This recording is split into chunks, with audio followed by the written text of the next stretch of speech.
Hello hello എല്ലാവർക്കും audible ആണോ?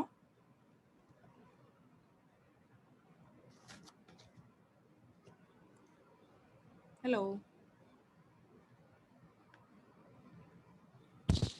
കേൾക്കാം മാം.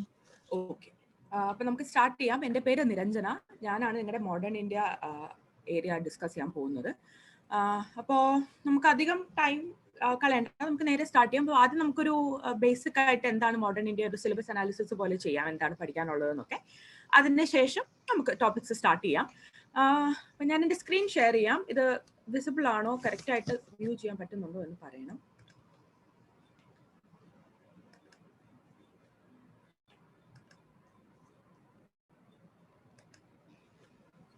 സ്ക്രീൻ വിസിബിൾ ആണോ? എല്ലാവർക്കും കാണാൻ പറ്റുന്നുണ്ടോ?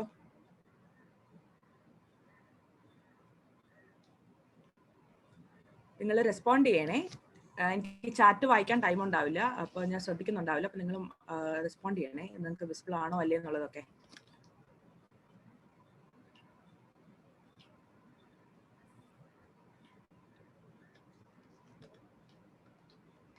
ഇത് ഓക്കെ ആണോ എല്ലാവർക്കും? Yes ma'am. Okay. So modern India start ചെയ്യുന്നതിന് മുന്നേ ഞാൻ ചോദിക്കട്ടെ, നിങ്ങൾ എല്ലാവരും ഫ്രഷേഴ്സ് ആണോ? അതായത് നിങ്ങൾക്ക് ബേസിക്സ് എന്തെങ്കിലും മോഡേൺ ഇന്ത്യന് മുമ്പ് പഠിച്ചിട്ടുണ്ടോ? അതോ ഇത് ലൈക്ക് ഫസ്റ്റ് എവർ ക്ലാസ് ആണോ UPSC മോഡൽ? എവിടെ നിൽക്കുന്നു എന്ന് അറിയാൻ വേണ്ടിയിട്ടാണ്. അപ്പോൾ അതനുസരിച്ച് നമുക്ക് അപ്പം വേണമെങ്കിൽ നമുക്ക് അത്രയും ടൈം സ്പെൻഡ് ചെയ്യേണ്ട, അല്ല ചില ഏരിയാസിൽ കൂടുതൽ സ്പെൻഡ് ചെയ്യണം. അപ്പോൾ അത് അറിയാൻ വേണ്ടിയിട്ടാണ്. ആരെങ്കിലും ഇപ്പോൾ 1-2 പേര് പറയുക നിങ്ങൾ നിങ്ങൾക്ക് എത്രത്തോളം മോഡേൺ ഇന്ത്യയെ കുറിച്ച് അറിയാമെന്നുള്ളത്. അതനുസരിച്ച് വേണം നമുക്ക് ക്ലാസ്സസ് ഡിസൈഡ് ചെയ്യാനായിട്ട്. ആരെങ്കിലും പറയും?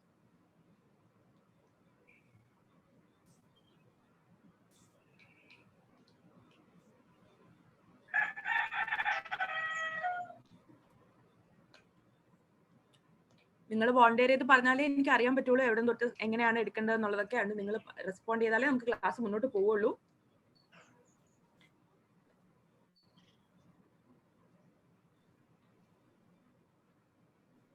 മാം ഇൻട്രോ തൊട്ട് തന്നെ ഒന്ന് തുടങ്ങുമോ മാം? ഓക്കെ, ആ ഇൻട്രോ തൊട്ട് തന്നെ തുടങ്ങാം, കുഴപ്പമില്ല. നിങ്ങൾ ആരെങ്കിലും ഇതിന് മുന്നേ മോഡേൺ ഇന്ത്യ ക്ലാസ്സിന് ഇരുന്നിട്ടുള്ളവരാണോ? അതാണ് ഞാൻ ചോദിക്കുന്നത്. എന്തെങ്കിലും ബേസിക് ഐഡിയ ഉള്ളവരാണോ? നിങ്ങൾ പ്രിപ്പറേഷൻ ചെയ്യുന്നവരാണോ? എന്താണ് സിറ്റുവേഷൻ അറിയാൻ വേണ്ടിയിട്ടാണ് ഞാൻ ചോദിച്ചത്.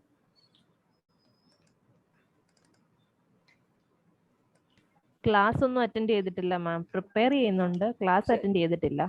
ശരി ഓക്കെ. നമുക്ക് ബിഗിനിങ് തന്നെ സ്റ്റാർട്ട് ചെയ്യാം. നമുക്ക് ജസ്റ്റ് അപ്പോൾ സിലബസിന്റെ ഒരു അനാലിസിസ് ഒന്ന് നോക്കാം എങ്ങനെയാണെന്നുള്ളത്. അപ്പം ഇത് വളരെ ഡിവൈഡ് ചെയ്ത് ഒരു വെബ്സൈറ്റിൽ കൊടുത്തിരുന്ന സിലബസ് ആണ്. അപ്പം ഞാൻ ഇത് തന്നെ എടുത്ത് കോപ്പി ചെയ്തിടാൻ കാരണം സംഭവം വളരെ വാസ്റ്റ് ആണെന്ന് തോന്നിയാലും ഇതിലെ എല്ലാ ഹെഡിങ്ങും ഓൾമോസ്റ്റ് കവർ ചെയ്യുന്നുണ്ട്. അപ്പം നിങ്ങൾ വൺസ് പഠിച്ചു കഴിഞ്ഞാൽ നിങ്ങൾക്ക് ഈ ഹെഡിങ്സ് എല്ലാം കവേർഡ് ആണെങ്കിൽ നിങ്ങൾക്ക് ഏകദേശം നിങ്ങളുടെ സിലബസ് കംപ്ലീറ്റ് ആണ് എന്ന് പറയാം. ഇപ്പൊ മോഡേൺ ഇന്ത്യ എന്ന് പറയുമ്പോൾ നമ്മൾ ബേസിക്കലി പഠിച്ചു തുടങ്ങുക, ആൾക്കാർ കൂടുതൽ ഫോക്കസ് ചെയ്യുന്നത് ഈ നാഷണൽ മൂവ്മെന്റ് ആണ്. പക്ഷെ നാഷണൽ മൂവ്മെന്റ് അത് തന്നെ ആ ഒരു ഏരിയ നല്ലോണം ഫോക്കസ് ചെയ്ത് പഠിക്കുന്നവരുണ്ട്. പക്ഷെ ആ നാഷണൽ മൂവ്മെന്റ് എന്ന് പറയുന്നത് ഈ ഹോൾ സിലബസിന്റെ ഒരു ഭാഗം മാത്രമേ ആവുന്നുള്ളൂ. അതൊരു എൻറ്റയർ ഏരിയ അല്ല. അതിൽ നിന്ന് മാത്രമേ ക്വസ്റ്റ്യൻസ് വരില്ല, അല്ലെങ്കിൽ അതിൽ നിന്നുമായിരിക്കും കൂടുതൽ ക്വസ്റ്റ്യൻസ് വരാമെന്നൊന്നും യാതൊരു ഗ്യാരണ്ടിയും ഇല്ല. ഒരു 1885 തൊട്ട് 1947 വരെയുള്ള ഏരിയാസ് വളരെ ഇമ്പോർട്ടന്റ് ആണ്. പക്ഷെ ഈ ഏരിയാസ് മാത്രമല്ല നമുക്ക് മോഡേൺ ഇന്ത്യ എന്ന് പറഞ്ഞുള്ള ഒരു ഏരിയ. അതിൽ സ്റ്റാർട്ട് ചെയ്യുന്നത് യൂറോപ്യൻസിന്റെ അറൈവൽ തൊട്ടാണ്. യൂറോപ്യൻസ് പറയുമ്പോൾ പോർച്ചുഗീസ് ഉണ്ട്, ഡച്ച് ഉണ്ട്, ഡാനിഷ് ഉണ്ട്, ഫ്രഞ്ച് ഉണ്ട് ആൻഡ് ഇംഗ്ലീഷ് ഉണ്ട്. ഇവരുടെ അറൈവൽ തൊട്ടിങ്ങോട്ടാണ് നമ്മുടെ സിലബസ് കിടക്കുന്നത്. അപ്പൊ അതിനകത്ത് നമ്മൾ കുറച്ച് കാര്യങ്ങൾ ഇൻഡിവിജ്വലി അബൌട്ട് പോർച്ചുഗീസ്, ഡച്ച് എല്ലാം പഠിക്കണം. ഫ്രഞ്ചും ആദിത്യൻ കെ പറയൂ, എന്താണ്?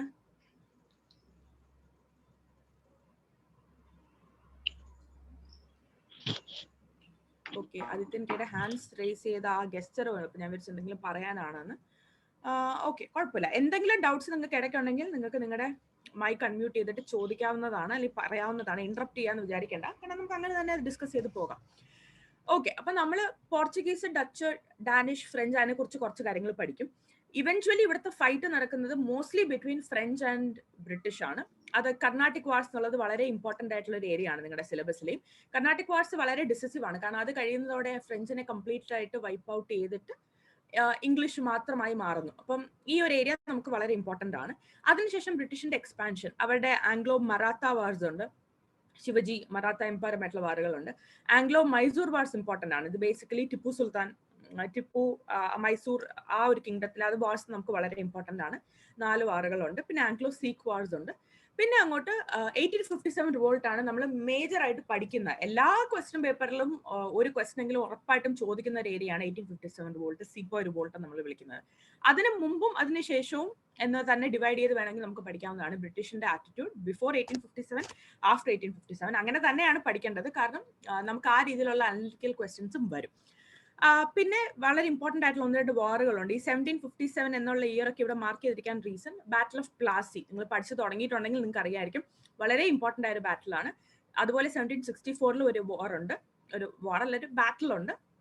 ഇതെല്ലാം നമുക്ക് ബ്രിട്ടീഷുകാർ ട്രേഡേഴ്സായി വന്ന് എങ്ങനെ ഇവിടുത്തെ എക്കണോമിയുടെ പുറത്തും അതുവഴി ഇവിടുത്തെ പൊളിറ്റിക്കൽ സിസ്റ്റത്തിന്റെ പുറത്തും കൺട്രോൾ നേടിയെടുത്തു, ആൻഡ് ഹൗ ഡിഡ് ഇവിടുത്തെ സിസ്റ്റം ചേഞ്ച്. അതിന് മുന്നേ ഇന്ത്യ എന്നൊരു കോൺസെപ്റ്റ് ഇല്ലെങ്കിലും this place was here and we had A thriving economy. So ആ ഇക്കോണമി എങ്ങനെ ചേഞ്ച് ചെയ്തു തുടങ്ങിയ കാര്യങ്ങൾ വളരെ ഇമ്പോർട്ടന്റ് ആണ്. പണ്ടത്തെ എക്സാംസിന് പോലെ ഇപ്പം മെയിൻസിന് അനലിറ്റിക്കൽ, പ്രിലിംസിന് ഫാക്ച്വൽ അങ്ങനെയല്ല. പ്രിലിംസിന് ഒരിക്കലും ഫാക്ച്വൽ ക്വസ്റ്റ്യൻസ് മാത്രമൊന്നും ആയിരിക്കില്ല ചോദിക്കുക, അല്ലെങ്കിൽ വർഷങ്ങളോ പേരുകളോ ഒന്നുമല്ല. അനലിറ്റിക്കൽ ക്വസ്റ്റ്യൻസ് പ്രിലിംസിന് ചോദിക്കും. ഫോർ എക്സാമ്പിൾ 4 സ്റ്റേറ്റ്മെന്റ് തന്നിരിക്കും. ബ്രിട്ടീഷുകാർ വന്നതിന് ശേഷം അഗ്രികൾച്ചറിൽ ഇങ്ങനെ സംഭവിച്ചു, ഇൻഡസ്ട്രിയിൽ ഇങ്ങനെ സംഭവിച്ചു എന്നൊക്കെ തന്നിരിക്കും. അപ്പൊ ഇത് ഫാക്ച്വലായി പഠിച്ചാൽ നമുക്ക് ഒരിക്കലും മനസ്സിലാവില്ല. ഓവർ പീരിയഡ് നമ്മൾ അനലൈസ് ചെയ്ത് പഠിച്ചാൽ മാത്രം നമുക്ക് ആൻസർ ചെയ്യാവുന്ന ക്വസ്റ്റ്യൻസ് ആണ്. അപ്പൊ മോഡേൺ ഇന്ത്യക്ക് നമുക്ക് രണ്ടായിട്ട് അറിയേണ്ട കാര്യമില്ല. നമുക്ക് പ്രിലിംസിനാണെങ്കിലും മെയിൻസിനാണെങ്കിലും ഒരു ഒറ്റ പ്രിപ്പറേഷൻ മതി. രണ്ടിനും ഈക്വലി ഇമ്പോർട്ടന്റ് ആണ്. ഒരു ഏരിയ വിടാതെ പഠിക്കുകയാണെന്നുണ്ടെങ്കിൽ നിങ്ങൾക്ക് ഓൾമോസ്റ്റ് എല്ലാ ക്വസ്റ്റ്യനും അറ്റംപ്റ്റ് ചെയ്യാൻ പറ്റും. ഇതിപ്പോ സ്റ്റാറ്റിക് പോർഷൻ ആണല്ലോ, അപ്പൊ പുതിയതായിട്ട് അങ്ങനെ ഭയങ്കര കറണ്ട് അഫയേഴ്സ് ഒന്നും ആഡ് ഓൺ ഒന്നും വരില്ല. ഒരിക്കൽ വായിക്കുമ്പോൾ ബുദ്ധിമുട്ടായിരിക്കും, കാരണം ക്രോണോളജി വളരെ ഇമ്പോർട്ടന്റ് ആണ്. വർഷം അങ്ങനെ തന്നെ പഠിച്ചു പോകണം. ഇത്രയും അധികം വർഷങ്ങൾ പഠിക്കാൻ നിങ്ങൾക്ക് വേറെ ഒരു സബ്ജക്റ്റിലും കാണില്ല. ബട്ട് അങ്ങനെ പഠിച്ചു പോവുകയാണെങ്കിൽ ഇതൊരു സ്റ്റോറി പോലെ നിങ്ങൾക്ക് ഓർത്തിരിക്കാൻ നിങ്ങൾ ഒരിക്കലും മറക്കില്ല. വളരെ ഇമ്പോർട്ടന്റ് ആയിട്ടുള്ള ഏരിയ ആണ്. അപ്പോൾ ബ്രിട്ടീഷ് അഡ്മിനിസ്ട്രേഷന്റെ ഇമ്പാക്ട് ഇത് വളരെ ഇമ്പോർട്ടന്റ് ആയിട്ടുള്ള ഏരിയ ആണ്. നമ്മൾ വളരെ ഡീറ്റെയിൽ ആയിട്ട് തന്നെ പഠിക്കുന്നതാണ്. ജസ്റ്റ് എനിക്ക് ഒരു സെക്കൻഡ് തരണേ.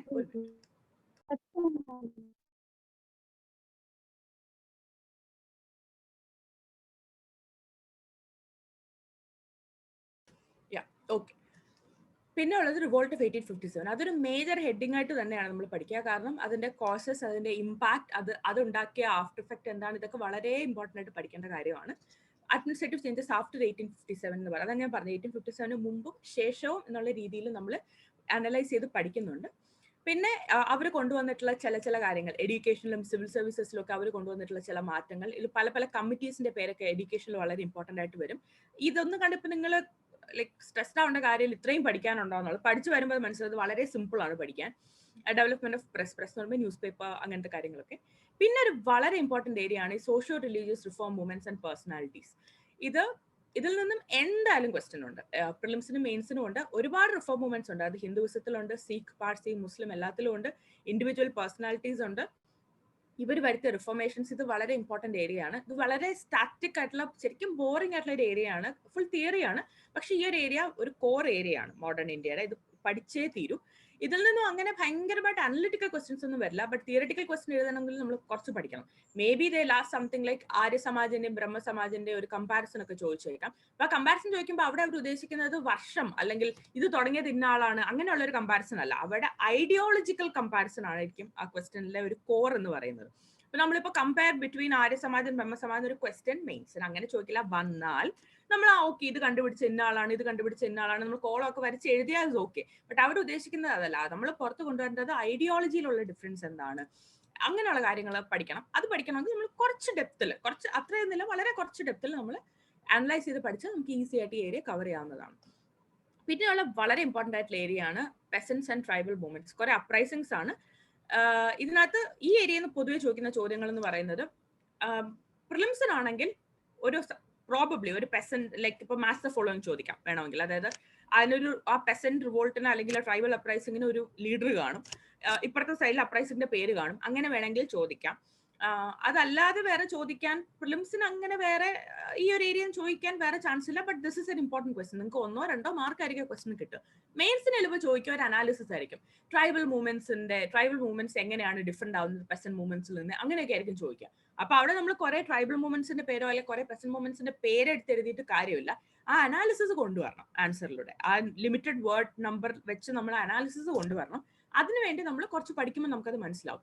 ഞാൻ നോട്ട്സ് പ്രിപ്പയർ ചെയ്തിരിക്കുന്ന അനാലിസിസും കൂടെ ചേർത്ത് തന്നെയാണ്. സോ വൺസ് നമ്മൾ അതിൽ കൂടെ കടന്നു പോകുമ്പോഴത്തേക്കും നിങ്ങൾക്ക് അത് പ്രിലിംസിനാണെങ്കിലും മെയിൻസിനാണെങ്കിലും നിങ്ങൾ എക്വിപ്ഡ് ആയിരിക്കും. സോ അത് കുഴപ്പമില്ല. പിന്നെ ഉള്ളത് റെവല്യൂഷണറി നാഷണലിസം, നമ്മൾ റെവല്യൂഷണറി ടെററിസം എന്നൊക്കെ വിളിക്കും. ഭഗത് സിംഗ് ആയിരിക്കും നമുക്ക് ഏറ്റവും കൂടുതൽ അറിയുന്ന പേരുകൾ. അങ്ങനത്തെ കുറച്ച് പേരുകൾ, കുറച്ച് ആക്ടിവിറ്റീസ് തുടങ്ങിയ കാര്യങ്ങളുണ്ട്. അഗൈൻ പ്രിലിംസിന് ഈ പറഞ്ഞ പോലെ ഇപ്പൊ ചിറ്റഗോങ് ആർമറി റെയ്ഡ് വളരെ ഇമ്പോർട്ടന്റ് ആയിട്ടുള്ള ഒരു ഇവന്റ് ആണ്.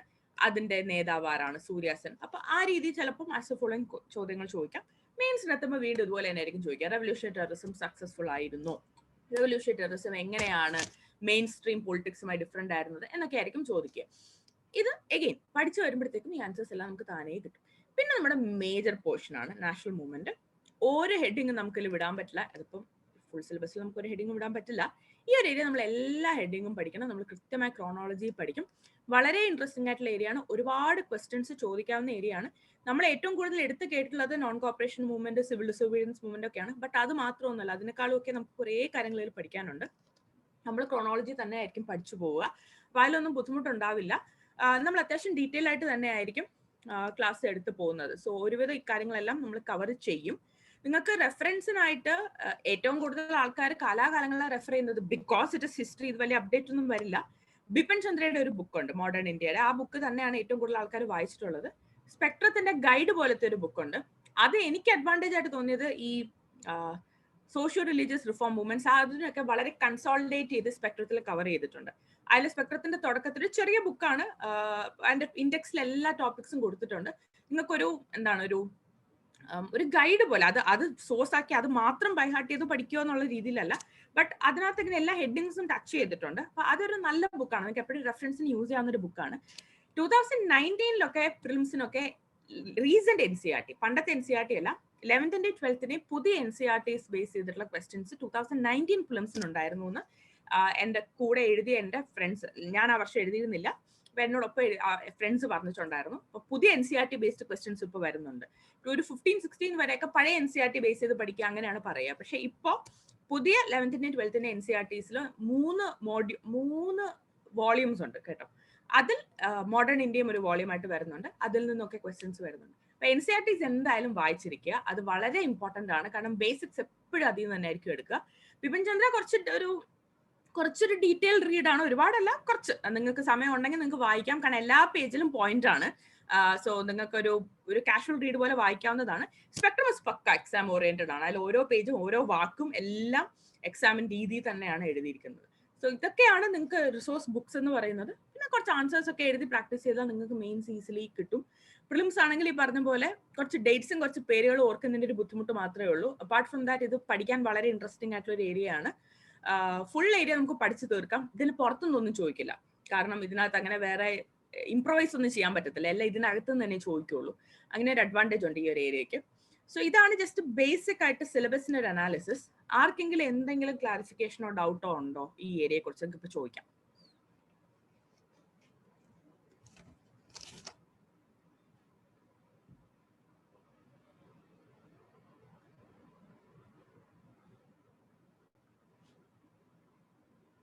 എന്തെങ്കിലും ഡൗട്ട്സോ എന്തെങ്കിലും ക്വസ്റ്റ്യൻസ് ഉണ്ടോ ഈ ഏരിയയെ പറ്റിയിട്ട്, സിലബസിനെ കുറിച്ചോ അല്ലെങ്കിൽ പഠിക്കുന്ന രീതിയെ കുറിച്ചോ?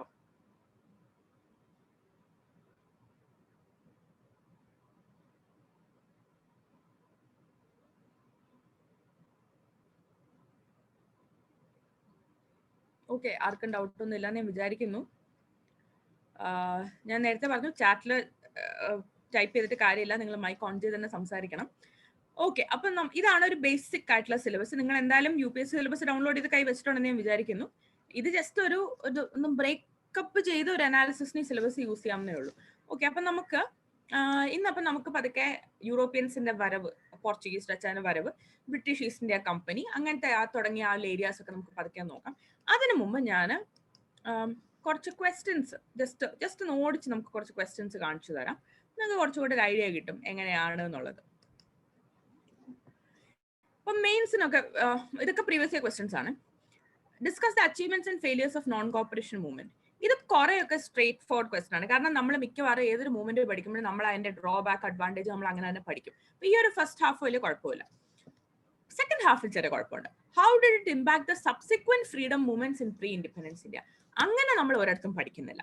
പക്ഷെ അവിടെ നമ്മൾ പറയേണ്ടത് എന്താണ്, ഫ്യൂച്ചർ ഓഫ് ഫ്രീഡം മൂവ്മെന്റ് വന്ന, അതായത് ഇപ്പൊ സിവിൽ ഡിസൊബീഡിയൻസ് മൂവ്മെന്റിലോ അല്ലെങ്കിൽ അങ്ങനെയുള്ള ക്വിറ്റ് ഇന്ത്യയിലോ ഒക്കെ വന്നിട്ടുള്ള ചില കാര്യങ്ങൾ എങ്ങനെയാണ് ഇൻസ്പയർഡ് ആയത് ഫ്രം നോൺ കോപ്പറേഷൻ എന്ന് എഴുതണം. അത് എഴുതി ഫലിപ്പിക്കണം എന്നുണ്ടെങ്കിൽ ഫ്യൂച്ചറിൽ വന്ന മൂവ്മെന്റ്സും നമ്മൾ അറിഞ്ഞിരിക്കണം, നോൺ കോപ്പറേഷനും അറിഞ്ഞിരിക്കണം, നോൺ കോപ്പറേഷനിൽ നിന്ന് എങ്ങനെ ഇൻസ്പയർ ആയി എന്നുള്ളതും അറിയണം. അപ്പൊ ഫസ്റ്റ് ഹാഫ് നിങ്ങൾക്ക് എഴുതാം, പക്ഷെ സെക്കൻഡ് ഹാഫ് നമുക്ക് അങ്ങനെ കയ്യിൽ നിന്നിട്ട് എഴുതാൻ പറ്റുന്ന ഒരു ഏരിയ അല്ല.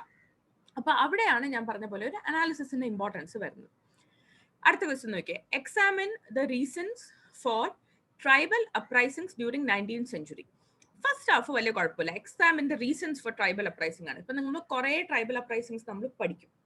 അപ്പൊ അത് പഠിച്ചു കഴിയുമ്പം ഇൻഡിവിജ്വലി നമ്മൾ ലൈക്ക് ഇപ്പൊ നമ്മൾ നോട്ട് ഉണ്ടാക്കി പഠിച്ചിട്ടില്ലെങ്കിലും കുറെ അപ്രൈസിംഗ്സിന്റെ റീസൺ ഒക്കെ നമുക്ക് ഓർമ്മ കാണും. അതൊക്കെ വെച്ച് നമുക്ക് first half of the answer നമുക്ക് ഒപ്പിക്കാം.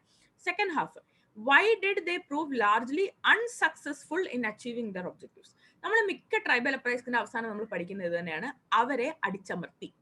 ഒരു ട്രൈബൽ അപ്രൈസിംഗും ഭയങ്കരമായി സക്സസ്ഫുള്ളോ ടേക്ക് ഓവർ ഒന്നും ചെയ്തിട്ടില്ല. ബ്രിട്ടീഷ് അഡ്മിനിസ്ട്രേഷൻ അവരെ അടിച്ചമർത്തുക തന്നെയാണ് ചെയ്തത്, അത്രയും നമുക്കറിയാം. ബട്ട് വൈ എന്നാണ് question. Why did they prove largely unsuccessful? ഈ വൈ എഴുതണം എന്നുണ്ടെങ്കിൽ അനാലിസിസ് നടത്തി പഠിച്ചാലേ നമുക്ക് വൈ എഴുതാൻ പറ്റുള്ളൂ. കുറെ പേരുകളോ വർഷങ്ങളോ ഒന്നും പഠിച്ചിട്ട് ഒരു കാര്യവുമില്ല. ഇതൊക്കെ പഠിക്കണം, കാരണം അതൊക്കെ വാല്യൂ അഡീഷൻ ആണ്. പക്ഷെ വൈ ഡിഡ് ദേ പ്രൂവ് എന്ന് പഠിക്കണം എന്നുണ്ടെങ്കിൽ നമ്മൾ അനലൈസ് ചെയ്ത് പഠിക്കണം. എഗെയിൻ നമ്മളത് പഠിക്കും, സോ അത് കുഴപ്പമില്ല. ബട്ട് ക്വസ്റ്റ്യൻസ് എങ്ങനെയാണ് നമുക്ക് കാണുമ്പോഴത്തേക്ക് നോൺ കോപ്പറേഷൻ മൂവ്മെന്റ് ആ വേർഡ് കണ്ടു, നമ്മൾ പഠിച്ചിട്ടുണ്ട്, കുഴപ്പമില്ല. അടുത്ത ട്രൈബൽ അപ്രൈസിംഗ്, അതും കുഴപ്പമില്ല, നമ്മൾ പഠിച്ചിട്ടുണ്ട്. പക്ഷെ ക്വസ്റ്റ്യന്റെ സെക്കൻഡ് ഹാഫ് നോക്കുമ്പോഴാണ് അയ്യോ ഇത് ഞാൻ അങ്ങനെ പഠിച്ചിട്ടില്ലല്ലോ. അത് പലപ്പോഴും അങ്ങനെ തന്നെയാണ്, നമ്മൾ ആൻസർ എഴുതി സെറ്റ് ആക്കി വെച്ച് പഠിച്ചതുപോലെ ഒന്നും ആയിരിക്കില്ല അവസാനം ക്വസ്റ്റ്യൻ വരാം. നമ്മൾ എവിടെ നിന്നൊക്കെയോ പഠിച്ച മെമ്മറിയിൽ നിന്ന് പറക്കിയിട്ടിട്ടായിരിക്കും നമ്മൾ ആൻസർ എഴുതുക. ബട്ട് അങ്ങനെ എഴുതാൻ ഈസിയാണ് ഹിസ്റ്ററിയിൽ, നിങ്ങൾക്ക് എല്ലാ വശങ്ങളും അറിയാമെന്നുണ്ടെങ്കിൽ. ജോഗ്രഫിയിലോ അല്ലെങ്കിൽ എക്കണോമിയിലോ ഒന്നും നമുക്കൊന്നും അറിയത്തില്ല എന്നുണ്ടെങ്കിൽ നമുക്കൊന്നും അങ്ങനെ ഒന്നും ഇമാജിൻ ചെയ്തൊന്നും എഴുതാൻ അല്ലെങ്കിൽ ഭയങ്കരമായിട്ടൊന്നും അനലൈസ് ചെയ്തൊന്നും എഴുതാനൊന്നും ഭയങ്കര പാടാണ്. പക്ഷേ ഹിസ്റ്ററി എന്ന് പറഞ്ഞാൽ നമ്മൾ ഈ ഒരു ഫ്ലോയിൽ ഇങ്ങനെ പഠിച്ചു വരുമ്പോൾ ഒന്നും അല്ലെങ്കിൽ നമുക്ക് കുറച്ച് അനാലിസിസ് അവിടെ ഇവിടെയൊക്കെ എഴുതാൻ പറ്റും. അടുത്ത question, discuss the reason behind the rise of revolution terrorism and it's impact. ഇത് വളരെ സ്ട്രേറ്റ് ക്വസ്റ്റ്യൻ ആണ്. നമ്മൾ അങ്ങനെ തന്നെ പഠിക്കും, റെവല്യൂഷൻ ടെററിസം എന്തുകൊണ്ട് സംഭവിക്കുന്നു, ഏത് കാലഘട്ടത്തിൽ നടക്കുന്നു, വൈ എന്ന് നമ്മൾ പഠിക്കും. ആൻഡ് ഇറ്റ്സ് ഇമ്പാക്ട് നമ്മൾ പഠിക്കും. പക്ഷെ ക്വസ്റ്റ്യനിൽ ചിലപ്പോൾ ഇങ്ങനെ ആയിരിക്കും, ഇത് വളരെ സ്ട്രേറ്റ് ഫോർവേഡ് ക്വസ്റ്റ്യൻ ആണ്. ചിലപ്പോൾ ക്വസ്റ്റ്യൻ ഇങ്ങനെ ആയിരിക്കും, revolutionary terrorism was it A success or did it achieve it's goals, comment, analyse എന്നൊക്കെ ആയിരിക്കും ക്വസ്റ്റ്യൻ. അങ്ങനെ വരുമ്പോൾ അതൊരു ഓപ്പൺ ആൻഡ് ക്വസ്റ്റ്യൻ ആണ്. നിങ്ങൾക്ക് റെവല്യൂഷണറി ടെററിസം അതിന്റെ എൻ ഗോൾ എത്തിയെന്നും പറയാം, എത്തിയില്ലെന്നും പറയാം. ബട്ട് എന്താണ് പറയുന്നത് എന്നുള്ളത് നിങ്ങൾ സബ്സ്റ്റാൻഷിയേറ്റ് ചെയ്യണം. അങ്ങനെ ഒരു ക്വസ്റ്റ്യൻ വരുമ്പോൾ എഗെയിൻ നമുക്ക് പോയിന്റ്സ് ഓൾറെഡി മനസ്സിൽ വേണം. അതായത് നിങ്ങളുടെ മനസ്സിൽ പഠിച്ചു കഴിയുമ്പോൾ ഒരു ഐഡിയ വേണം, ഓക്കെ റെവല്യൂഷൻ ടെററിസം സക്സസ് ആയിരുന്നു അല്ലെങ്കിൽ ഫെയിലിയർ ആയിരുന്നു എന്ന് പറഞ്ഞ് നിങ്ങൾക്ക് മനസ്സിലൊരു ആൻസർ വേണം.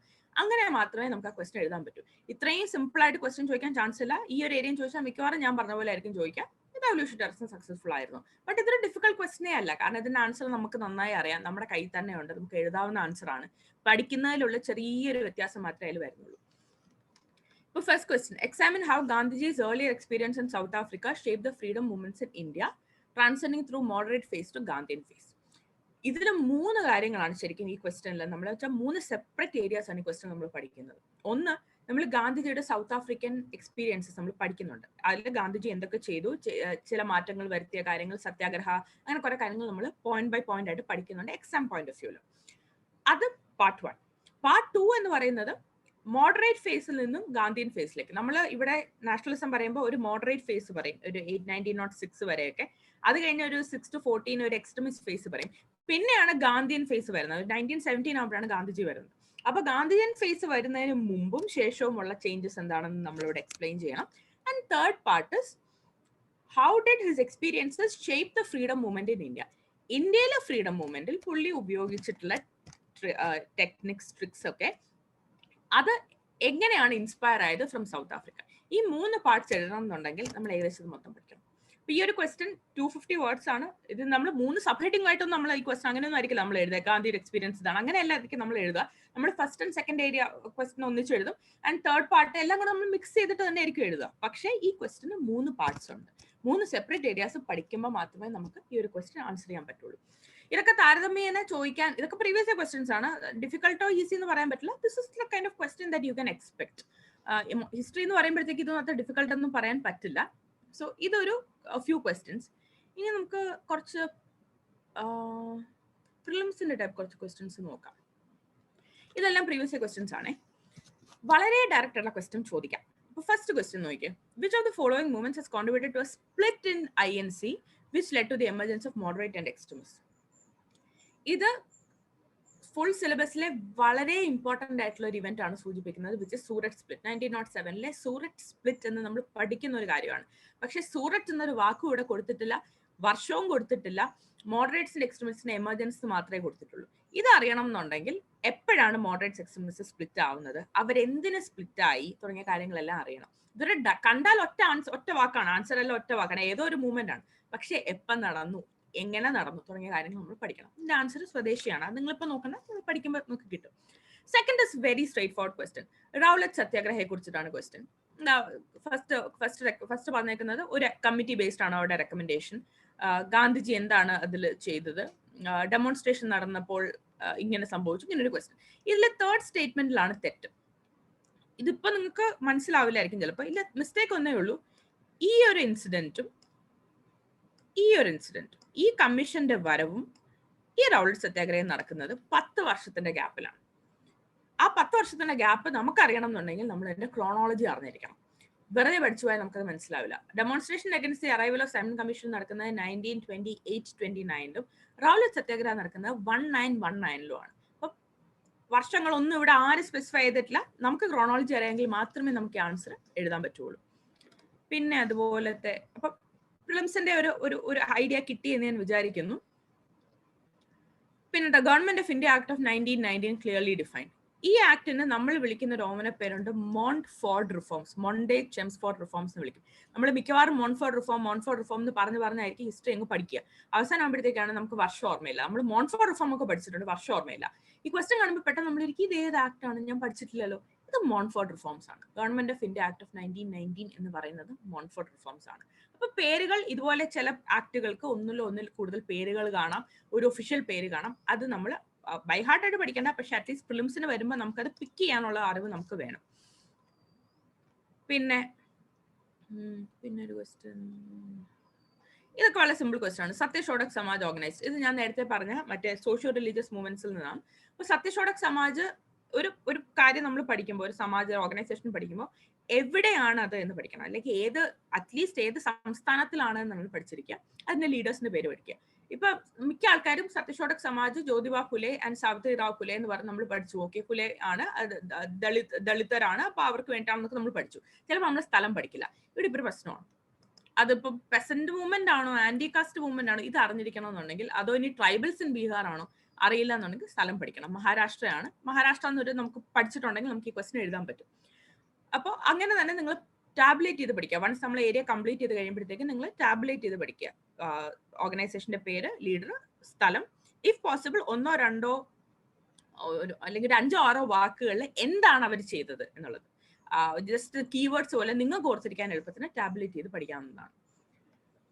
ഇങ്ങനെയാണ് ക്വസ്റ്റ്യൻ. ഈ ഒരു question, the plan of sir Stafford Cripps envisage that after the second world വാർ.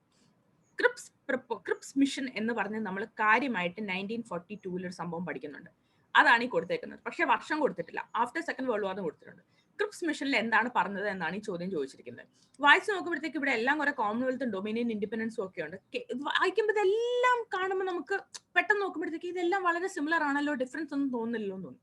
ഒക്കെ വളരെ സ്പെസിഫിക് ആയിട്ട് നമ്മൾ കമ്പയർ ചെയ്ത് പഠിക്കും. ക്രിപ്സ് മിഷനിൽ ഇതാണ് പറഞ്ഞത്, എന്താണ് ഇൻഡിപെൻഡൻസും ഡൊമിനിയൻ സ്റ്റേറ്റ്സും തമ്മിലുള്ള വ്യത്യാസം തുടങ്ങിയ രീതിയിൽ നമ്മൾ വളരെ ഡീറ്റെയിൽ ആയിട്ട് പഠിക്കും.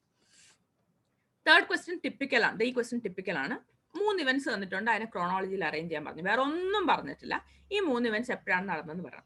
ഇവിടെ ഇപ്പൊ അറ്റ്ലീസ്റ്റ് ഇത് കുറച്ച് വർഷങ്ങളുടെ ഗ്യാപ്പിലാണ് നടന്നത്. ചിലപ്പോൾ ഒരേ വർഷം നടന്ന ഇവന്റ്സ് തന്നേക്കാം. അങ്ങനെയൊക്കെ സംഭവിക്കാവുന്നതാണ്. ഇപ്പം 1942 ഒരുപാട് കാര്യങ്ങൾ സംഭവിക്കുന്നുണ്ട്. ക്രിപ്സ് മിഷൻ വരുന്നുണ്ട്, ക്വിറ്റ് ഇന്ത്യ മൂവ്മെന്റ് തുടങ്ങുന്നുണ്ട്.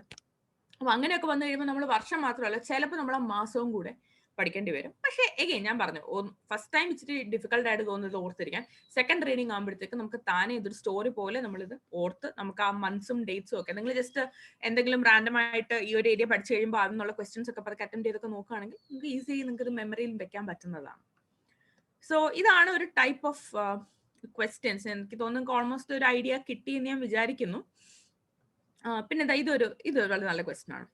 ഇത് വളരെ ഇമ്പോർട്ടൻ്റ് ആയിട്ട് നമ്മൾ പഠിക്കുന്ന ഒരു സത്യാഗ്രഹമാണ്. ഗാന്ധിജി ഇന്ത്യയിലേക്ക് വന്നിട്ട് ആദ്യമായി പബ്ലിക്കിന് വേണ്ടി, മാസസിന് വേണ്ടി ഏർപ്പെടുന്ന ഒരു സത്യാഗ്രഹമാണ്, ചമ്പാരൻ സത്യാഗ്രഹ. ഇത്രയും നമ്മൾ പഠിക്കും. ഇത് ഇൻഡിഗോ കൾട്ടിവേഷൻ എതിരെയാണ് നടക്കുന്നത് നമ്മൾ പഠിക്കും, ലീഡേഴ്സിനെ കുറിച്ച് പഠിക്കും. ഇതെല്ലാം നമ്മൾ പഠിച്ചു. നമ്മൾ പക്കയായിട്ട് എക്സാം ഹാളിൽ പോയി. അവിടെ ചെന്നപ്പോഴത്തേക്കാണ് question, did lawyers and students and women participate? ഉറപ്പില്ല. ദളിത് ആൻഡ് ട്രൈബൽ കമ്മ്യൂണിറ്റി, അതും നമുക്ക് പെട്ടെന്ന് നമുക്ക് ഉറപ്പില്ല. Peasant unders to Indian national movement, ഉറപ്പില്ല. Cultivation of plantation crops, crop ആണല്ലോ ചെമ്പാരൻ, വായിക്കുമ്പോഴത്തേക്ക് ആകെ പ്രശ്നമായി. 1A പിന്നെയും നമുക്ക് എലിമിനേറ്റ് ചെയ്യാം, പക്ഷെ BCD പ്രോബ്ലം ആണ്. അങ്ങനെ വയ്ക്കുമ്പോൾ നമ്മൾ ചെമ്പാരനെ കുറിച്ച് കാര്യമായിട്ട് ആലോചിച്ച് പഠിക്കാൻ നമുക്ക് മനസ്സിലാവും. ഗാന്ധിജി തിരിച്ചു വന്നിട്ട് ആദ്യമായി പെസന്റ് മൂവ്മെന്റ്സിനെ നാഷണൽ മൂവ്മെന്റിലേക്ക് യോജിപ്പിച്ച മൂവ്മെന്റ് ആണ് സത്യാഗ്രഹം. നമ്മൾ ചമ്പാരൻ പഠിച്ചു കഴിഞ്ഞ് നമ്മൾ അനാലിസിസ് നടത്തി കണ്ടുപിടിക്കുന്നുണ്ട്. ഇത് ടെക്സ്റ്റിലൊന്നും എവിടെ എഴുതി വെക്കില്ല, നമ്മൾ കണ്ടുപിടിക്കുന്നതാണ്. അങ്ങനെ കണ്ടുപിടിക്കുന്നവർക്ക് കൃത്യമായിട്ട് ആൻസർ C ആണ് എന്ന് എഴുതാൻ പറ്റും. അതാണ് ഇങ്ങനത്തെ ക്വസ്റ്റ്യൻസിന്റെ ഒരു സിഗ്നിഫിക്കൻസ് എന്ന് പറയുന്നത്. സോ ഓവറോൾ വളരെ എളുപ്പമാണ് മോഡേൺ ഇന്ത്യ. മാർക്ക് കിട്ടാനും വളരെ എളുപ്പമാണ്. ഇതെല്ലാം നടന്ന കാര്യങ്ങളാണ്, പഠിക്കാൻ എളുപ്പമാണ്. ഒരുപാട് റിസോഴ്സസ് അവൈലബിൾ ആണ്. ഓൺലൈനിൽ തന്നെയും കുറെ ആൻസർ റൈറ്റിംഗും ഒക്കെ നിങ്ങൾക്ക് കാണാവുന്നതാണ്. അല്ലാതെ തന്നെ കുറെ ക്വസ്റ്റ്യൻസും നോട്ട്സും ഒക്കെ ഓൺലൈനിലും. മോസ്റ്റ്ലി ഇതൊന്നും ഇൻഫർമേഷൻ തെറ്റാൻ ചാൻസ് ഇല്ല, കാരണം ഇതൊക്കെ ഹിസ്റ്ററി ആയതുകൊണ്ട്. സോ പഠിച്ചാൽ കംപ്ലീറ്റ്ലി പഠിച്ചെടുക്കുകയാണെന്നുണ്ടെങ്കിൽ നിങ്ങൾക്ക് ഒരുപാട് മാർക്ക് സ്കോർ ചെയ്യാൻ പറ്റുന്ന ഒരു ഏരിയ തന്നെയാണ് മോഡേൺ ഇന്ത്യ. അപ്പം ക്വസ്റ്റ്യൻസിൽ നിങ്ങൾക്ക് ഒരു ഐഡിയ കിട്ടിയെന്ന് ഞാൻ വിചാരിക്കുന്നു. എന്തെങ്കിലും ഡൗട്ട്സ് ഇതുവരെ ഉണ്ടോ? ആരെങ്കിലും എന്തെങ്കിലും ഒരു ഡൗട്ടെങ്കിലും ചോദിക്കൂ. നിങ്ങൾക്ക് ഇത്രയായിട്ട് നിങ്ങൾക്ക് ഒരു ഡൗട്ട് ഇല്ലെന്ന് പറയുമ്പോഴത്തേക്ക് അപ്പം നിങ്ങൾ ഓൾറെഡി ഇതിൽ മോഡേൺ ഇന്ത്യ കുറച്ച് അറിയുന്നവരാണെന്ന് ഞാൻ വിശ്വസിക്കുന്നു. കാരണം ഇല്ലെങ്കിൽ ബൈദൻ എന്തെങ്കിലും 2-3 ഡൗട്ട്സ് ചോദിച്ചേനെ. സോ ആർക്കെങ്കിലും എന്തെങ്കിലും ഡൗട്ട് ഉണ്ടെങ്കിൽ ചോദിച്ചോളൂ.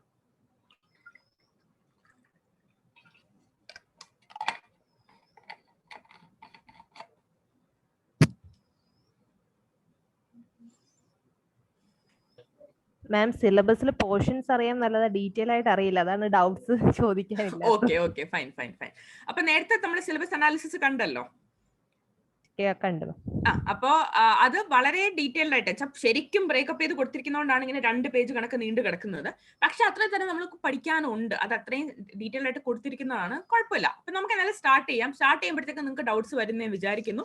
എന്ത് ഡൗട്ട് ഉണ്ടെങ്കിലും ചോദിക്കുക. എനിക്ക് അറിയില്ല എന്നുണ്ടെങ്കിൽ ഞാൻ റെഫർ ചെയ്തിട്ട് അത് നെക്സ്റ്റ് ക്ലാസ്സിൽ ഞാൻ ക്ലിയർ ചെയ്യുന്നതായിരിക്കും. ഒരു ഡൗട്ടും ഞാൻ ക്ലിയർ ചെയ്യാതെ വിടില്ല.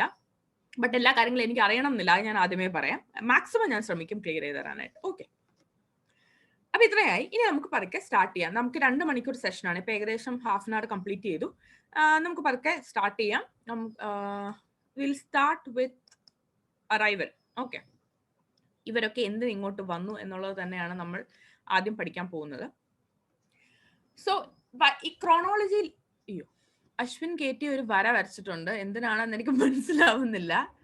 തെറ്റി വരച്ചാണ് എന്ന് ഞാൻ വിചാരിക്കുന്നു. ഈ ഏരിയയിൽ വെട്ടിവിടരുത് കേട്ടോ, ഇത് വളരെ ഇമ്പോർട്ടന്റ് ആയ ഏരിയയാണ്. ഇത് പഠിച്ചില്ലെങ്കിൽ പണി കിട്ടും.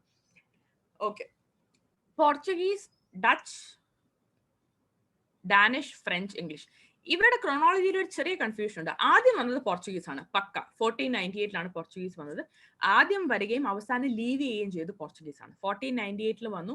1961 പോർച്ചുഗീസ് ഇന്ത്യയിൽ നിന്ന് തിരിച്ചു പോകുന്നത്. നമ്മുടെ ഇൻഡിപെൻഡൻസും കഴിഞ്ഞ് ദാമൻ, ദിയു, ഗോവയിലൊക്കെ കയറിയിരുന്ന ഇവരെയൊക്കെ ലിറ്ററലി ഇവിടുന്ന് അടിച്ചു ഓടിക്കുകയായിരുന്നു. സോ ആദ്യം വരികയും അവസാനം പോവുകയും ചെയ്ത് പോർച്ചുഗീസ് ആണ്. അതിൽ കൺഫ്യൂഷൻ ഒന്നുമില്ല. അവസാനം വന്നത് ഫ്രഞ്ച് ആണ്, അതിലും കൺഫ്യൂഷൻ ഒന്നുമില്ല.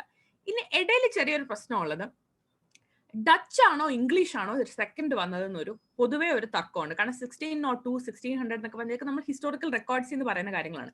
പൊതുവേ നമ്മൾ പഠിക്കുന്നത് പോർച്ചുഗീസ്, ഡച്ച്, ഇംഗ്ലീഷ്, ഫ്രഞ്ച്. നമ്മൾ PDF എന്ന് പറയുമല്ലോ, PDF എന്നുള്ള രീതിയിലാണ് നമ്മൾ പഠിക്കുന്നത്. ഡച്ചും ഇംഗ്ലീഷും അങ്ങോട്ടും ഇങ്ങോട്ടും മാറി വരാറുണ്ട്. ബട്ട് എനിക്ക് തോന്നുന്നു മോസ്റ്റ്ലി UPSC ഫോളോ ചെയ്യുന്നത് ഡച്ച് 2ാമതാണ് വന്നത്, ഇംഗ്ലീഷ് 3ാമതാണെന്നാണ്. ആൻഡ് ഫ്രഞ്ച് വരുന്നു. ഇതിനിടയിൽ ഡാനിഷ് വരുന്നുണ്ട്. അത് അത്ര ഇമ്പോർട്ടന്റ് അല്ല, അവർക്ക് അത്ര മേ ബി പ്രിലിംസിന് വല്ല ഒരു ക്വസ്റ്റ്യൻ ചോദിക്കാനുള്ള സ്കോപ്പേ ഉള്ളൂ. ബട്ട് നമ്മൾ അതെന്തായാലും പഠിക്കണം. അപ്പം ഇവരൊക്കെ എന്തിന് ഇന്ത്യയിലേക്ക് വന്നു എന്നുള്ളതാണ് നമ്മുടെ മെയിൻ ക്വസ്റ്റ്യൻ. നമ്മൾക്ക് എപ്പോഴും പുഷ് ഫാക്ടേഴ്സ് ഉണ്ട്, അതുപോലെ പുൾ ഫാക്ടേഴ്സ് ഉണ്ടെന്ന് പറയാം. അതായത് നമുക്കൊരു റെഫറൻസ് എടുക്കണം. ഒന്നുകിൽ നമ്മൾ യൂറോപ്യൻ പവേഴ്സിനെ റെഫറൻസ് ആയിട്ട് എടുക്കാം, അല്ലെങ്കിൽ നമ്മൾക്ക് ഇന്ത്യ റെഫറൻസ് ആയിട്ട് എടുക്കാം. തൽക്കാലം നമുക്ക് യൂറോപ്യൻ പവേഴ്സിനെ റെഫറൻസ് ആയിട്ട് എടുക്കാം. പുഷ് ഫാക്ടേഴ്സ് എന്ന് പറഞ്ഞാൽ യൂറോപ്യൻ പവേഴ്സിനെ മറ്റ് കോളനീസ് കണ്ടുപിടിക്കാൻ പുഷ് ചെയ്ത് വിടുന്ന ചില ഫാക്ടേഴ്സ് ഉണ്ട്. അതായത് അവർക്ക് അത് ചെയ്യണം.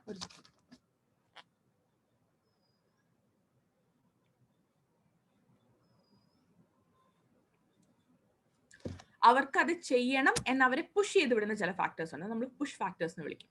അവരെ തന്നെ ബേസ് ചെയ്തിട്ട് നമ്മൾ പുൾ ഫാക്ടേഴ്സ് ഉണ്ട്, അതായത് അവരെ മറ്റ് ചില സ്ഥലങ്ങളിലേക്ക് അട്രാക്ട് ചെയ്യുന്ന ഫാക്ടേഴ്സ് ആണ് പുൾ ഫാക്ടേഴ്സ്. അപ്പം ഇന്ത്യയിലേക്ക് അവർ അട്രാക്ട് ചെയ്ത ഫാക്ടേഴ്സ് എന്തൊക്കെയാണെന്ന് നമുക്ക് പറയാം. അതുപോലെ തന്നെ എന്തുകൊണ്ട് അവർക്ക് കോളനീസ് തപ്പി ഇറങ്ങേണ്ടി വന്നു എന്നുള്ളത് നമുക്ക് പറയാം. ഇത് രണ്ടും, ഈ push factors and pull factors analyse ചെയ്ത് കഴിയുമ്പോൾ നമുക്ക് ഈ ഒരു ഏരിയയുടെ ആൻസർ കിട്ടും. Why did Europeans come to India? ഇത് എല്ലാവരും പഠിക്കുന്ന ക്വസ്റ്റൻ ആണ്. അപ്പൊ ഇങ്ങനെ ഒരു ക്വസ്റ്റൻ ഇങ്ങനെ തന്നെ ഒന്നും അവർ ഉറപ്പായിട്ടും ചോദിക്കാൻ പോകുന്നില്ല. ബട്ട് ഇത് നമ്മുടെ ബേസിക് അണ്ടർസ്റ്റാൻഡിങ്ങിന് വളരെ ഇമ്പോർട്ടന്റ് ആയിട്ടുള്ള ഏരിയ ആണ്. ഞാനിവിടെ കുറെ കാര്യങ്ങൾ എഴുതി വെച്ചിട്ടുണ്ട്, നിങ്ങൾക്ക് അറിയുന്ന കാര്യങ്ങൾ തന്നെ ആയിരിക്കും, നമുക്ക് അതിലേക്ക് പോവാം. ബട്ട് അതിനു മുമ്പ് ആർക്കെങ്കിലും പറയാൻ താല്പര്യമുണ്ടോ, ലൈക്ക് എന്തിനാണ് കോളനി തപ്പി യൂറോപ്യൻസ് ഇറങ്ങിയത്, ഇന്ത്യയിൽ എന്തുകൊണ്ട് വന്നു? ഇവിടെ കിടക്കുന്ന നിങ്ങൾക്ക് വായിച്ചിട്ട് പറഞ്ഞാൽ അങ്ങനെയായാലും മതി. Otherwise anybody would like to say, നിങ്ങൾക്ക് പറയാം any reason that you think. നമുക്ക് എന്തായാലും വളരെ ഇന്ററാക്റ്റീവ് ആയിട്ട് ക്ലാസ് എടുക്കാം. കാരണം ഞാൻ മാത്രം പറഞ്ഞുകൊണ്ടിരുന്നു കഴിഞ്ഞാൽ എനിക്ക് ബോറടിക്കും. അപ്പൊ നിങ്ങളും പറയണം, നിങ്ങൾ ഡൗട്ട്സ് ചോദിക്കണം, ഇന്ററാക്ട് ചെയ്യണം. ആകെ നമ്മൾ 10-21 പേരേ ഉള്ളൂ. ഞാനും ഒരു സ്റ്റുഡന്റ് തന്നെയാണ്. അപ്പൊ പിന്നെ ഈ നിങ്ങൾ പറയുന്നൊക്കെ തെറ്റാണെന്ന് എനിക്ക് മനസ്സിലാവണമെന്നുള്ള നിർബന്ധമൊന്നുമില്ല, അത് ഞാൻ പറയാം. സോ അതുകൊണ്ട് ഞാൻ പറയുന്നതിൽ എന്തെങ്കിലും മിസ്റ്റേക്ക് ഉണ്ടെങ്കിൽ നിങ്ങൾക്ക് എന്നെ കറക്റ്റ് ചെയ്യാം, യാതൊരു പ്രശ്നവുമില്ല. ഡൗട്ട്സ് ഉണ്ടെങ്കിൽ അപ്പൊ ചോദിക്കാം. എന്ത് പോയിന്റ്സ് ആഡ് ഓൺ ചെയ്യണമെങ്കിലും പറയാം. നമുക്കൊരു ഡിസ്കഷൻ പോലെ പഠിച്ചു പോയാൽ നമുക്ക് വളരെ എളുപ്പം ഈ ഏരിയ പഠിക്കാം. പറയൂ, എന്തിനായിരിക്കും ഇന്ത്യയിലേക്ക് വന്നത്? വാസ്കോഡ ഗാമ കാപ്പാട് കാലുകുത്തി എന്നൊക്കെ നമ്മൾ പറയുന്നുണ്ട്. എന്തിനാണ് വന്നത്?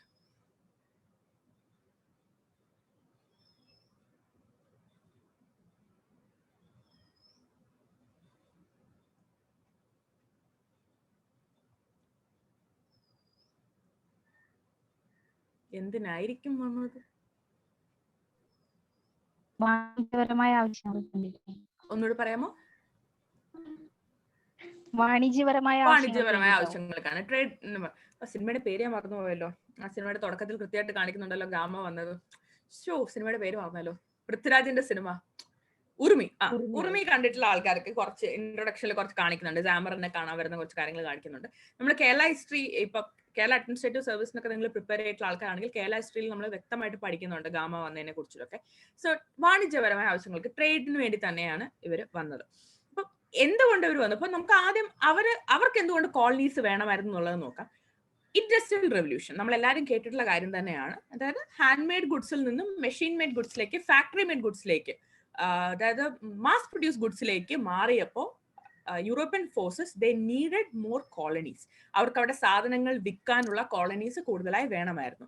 ആ കോളനീസിന്റെ ഒരു റണ്ണിലാണ് അവർ ഇന്ത്യയും കണ്ടെത്തിയത്. സോ അത് തന്നെയാണ് അവരുടെ മേജർ ആയിട്ടുള്ള അവരുടെ പുഷ് ഫാക്ടർ. അവർക്ക് കോളനീസ് വേണമായിരുന്നു, ഇന്ത്യയെ കണ്ടുപിടിച്ചു. That is one thing. But ഇതല്ലാതെ വേറെ കുറച്ച് ഫാക്ടേഴ്സ് ഉണ്ട് അവരെ ഹെൽപ്പ് ചെയ്ത കാര്യങ്ങൾ. ഒന്നാമത്തെ കാര്യം നമ്മുടെ ജോഗ്രഫിക്കൽ ലൊക്കേഷൻ. നമ്മൾ കോസ്റ്റൽ, ഒരു ലാർജ് ചങ്ക് ഓഫ് ഇന്ത്യ എന്ന് പറയുന്നത് കോസ്റ്റൽ ഏരിയ തന്നെയാണ്. നമ്മുടെ ലാൻഡിലൂടെ നമ്മൾ ആദ്യമായിട്ട് എന്താണ് അതിക്രമിച്ച് അല്ലെങ്കിൽ വരുന്നത് അറബ്സ് ആണ്. നമ്മൾ പഠിക്കുന്നുണ്ട് നമ്മുടെ ആ ഒരു നോർത്ത് വെസ്റ്റേൺ റീജിയനിൽ കൂടെ വന്ന് നമ്മൾ അറബ്സ് ആണ്. അപ്പം അതിനുശേഷം മുഗൾസ്, അപ്പം മുഗൾസ് ഇവിടെ ഉണ്ട്, ഇതൊക്കെ നമ്മൾ പഠിക്കും. ബട്ട് സീ വഴി ആ മാർഗം നമ്മളെ തേടി എത്തുന്ന, ആദ്യമായിട്ട് എത്തുന്നത് യൂറോപ്യൻസ് ആണ്. അതിന്റെ റീസൺ എന്ന് പറയുന്നത് വൺ ഇസ് ഒബ്വിയസ്ലി ആ ജോഗ്രഫിക്കൽ ലൊക്കേഷൻ. ഈ ഒരു നമ്മുടെ കോസ്റ്റൽ സ്ട്രിപ്പ് ഒരു വലിയ ഫാക്ടറാണ്. ആൻഡ് സെക്കൻഡ് മേജർ റീസൺ എന്ന് പറയുന്നത്, ദ മെയിൻ റീസൺ എന്ന് പറയുന്നത്, ഷിപ്പ് ബിൽഡിംഗ്, നേവി, ഇതൊക്കെ സുപ്രീം ഫോഴ്സസ് ആയി മാറി for the European powers. So അവർക്ക് എക്സ്പെഡിഷൻസിന് പോകാൻ സാധിച്ചു എന്നുള്ളതാണ്. അപ്പൊ that is one of the main reasons. അവർക്ക് they wanted more colonies. And രണ്ട്, അവർക്ക് ഷിപ്പും കൊണ്ട് പോയപ്പോൾ പറ്റി അടുത്തൊരു കോളനി ദേ കിടക്കുന്നു. വി ഹാവ് ഒരു ലാർജ് സ്ട്രിപ്പ് ഓഫ് ഒരു കോസ്റ്റൽ സോൺ ഉണ്ട്. അപ്പം ഇന്ത്യ വാസ് ലൈക്ക് അവർക്കൊരു നല്ല ഡെസ്റ്റിനേഷൻ ആയിരുന്നു. ബട്ട് ഇഫ് ഇന്ത്യ വേറെ പുവർ കൺട്രി, ഓർ അപ്പൊ ഇന്ത്യ അല്ല, what ever that land area, അതൊരു പുവർ കൺട്രി ആണെങ്കിൽ, അല്ലെങ്കിൽ അതിൽ റിസോഴ്സ് ഒന്നും ഇല്ലെങ്കിൽ, they wouldn't have cared. They cared because we have resources and they knew it through our travel accounts. നമ്മൾ ഈ ഏൻഷ്യൻ മെഡീവൽ ഹിസ്റ്ററി ഒക്കെ പഠിക്കുന്ന സമയത്ത് ഒരുപാട് ട്രാവലേഴ്സ് നമ്മൾ വിസിറ്റ് ചെയ്തിട്ടുള്ളതായിട്ട് നമ്മൾ പഠിക്കുന്നുണ്ട്. ചൈനീസ് ട്രാവലേഴ്സ്, അറബ്സ് മാത്രമല്ല, അതല്ലാതെ ഇറ്റാലിയൻ ട്രാവലേഴ്സ് ഉണ്ട്, പോർച്ചുഗീസ് ട്രാവലേഴ്സ് ഉണ്ട്, മാർക്കോപോളോ ഒക്കെ ഉണ്ട്. ഇവരൊക്കെ വന്ന് ഇവിടുത്തെ വെൽത്തിനെ കുറിച്ചൊക്കെ എഴുതിയിട്ടാണ് പോയിരിക്കുന്നത്. സോ അത് തന്നെയാണ് gave them the idea that India, see, they didn't come to attack India. That's the main thing. They came to have trade relations with India. അത് പിന്നെ അറ്റാക്ക് ആൻഡ് ഇവൻച്വലി ഒരു സബ്ജുഗേഷനായി മാറുകയാണ്. അവർ ട്രേഡ് റിലേഷൻസിന് വേണ്ടി, നേരത്തെ പറഞ്ഞ പോലെ വാണിജ്യ ആവശ്യങ്ങൾക്ക് വേണ്ടി വന്നതാണ്. അപ്പം ഈ ട്രാവലർ അക്കൗണ്ട്സ് ഒരു വലിയ കാര്യമാണ്. ഇവിടുത്തെ വെൽത്തിനെ കുറിച്ച് നല്ല രീതിയിൽ ധാരണയുണ്ട്. They also knew that we did not have a centralized ruling system. Like we had the Mughals. അതുപോലെ തന്നെ സൗത്തിൽ നമുക്ക് ഒരു വളരെ ഫ്ലറിഷ് ചെയ്ത വിജയനഗർ ബാമിനി ഉണ്ടായിരുന്നു. ദെൻ കേരളത്തിൽ അന്ന് കേരളം അല്ല, ട്രാവൻകൂർ, കൊച്ചിൻ, അത് വളരെ ഇൻഡിപെൻഡന്റ് ആയിട്ടുള്ള ഒരു നാട്ടുരാജ്യം പോലെ അങ്ങനെ നിൽക്കുന്നു. അപ്പം മൊത്തത്തിൽ ഒരു ഐക്യമില്ലാതെ അവിടെ ഇവിടെ എന്താ പറയാ ലോക്കൽ ഫൈറ്റ്സ് ഒരുപാടുണ്ട്. Then you have very rich areas like you have Bengal, you have Hyderabad, ഇപ്പൊ നൈസാം ഉണ്ട്, നവാബ് ഉണ്ട്, ഇതൊക്കെ ഭയങ്കര റിച്ച് ഏരിയാസ് ആണ്. സോ ഓവറോൾ അവർക്ക് ഇവിടെ വരുമ്പോൾ ഇവിടെ മൊത്തത്തിൽ ഇന്റേണൽ ഹാർമണി വളരെ കുറവാണ്. അപ്പൊ ആ ഹാർമണി ഇല്ലാത്തത് കൊണ്ട് അവർക്ക് ലൈക്ക് ഇന്റേണൽ ട്രിഗേഴ്സ് ഉണ്ടാക്കി they could easily squeeze through, they could get in. That was one reason. They knew about our wealth through travelers. That was another reason. അവർക്ക് ഷിപ്പ് ബിൽഡിങ്ങും മറ്റും പോസിബിൾ ആയി. അപ്പൊ അവർക്ക് നാവിഗേറ്റ് ചെയ്ത് വരാൻ പറ്റി എന്നുള്ളത് ഒരു റീസൺ. ഇൻഡസ്ട്രിയൽ റെവല്യൂഷൻ എന്നുള്ളത് ഒരു മെയിൻ റീസൺ. അപ്പൊ ഇതൊക്കെയാണ് the reasons why Europeans came to India. ഈ വീക്ക് റൂളേഴ്സ് ഇത് വളരെ ഇമ്പോർട്ടന്റ് ആണ്. കാരണം eventually you will study that ഈ ഫ്രഞ്ച് ഒക്കെ ഇവിടെ നിന്ന് പുറത്താവാൻ കാരണം ഇവരൊക്കെ ലോക്കൽ ഫൈറ്റ്സിൽ ചെന്ന് ഇടപെടും. അതായത് ഒരു സ്ഥലത്ത് നവാബും മറ്റേ സ്ഥലത്തെ ഒരു നൈസാമും കൂടെ കിടന്ന് വഴക്കുണ്ടാക്കുമ്പോൾ ഫ്രഞ്ച് പോയി ഒരു സൈഡ് പിടിക്കും, ബ്രിട്ടൻ പോയി ഒരു സൈഡ് പിടിക്കും. Which they didn't have to do in the first place. അതുപോലെ ഈ നാട്ടുരാജ്യങ്ങളൊക്കെ പതുക്കെ അവരിങ്ങനെ സബ്ജുഗേറ്റ് ചെയ്ത് കൊണ്ടുവരുന്നുണ്ട്. So that if we were like a united country like how we are today, this wouldn't have been possible. Obviously അത് വെറും fantasy മാത്രമായിരിക്കും. But that is the thing. ഇവിടെ എല്ലാം ഒരു യൂണിറ്റി ഇല്ലാത്ത രീതി ഫ്രാഗ്മെന്റ് ആയി കിടന്നത് was one of the main reasons. അപ്പം മുഗൾസ് ആണ് ഇവിടെ ഭരിച്ചുകൊണ്ടിരിക്കുന്നത്. 1498 എന്ന് പറയുമ്പോഴത്തേക്കും ആരാണ്? അക്ബറിന് മുന്നേ ബാബർ, ഹുമയൂൺ, അക്ബർ. അക്ബർ, ഹുമയൂൺ അക്ബർ 1555 അക്ബർ തിരിച്ചു വരുന്നത്. 1498 ഏകദേശം ഒരു അക്ബറിന്റെ ഒക്കെ ഒരു സമയം തൊട്ടാണ് ശരിക്കും ഇവർ വരുന്നത്. ജഹാംഗീർ ആണ് ഇംഗ്ലീഷ് ഈസ്റ്റ് ഇന്ത്യ കമ്പനിയുടെ സമയത്തുള്ള മെയിൻ റൂളർ. ജഹാംഗീർ ആണ്. ഈ ഒരു പീരിയഡിൽ ഇവർ വരുന്നു. ഇവർ വരുമ്പോഴത്തേക്കും ഡൽഹി ബേസ് ചെയ്ത് you have the Mughal rule. But Mughal rule ഒന്നും കേരളത്തിന് ബാധിച്ചിട്ടേ ഇല്ല ട്രാവൻകൂറിനെ. വെൻ യു സ്റ്റഡി ഇവിടുത്തെ ഹിസ്റ്ററി യു അണ്ടർസ്റ്റാൻഡ് ദാറ്റ് നമുക്കിതൊന്നും ഒരു പ്രശ്നമേ അല്ല. നമുക്ക് ട്രാവൻകൂറിന് പുറത്തോട്ട് we didn't care about anything. When we are Tamil Nadu they didn't care about anything. So അതുകൊണ്ട് ഇന്റേണൽ യൂണിറ്റി ഉണ്ടായിരുന്നില്ല. So that was one of the big reasons. Then vast wealth, heavy demand for Indian commodities. ഇത് നേരത്തെ പറഞ്ഞ പോലെ ഇവിടുത്തെ wealth എന്ന് പറയുമ്പോൾ ഇവിടുത്തെ റിസോഴ്സസ് എന്ന് പറയുമ്പോൾ ഇവിടുത്തെ ക്ലോത്ത്സ്, സ്റ്റോൺസ്, പെപ്പർ, ഇങ്ങനത്തെ കാര്യങ്ങളെല്ലാം തന്നെ ഇവർക്ക് ട്രേഡ്. അപ്പൊ ട്രേഡിന് വേണ്ടി അറ്റാക്ക് ചെയ്യാൻ വേണ്ടി വന്നവരല്ല, ട്രേഡിന് വേണ്ടി വന്നവരാണ് ഇനിഷ്യലി. എല്ലാ ലാൻഡ് റൂട്ട്സിലൂടെ ആദ്യം വന്നത് അറബ്സ് ആണ്. ബട്ട് ഒരു 15th century 16th century ആയപ്പോഴത്തേക്കും you will see all these Europeans coming through sea route. Quest of the expansion of the market. ഇത് നമ്മൾ വേൾഡ് ഹിസ്റ്ററി നിങ്ങൾ പഠിക്കുന്ന സമയത്ത് നമ്മൾ വളരെ ഇമ്പോർട്ടന്റ് ആയിട്ട് പഠിക്കും. കാരണം ഇൻഡസ്ട്രിയൽ റെവല്യൂഷൻ പഠിക്കുമ്പോൾ ഇൻഡസ്ട്രിയൽ റെവല്യൂഷൻ എങ്ങനെയാണ് ഇന്ത്യയുടെ അല്ല ലോകത്തിന്റെ ചരിത്രം മാറ്റി എഴുതിയതെന്ന് ചോദിക്കുകയാണെങ്കിൽ നിങ്ങൾക്ക് ആഡ് ചെയ്യാവുന്ന ഒരു പോയിന്റ് ആണ്. ഇവർ വന്ന് കോളനീസ് കണ്ടുപിടിച്ച് സബ്ജുഗേറ്റ് ചെയ്തത് വേൾഡിന്റെ ചരിത്രത്തിനെ മാറ്റി. ഇൻഡസ്ട്രിയൽ റെവല്യൂഷൻ അന്ന് അങ്ങനെ സംഭവിച്ചില്ലായിരുന്നെങ്കിൽ, അല്ലെങ്കിൽ if that had happened in India as well, ഇവർക്ക് സബ്ജുഗേറ്റ് ചെയ്യാൻ പറ്റത്തില്ലായിരുന്നു. So how did industrial revolution frame the world എന്ന് ചോദിച്ചാൽ we can speak about world wars, we can speak about colonisation. ഇതെല്ലാം നിങ്ങൾ എഴുതും, പക്ഷെ നിങ്ങൾക്ക് വേൾഡ് വാറിൽ നിങ്ങൾക്ക് വേൾഡ് ഹിസ്റ്ററി പഠിക്കും. But you have to know that this is one of the major points. You can put it in the first as a first point also if need be. ഞാൻ just ഈ ഓർഡറിൽ ഇങ്ങനെ എഴുതി വെച്ചേക്കുന്നേ ഉള്ളൂ. So these are some of the reasons. ഈ area കുഴപ്പമില്ലല്ലോ, ഇത് എനിക്ക് തോന്നുന്നില്ല വലിയ കൺഫ്യൂഷൻ വരുന്ന റീസൺസ് ഓക്കെ ആണോ? Or would you like to add something else? മാം, എനിക്കൊരു ഡൗട്ട് ഉണ്ട് മാം. പറയ്. ഇൻഡസ്ട്രിയൽ റെവല്യൂഷൻ ഇംഗ്ലണ്ടിലാണല്ലോ സ്റ്റാർട്ട് ചെയ്യുന്നത്. അതെ. പക്ഷെ ഇവിടെ പറഞ്ഞത് പോർച്ചുഗീസ് ആണ് ഫസ്റ്റ് വന്നേന്നല്ലേ?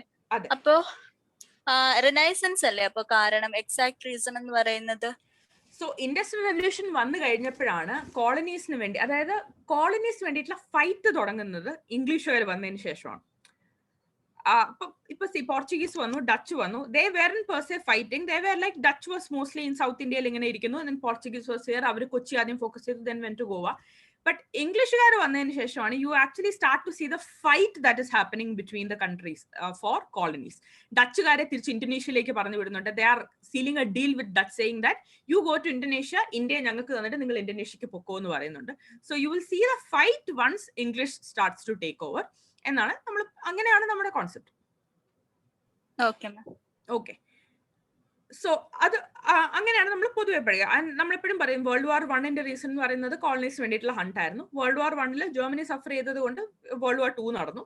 ഇതൊക്കെ ഇങ്ങനെ കണക്ട് ചെയ്ത് പോകും. യു ക്യാൻ ഇൻഡസ്ട്രിയൽ റെവല്യൂഷൻ നമുക്ക് ഏത് രീതിയിൽ വേണമെങ്കിലും കണക്ട് ചെയ്ത് കൊണ്ടുപോകുന്നതാണ്. That is why we usually say that it has an impact on the entire world history as we see today. Okay, so അതാണ് one of the many reasons. ഇതിനേക്കാൾ കൂടുതൽ reasons ചിലപ്പോൾ നിങ്ങൾക്ക് ആലോചിച്ചിട്ട് തോന്നുന്നുണ്ടെങ്കിൽ തീർച്ചയായിട്ടും ഷെയർ ചെയ്യുക. നിങ്ങൾക്ക് എഴുതാവുന്നതാണ്, പ്രശ്നമൊന്നുമില്ല. ഇതൊരു ബേസിക് ഐഡിയ ആണ്. പിന്നെ നമുക്ക് ഓരോരുത്തരായിട്ട് നോക്കാം. പോർച്ചുഗീസ് വന്നു, എന്തൊക്കെ ചെയ്തു. സോ ഈ ഒരു ഏരിയയിൽ കുറച്ചൊരു പ്രോബ്ലം ഉള്ളത്, പോർച്ചുഗീസ്, ഡച്ച്, ഇംഗ്ലീഷ് എന്നൊക്കെ പറയുമ്പോൾ ഇവരുടെ ഫസ്റ്റ് ഫാക്ടറി എവിടെയായിരുന്നു, ഫസ്റ്റ് ഫാക്ടറിയുടെ കൃത്യമായ വർഷം തുടങ്ങിയ കാര്യങ്ങൾ ഇടയ്ക്കിടയ്ക്ക് ഡിബേറ്റബിൾ ആയി മാറും. തൽക്കാലം ഞാനിതിപ്പോൾ റിലയബിൾ സോഴ്സിൽ നിന്നാണ് എടുത്തിരിക്കുന്നത്. നിങ്ങൾ ഇതിങ്ങനെ പഠിച്ചു പോകുന്നതിന് കുഴപ്പമില്ല. ബട്ട് പ്രിലിംസ് ഒക്കെ അടുപ്പിച്ച് വരുമ്പോഴത്തേക്കും നമുക്ക് വേറെ എന്തെങ്കിലും നോട്ട് കമ്പൈലേഷൻസ് നമുക്ക് നോക്കാം. ചില സമയങ്ങളിൽ ഇവരിങ്ങനെ പറയും ഫസ്റ്റ് ഫാക്ടറി സൂററ്റിലല്ലോ, ഫസ്റ്റ് ഫാക്ടറി വേറെ സ്ഥലത്താണ്, അങ്ങനെയൊക്കെ പറഞ്ഞ് ഞാൻ പഠിക്കുന്ന സമയത്ത് എനിക്ക് ഓർമ്മയുണ്ട് ഒരുപാട് കൺഫ്യൂഷൻസ് ഉണ്ടായിരുന്നു. അടുത്ത കാലത്തൊന്നും അങ്ങനെ ഫസ്റ്റ് ഫാക്ടറി ഇന്നടുത്ത് തുടങ്ങിയെന്നൊന്നും ഫിലിംസിന് ചോദിക്കാറില്ല. I think UPSC also knows that everyone will like somehow study it. അവർ ആ ഏരിയ ഒക്കെ വിട്ട് വേറെ ലെവലിലാണ് ഇപ്പൊ പിടിക്കുന്നത്. എന്തെങ്കിലും we have to know it anyway. So Portuguese came through the Cape of Good Hope, Vasco da Gama 1498 വന്നു കഴിഞ്ഞ് മൊത്തം 3 പ്രാവശ്യം വരുന്നുണ്ട്. കേരള ഹിസ്റ്ററിയുടെ ഇമ്പോർട്ടൻസ് പറയുകയാണെങ്കിൽ കൊച്ചി ഒരു വലിയ ഒരു മേജർ പോർട്ട് സിറ്റി ആയിട്ട് മാറുന്നത് പോർച്ചുഗീസുകാർ വന്നതിന് ശേഷമാണ്. വൈപ്പിൻ, കൊച്ചി ഇതൊക്കെ ഭയങ്കര, അതുവരെ കാലിക്കറ്റ് ഭയങ്കര എക്സ്ട്രീംലി ഇമ്പോർട്ടന്റ് ആയിരുന്നു. കാലിക്കറ്റിന്റെ ഇമ്പോർട്ടൻസ് കുറഞ്ഞിട്ട് കൊച്ചിക്കൊക്കെ ഒരു ട്രേഡിന് ഒരു ഇമ്പോർട്ടൻസ് കിട്ടുന്നത് പോർച്ചുഗീസുകാർ വന്നുകൊണ്ടാണ്. അതുപോലെ തന്നെ ഇവിടുത്തെ നമ്മുടെ ചവിട്ട് നാടകം എന്നുള്ള നമ്മുടെ ആർട്ട് ഫോം, ലാറ്റിനൈസേഷൻ ഓഫ് നമ്മുടെ ഇവിടുത്തെ ചർച്ച്, ഇങ്ങനത്തെ കുറെ കാര്യങ്ങളൊക്കെ പോർച്ചുഗീസിന്റെ ഇമ്പാക്ട് ആയിട്ട് നമ്മൾ കേരള ഹിസ്റ്ററി പഠിക്കുന്നുണ്ട്. ബട്ട് തൽക്കാലം നമുക്കിപ്പോൾ അത് ജസ്റ്റ് എക്സ്ട്രാ പോയിന്റ്സ് ആയിട്ട് പറഞ്ഞു എന്നേ ഉള്ളൂ. സോ ഇവരിവിടെ ഫസ്റ്റ് ഫാക്ടറി കാലിക്കറ്റ് ആണ്. ഈ ഫാക്ടറി എന്ന് പറയുമ്പോൾ do they produce here like ഒരു ഫാക്ടറി, നമ്മളിപ്പോഴത്തെ നമ്മുടെ പാർലൻസ് നമ്മൾ ഫാക്ടറി എന്ന് പറയുമ്പോൾ നമ്മൾ പ്രൊഡക്ഷൻ നടക്കുന്ന സ്ഥലം എന്ന് ചോദിച്ചു. ഈ ഫാക്ടറി എന്താണ്, പ്രൊഡക്ഷൻ നടക്കുന്ന സ്ഥലമാണോ? What is exactly is this factory?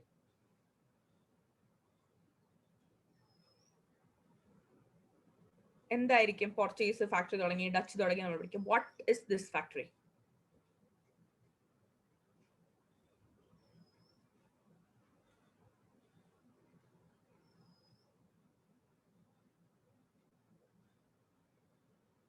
Any guesses?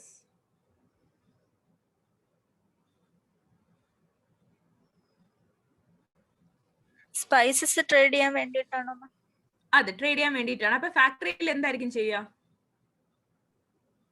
സ്പൈസസും അല്ലെങ്കിൽ ഗുഡ്സും ഒക്കെ സ്റ്റോർ ചെയ്യാനായിട്ട്. എക്സാക്ട്ലി, സ്റ്റോർ ചെയ്യുന്ന സ്ഥലങ്ങളാണ് ഫാക്ടറി. അവര് ഗോഡൌൺ എന്ന് വിളിച്ചാൽ മതിയായിരുന്നെങ്കിൽ നമുക്ക് ഈ കൺഫ്യൂഷൻ ഒഴിവാക്കാമായിരുന്നു. ഇവിടെ ഒരിക്കലും പ്രൊഡക്ഷൻ ഒന്നും നടത്തിയിട്ടില്ല. അവര് ഈ സ്പൈസസും മറ്റും ഒരു ഡീലൊക്കെ വെച്ച് നമ്മുടെ കയ്യിൽ നിന്നൊക്കെ വാങ്ങിച്ച് അവരത് റോ മെറ്റീരിയൽ ആയിട്ട് ഇവിടെ നിന്ന് എക്സ്പോർട്ട് ചെയ്യുകയാണ് ടു ദെയർ ഹോം ലാൻഡ്. അത് സ്റ്റോർ ചെയ്യുന്ന സ്ഥലങ്ങളെയാണ് ഈ ഫാക്ടറി എന്ന് നമ്മൾ വിളിക്കുന്നത്. അല്ലാതെ ഇവിടെ പ്രൊഡക്ഷൻ ഒരിക്കലും നടന്നിട്ടില്ല. ഇവിടെ ഇൻഫാക്ട് ഇവർ വന്നതിന് ശേഷം, ഇവരെന്ന് പറഞ്ഞാൽ Europeans, basically British once they took over, ഇവിടെ ഒരു രീതിയിലുള്ള ഇൻഡസ്ട്രിയലൈസേഷനോ അല്ലെങ്കിൽ ആ ലെവലിലുള്ള പ്രൊഡക്ഷനോ ഒന്നും തന്നെ നടന്നിട്ടില്ല. This point has to be very clear. You will be like lot of factories by Portuguese, Dutch, English. No, production ഒന്നുമില്ല. It's only like storing. It's for trade for them. Okay, so അതാണ് first factory. കാലിക്കറ്റിൽ തുടങ്ങി, അത് കഴിഞ്ഞ് അതൊക്കെ abandon ചെയ്തിട്ട് പോകുന്നുണ്ട്. Not very important. Initially Kochi ആയിരുന്നു ഇവരുടെ hub. We should be thankful because Kochi rose to prominence ഇവരുടെ സമയത്ത് ഒരു കോസ്റ്റൽ ഒരു ഹബ്ബായിട്ട്. ആൻഡ് ലേറ്റർ അവർ ഗോവയ്ക്ക് പോയി, കുഴപ്പമില്ല. പിന്നെ ഇതിനകത്ത് പോർച്ചുഗീസിൽ ഇമ്പോർട്ടൻ്റ് ആയിട്ട് പഠിക്കേണ്ടത് പോർച്ചുഗീസിലെ 2 ഗവർണേഴ്സിന്റെ പേരുകൾ. ഇതിന്റെ ഇമ്പോർട്ടൻസ് എന്താണെന്ന് വെച്ച് കഴിഞ്ഞാൽ ആദ്യത്തെ ഇവിടുത്തെ പോർച്ചുഗീസ് ഗവർണർ എന്ന് പറയുന്നത് അൽമിഡ. But you also have another governor who is very important, who is called Albuquerque. Okay, ഈ ഫുൾ നെയിം ഒന്നും പഠിക്കണമെന്നില്ല. നിങ്ങൾ പരീക്ഷയ്ക്ക് എഴുതുമ്പോൾ അൽമിഡ ആൽബുക്കർക്ക് എന്ന് എഴുതിയാലും മതി, കുഴപ്പമൊന്നുമില്ല. അങ്ങനെ ഇതൊക്കെ പഠിച്ചു വരുമ്പോഴത്തേക്ക് അവസാനം തെറ്റും. അൽമിഡ ആൽബുക്കർക്ക് നിങ്ങൾ കൃത്യമായിട്ട് എഴുതുക. ഇതിന്റെ ഇമ്പോർട്ടൻസ് എന്താണെന്ന് വെച്ച് കഴിഞ്ഞാൽ അൽമിഡ is the first Portuguese governor in India and he came up with this policy called Blue Water Policy. Blue Water Policy എന്ന് പറഞ്ഞാൽ വളരെ സിമ്പിൾ ആണ്. ഇവരെങ്ങനെയാണ് ഇന്ത്യയിലേക്ക് വന്നത്? വെള്ളത്തിലൂടെയാണ് വന്നത്. Blue Water Policy means that ഈ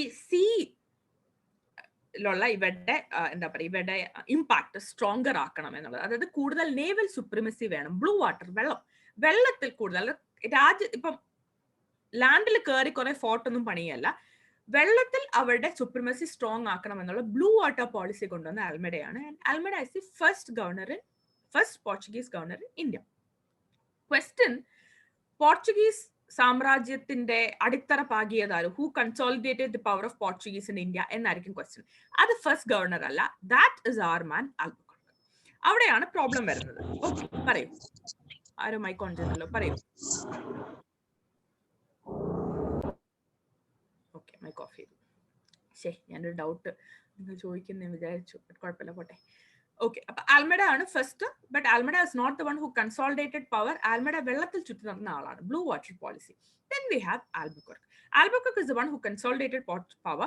Basically ഒരു ലാൻഡ് ചെന്ന് കൺസോളിഡേറ്റ് ചെയ്യുക, അവിടുത്തെ പവർ കൺസോളിഡേറ്റ് ചെയ്യുക എന്ന് പറഞ്ഞാൽ അതിൽ ജോഗ്രഫിക്കൽ എക്സ്പാൻഷൻ ഒരു വലിയ ഭാഗമാണ്, എക്കണോമിക് കൺട്രോൾ ഒരു ഭാഗമാണ്, പൊളിറ്റിക്കൽ കൺട്രോൾ ഒരു ഭാഗമാണ്. അപ്പൊ ഇദ്ദേഹം സ്റ്റാർട്ട് ചെയ്ത് വെച്ചത് ജോഗ്രഫിക്കൽ കൺട്രോൾ ഉണ്ടാക്കിയെടുക്കാൻ ശ്രമിച്ചു എന്നുള്ളതാണ്. അപ്പം ഒരു പോർച്ചുഗീസ് എംപയർ ഇന്ത്യയിൽ വന്നിട്ടുണ്ടെങ്കിൽ the reason is this man Albuquerque. He is the one who captured Goa from the ruler of Bijapur, and blue water policy, Almada konduvanna blue water policy reverse cheyidu. Adayathu now we are going to focus on building forts, allengil endha paraya occupying land, vellokke madi endal nammal vellathu kodiyana vanne. We are like reversing that policy ennu parne land il focus cheyda aalana Albuquerque. ഇന്ത്യയിലെ തന്നെ ആദ്യത്തെ ഫോർട്ടുകൾ എല്ലാം പോർച്ചുഗീസുകാരുടെയാണ്. ആദ്യത്തെ European forts എല്ലാം പോർച്ചുഗീസുകാരുടെയാണ്. നമുക്ക് കൊച്ചിയിലുണ്ട്, പേര് ഞാൻ മറന്നുപോയല്ലോ, പേര് മറന്നുപോയി. അതൊക്കെ എനിക്കൊന്ന് one of the earliest or if not the earliest forts ആണ്. അതെല്ലാം പോർച്ചുഗീസുകാർ പണിഞ്ഞ ഫോർട്ടുകളാണ്. Pallipuram, I think it's Pallipuram fort കൊച്ചിയിൽ, അതെല്ലാം പോർച്ചുഗീസുകാർ പണിഞ്ഞാണ്. ആൻഡ് ഫോർട്ട് പണിയുന്നതിന് ഒരു അർത്ഥമേ ഉള്ളൂ. You build a fort at some place would mean that you have control over that place എന്നാണ് കാണിക്കുക. Later this becomes important because say there are two people, one person builds a fort somewhere. If the other person attacks this fort, it means that there is going to be a fight between them. ഞാൻ പണിഞ്ഞ fort ഒരാൾ attack ചെയ്ത് ഞാൻ തിരിച്ച് attack ചെയ്യും, അതൊരു വാറിലെ അവസാനിക്കുള്ളൂ. Fort ബിൽഡിങ്ങിന്റെ ഇമ്പോർട്ടൻസ് അതാണ്. യു വിൽ നോ ഇതിനെ പറ്റിയിട്ട് ഫൈറ്റ്സും വാറുകളൊക്കെ വരുന്നുണ്ട്. So that is the significance of fortressing. Okay, building forts അല്ലെങ്കിൽ ഫോർട്രസസ് എന്ന് പറയുന്നത്. സോ ദാറ്റ് ഇസ് ആൽമഡ ആൻഡ് ആൽബക്കോട്ട്. കുഴപ്പമില്ലാന്ന് തോന്നുന്നു. ഭാഗ്യമാണെങ്കിൽ ഫിലിംസ് ഇതുപോലെ തന്നെ ചോദിച്ചാൽ it will be very nice. ഈ ഒരു പോയിന്റ് നോക്കാം. He encourage his countrymen to marry Indian women. ഇവിടെ നമുക്ക് ആംഗ്ലോ ഇന്ത്യൻസ് കമ്മ്യൂണിറ്റിയുടെ ഒരു ബിഗിനിങ്ങും പോർച്ചുഗീസുകാർ തന്നെയാണ്. ഇവരെ കല്യാണം കഴിച്ച് ഇവരുടെ മക്കൾ ഇവിടെ തന്നെ ആയിരിക്കുമല്ലോ. അവർ തന്നെയാണ് നമ്മുടെ ആംഗ്ലോ ഇന്ത്യൻ കമ്മ്യൂണിറ്റിയുടെ സ്റ്റാർട്ടിംഗ് എന്ന് പറയുന്നത്. We have a lot of them in Kerala also. So Albuquerque തന്നെയാണ് എല്ലാ രീതിയിലും പോർച്ചുഗീസിന്റെ പവർ ഇവിടെ കൺസോളിഡേറ്റ് ചെയ്യുന്നത്. അതിപ്പം ആൾക്കാർ വഴിയാണെങ്കിലും സ്ഥലം വഴിയാണെങ്കിലും ഹി ഇസ് ദ പേഴ്സൺ. ഈ ഒരു വർഷമൊന്നും അത്ര ഇമ്പോർട്ടന്റ് അല്ല ഈ എഴുതി വെച്ചേക്കുന്നത്. UPSCക്ക് ഇത് ഇത്ര ഇമ്പോർട്ടന്റ് അല്ല. നമുക്കൊരു ടൈം ലൈൻ ഐഡിയ കിട്ടാൻ വേണ്ടിയിട്ടാണ് എഴുതി വെച്ചിരിക്കുന്നത്. ബട്ട് ഈ ഫോർട്ടുകൾ, അതായത് ഫസ്റ്റ് ഫോർട്ട് അല്ല, സോറി, ഈ ഫസ്റ്റ് ഫാക്ടറി എവിടെ പണിഞ്ഞു, ഏത് വർഷം പണിഞ്ഞു, അവിടെ വർഷം ഇമ്പോർട്ടന്റ് ആയി വരും. ഓക്കെ, ബട്ട് ഇവിടെ ഒന്നും വർഷം അത്ര ഇമ്പോർട്ടന്റ് അല്ല. ഞാൻ ജസ്റ്റ് ഒരു ഐഡിയക്ക് വേണ്ടി മാത്രമാണ് എഴുതി വെച്ചേക്കുന്നത്. And this man ruled only for like 6 years. Okay, U also have then people like D Kanha, D'Souza, കുറെ ആൾക്കാരുടെ പേരൊക്കെ പറഞ്ഞിട്ടുണ്ട്. അങ്ങനെയൊന്നും ചോദിക്കാൻ ചാൻസ് ഒന്നുമില്ല. അറേഞ്ച് ക്രോണോളജിക്കൽ ഓർഡർ ഒന്നും ഈ ഒരു കാര്യത്തിൽ ചോദിക്കില്ല. പോർച്ചുഗീസ് ഗവർണേഴ്സ് അങ്ങനെയൊന്നും ചോദിക്കില്ല. Ultimately Portuguese way left with only Goa, Daman and Diu. 1961 fight നടത്തി നമ്മൾ തിരിച്ചു വിളിച്ചു. And that is when they left India also. They made the spice trade, particularly pepper trade, A monopoly. പിന്നെ കുറച്ച് കാര്യങ്ങൾ പറയുന്നുണ്ട്. ഇതൊക്കെ ജസ്റ്റ് വായിച്ചു നോക്കിയാൽ മതി. അവിടുത്തെ റൂളേഴ്സിന്റെ പേരും ഒക്കെയാണ്, not very important. And other question that can be asked is, നമ്മൾ ദസ്തക് എന്ന് യൂറോപ്യൻസ് വന്നു കഴിയുമ്പോഴത്തേക്കും, ബ്രിട്ടീഷുകാർ വന്നു കഴിയുമ്പോൾ നമ്മൾ ഒരു ട്രേഡ് പാസിനെ പറ്റി പഠിക്കും. Portuguese had something called cartaz. Cartaz എന്ന് വെച്ച് കഴിഞ്ഞാൽ വൺസ് പോർച്ചുഗീസ് ഒരു കൺട്രോൾ എടുത്തു കഴിഞ്ഞപ്പോൾ, ഇഫ് സം വെസൽ എന്ന് പറഞ്ഞാൽ ship, if they have to navigate in the Indian waters, അവർക്ക് ഈ കാർട്ടാസ് എന്നുള്ള പാസ് പോർച്ചുഗീസ് ഇഷ്യൂ ചെയ്യണം. In other words, if a ship does not have this cartaz issued by Portuguese, ആ ഷിപ്പിനെ ഇവര് confiscate ചെയ്യും. അപ്പൊ ആ രീതിയിൽ അവർ ഒരു കൺട്രോൾ കൊണ്ടുവരാണ്. അതാണ് കാർട്ടാസ് എന്ന് പറയുന്നത്. അപ്പോൾ പ്രിലിംസിന് വേണമെങ്കിൽ ഇപ്പൊ പല സ്റ്റേറ്റ്മെന്റ്സ് എന്നിട്ട് ചോദിക്കാം, cartaz issued by English people, cartaz issued by the British was a trade pass എന്ന് പറഞ്ഞാൽ ട്രേഡ് പാസ് ആണ് നമ്മൾ ഓർത്തിരിക്കും. പക്ഷെ ആരാണെന്ന് ഓർത്തിരിക്കില്ല. അത് പോർച്ചുഗീസ് ആണ് കാർട്ടാസ് എന്ന് പറയുന്നത്. It was first issued in 1502. വന്നൊരു 3-4 വർഷത്തിൽ തന്നെ അവരുടെ പരിപാടി തുടങ്ങി എന്നുള്ളതാണ്. So that is about Portuguese. ഇവിടെ കുറച്ച് കാര്യങ്ങൾ കൊടുത്തിട്ടുണ്ട്, വലിയ ഇമ്പോർട്ടൻ്റ് ഒന്നുമല്ല. അവർ ബേസിക്കലി ഒരു ഇൻസ്ട്രുമെന്റ് ഓഫ് സറണ്ടർ സൈൻ ചെയ്തിട്ടാണ് ഡിസംബർ 1961 അവർ പോകുന്നത്. ആൻഡ് അങ്ങനെയാണ് പോർച്ചുഗീസ് റൂൾ ഇന്ത്യയിൽ എൻഡ് ചെയ്യുന്നത്. സോ ഇൻഡിപെൻഡൻസിന് ശേഷവും കണ്ടിന്യൂ ചെയ്ത ഒരേ ഒരു ഗ്രൂപ്പ് ഇവർ മാത്രമാണ്. ബ്രിട്ടൻ വരെ തിരിച്ചു, പക്ഷെ ഇവർ പോയില്ല, ഇവർ അവിടെ നിന്ന് താമസിച്ചു. So that is about Portuguese. എന്തെങ്കിലും ഡൗട്ട് ഉണ്ടോ?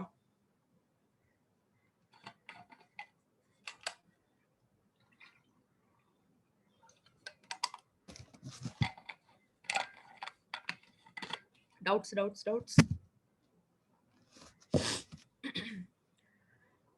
വരാനുള്ള ഒരു പ്രശ്നമുള്ള ഏരിയ അല്ല. നമുക്ക് അടുത്തേക്ക് പോവാം. അടുത്ത ഡച്ച് ആണ്.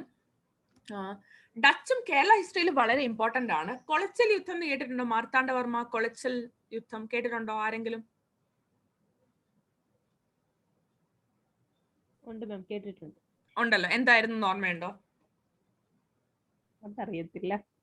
ഓക്കെ, കേട്ടിട്ടുണ്ടല്ലോ, സംഭവം അത് തന്നെയാണ്. ബേസിക്കലി കേരളത്തില് അന്ന് കേരളമില്ല, no Keralam, Travancore, let's focus on Travancore. 1741 മാർത്താണ്ഡവർമ്മയും ഡച്ചുകാരും തമ്മിൽ നടന്ന യുദ്ധമാണ് കൊളച്ചൽ എന്ന് പറയുന്നത്. 1741 ഓഗസ്റ്റ് ആണ്, ഡേറ്റ് എനിക്ക് കൃത്യമായിട്ട് ഓർമ്മയില്ല.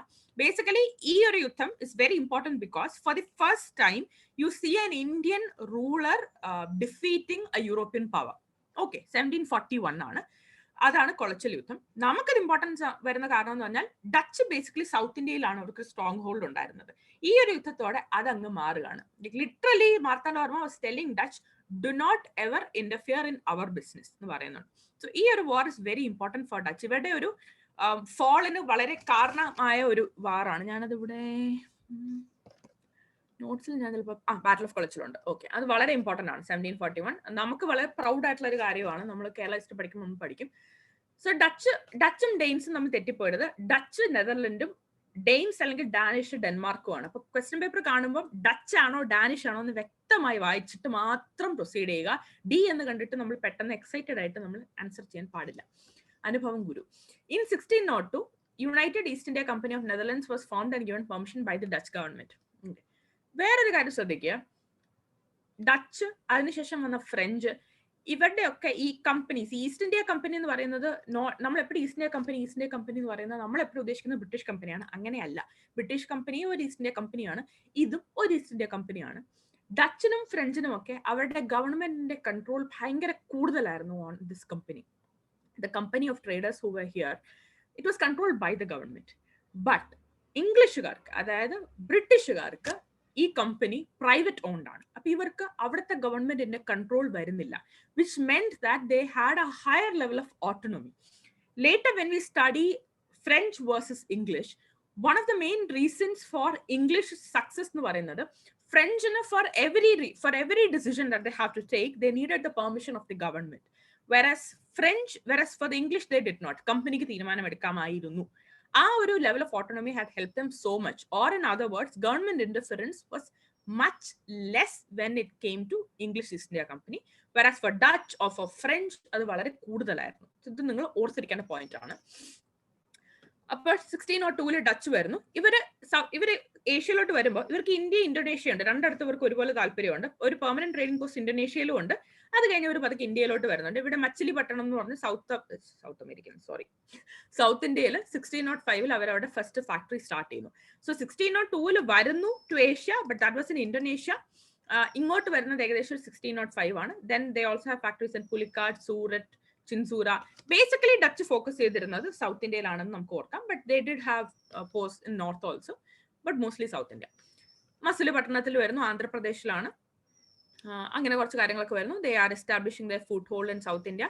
ഇവർ ബേസിക്കലി ട്രേഡ് ചെയ്തിരുന്നത് cotton, indigo, silk, rice and opium.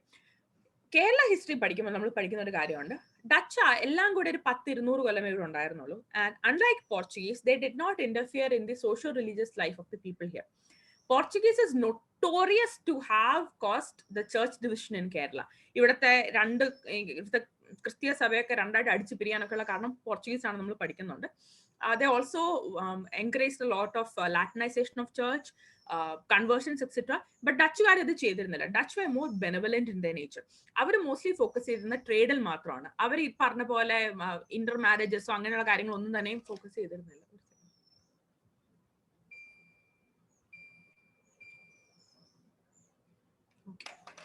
So that is something about Dutch. അത് നമ്മൾ കേരള ബേസ് ചെയ്ത് പഠിക്കുക. But if that is their policy in Kerala, then that is a policy in the entire of India as well. So that is something about Dutch. ഇവർ സ്വന്തമായിട്ട് coin ഒക്കെ അടിച്ചിറക്കിയ ആൾക്കാരാണ്. Dutch coinage you can find them Kochi, Masulipatnam, Nagapattinam, Pondicherry, Pulicat, അവിടെയൊക്കെ coins ഉണ്ടായിരുന്നു. ഇപ്പൊ local കോയിനേജസിനെ പോലെ തന്നെ. അപ്പൊ ഡച്ചിന് കോയിനേജ് എന്നൊരു ഫാക്ടർ ഉണ്ട്. ഇത് ചിലപ്പോൾ പ്രിലിംസിന് വേണമെങ്കിൽ ചോദിക്കാം, പോർച്ചുഗീസ് കോയിൻ ഇറക്കിയെന്നോ ഫ്രഞ്ച് കോയിൻ ഇറക്കിയെന്നോ ചോദിക്കാം. ഡച്ച് ആണ് മെയിൻ ആയിട്ട് അത് ചെയ്തിരുന്നത്. ഡച്ചിന്റെ ഡിക്ലൈൻ സ്റ്റാർട്ട്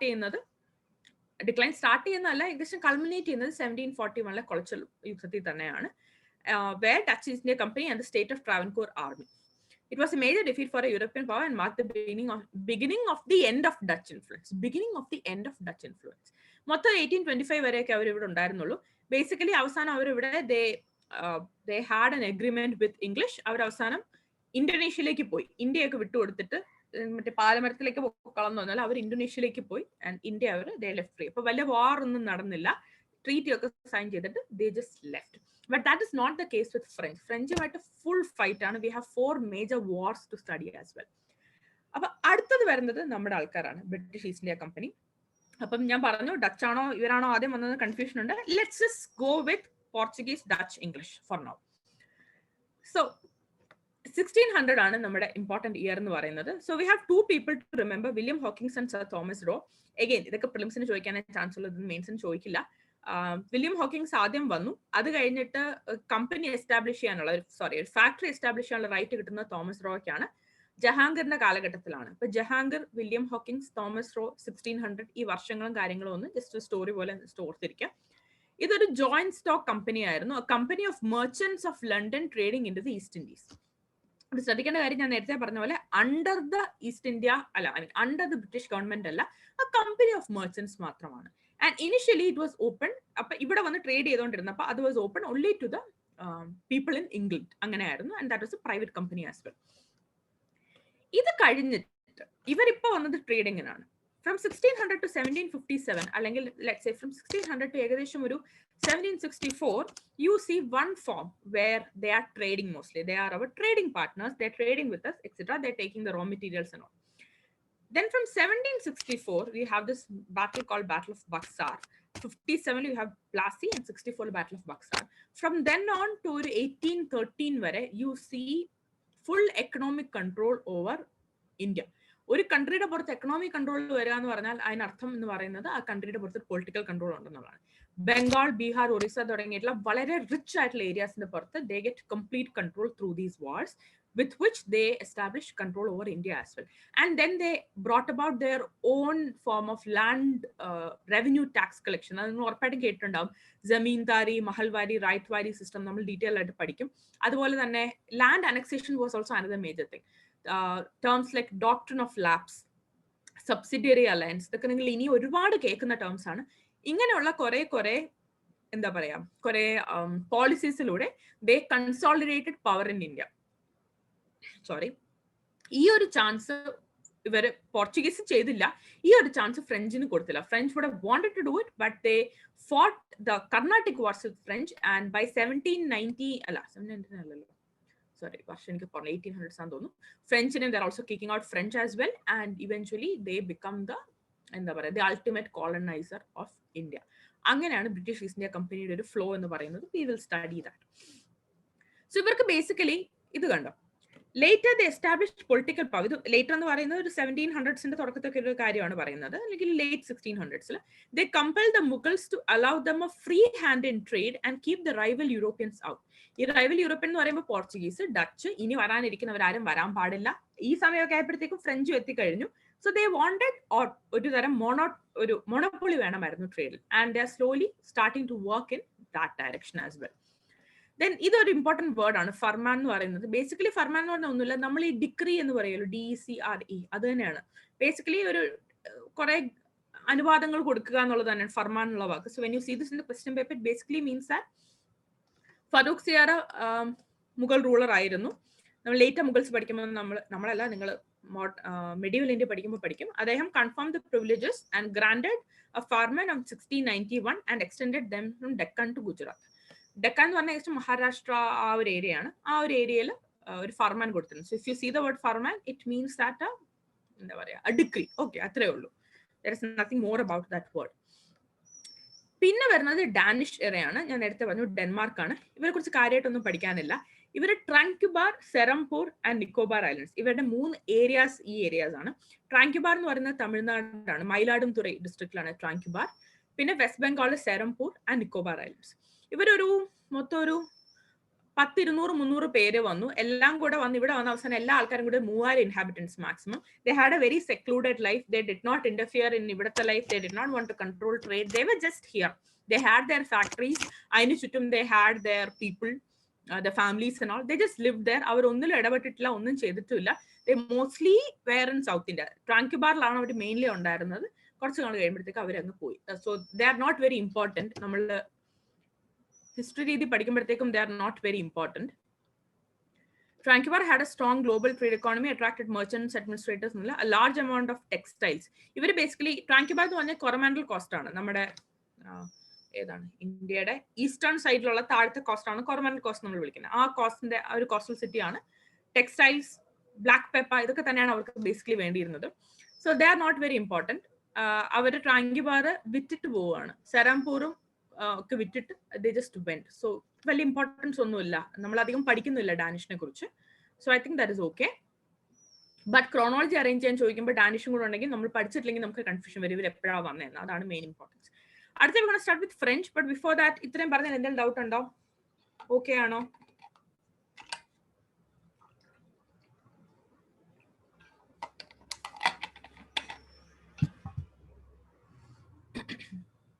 കണ്ടിന്യൂ ചെയ്യാമോ?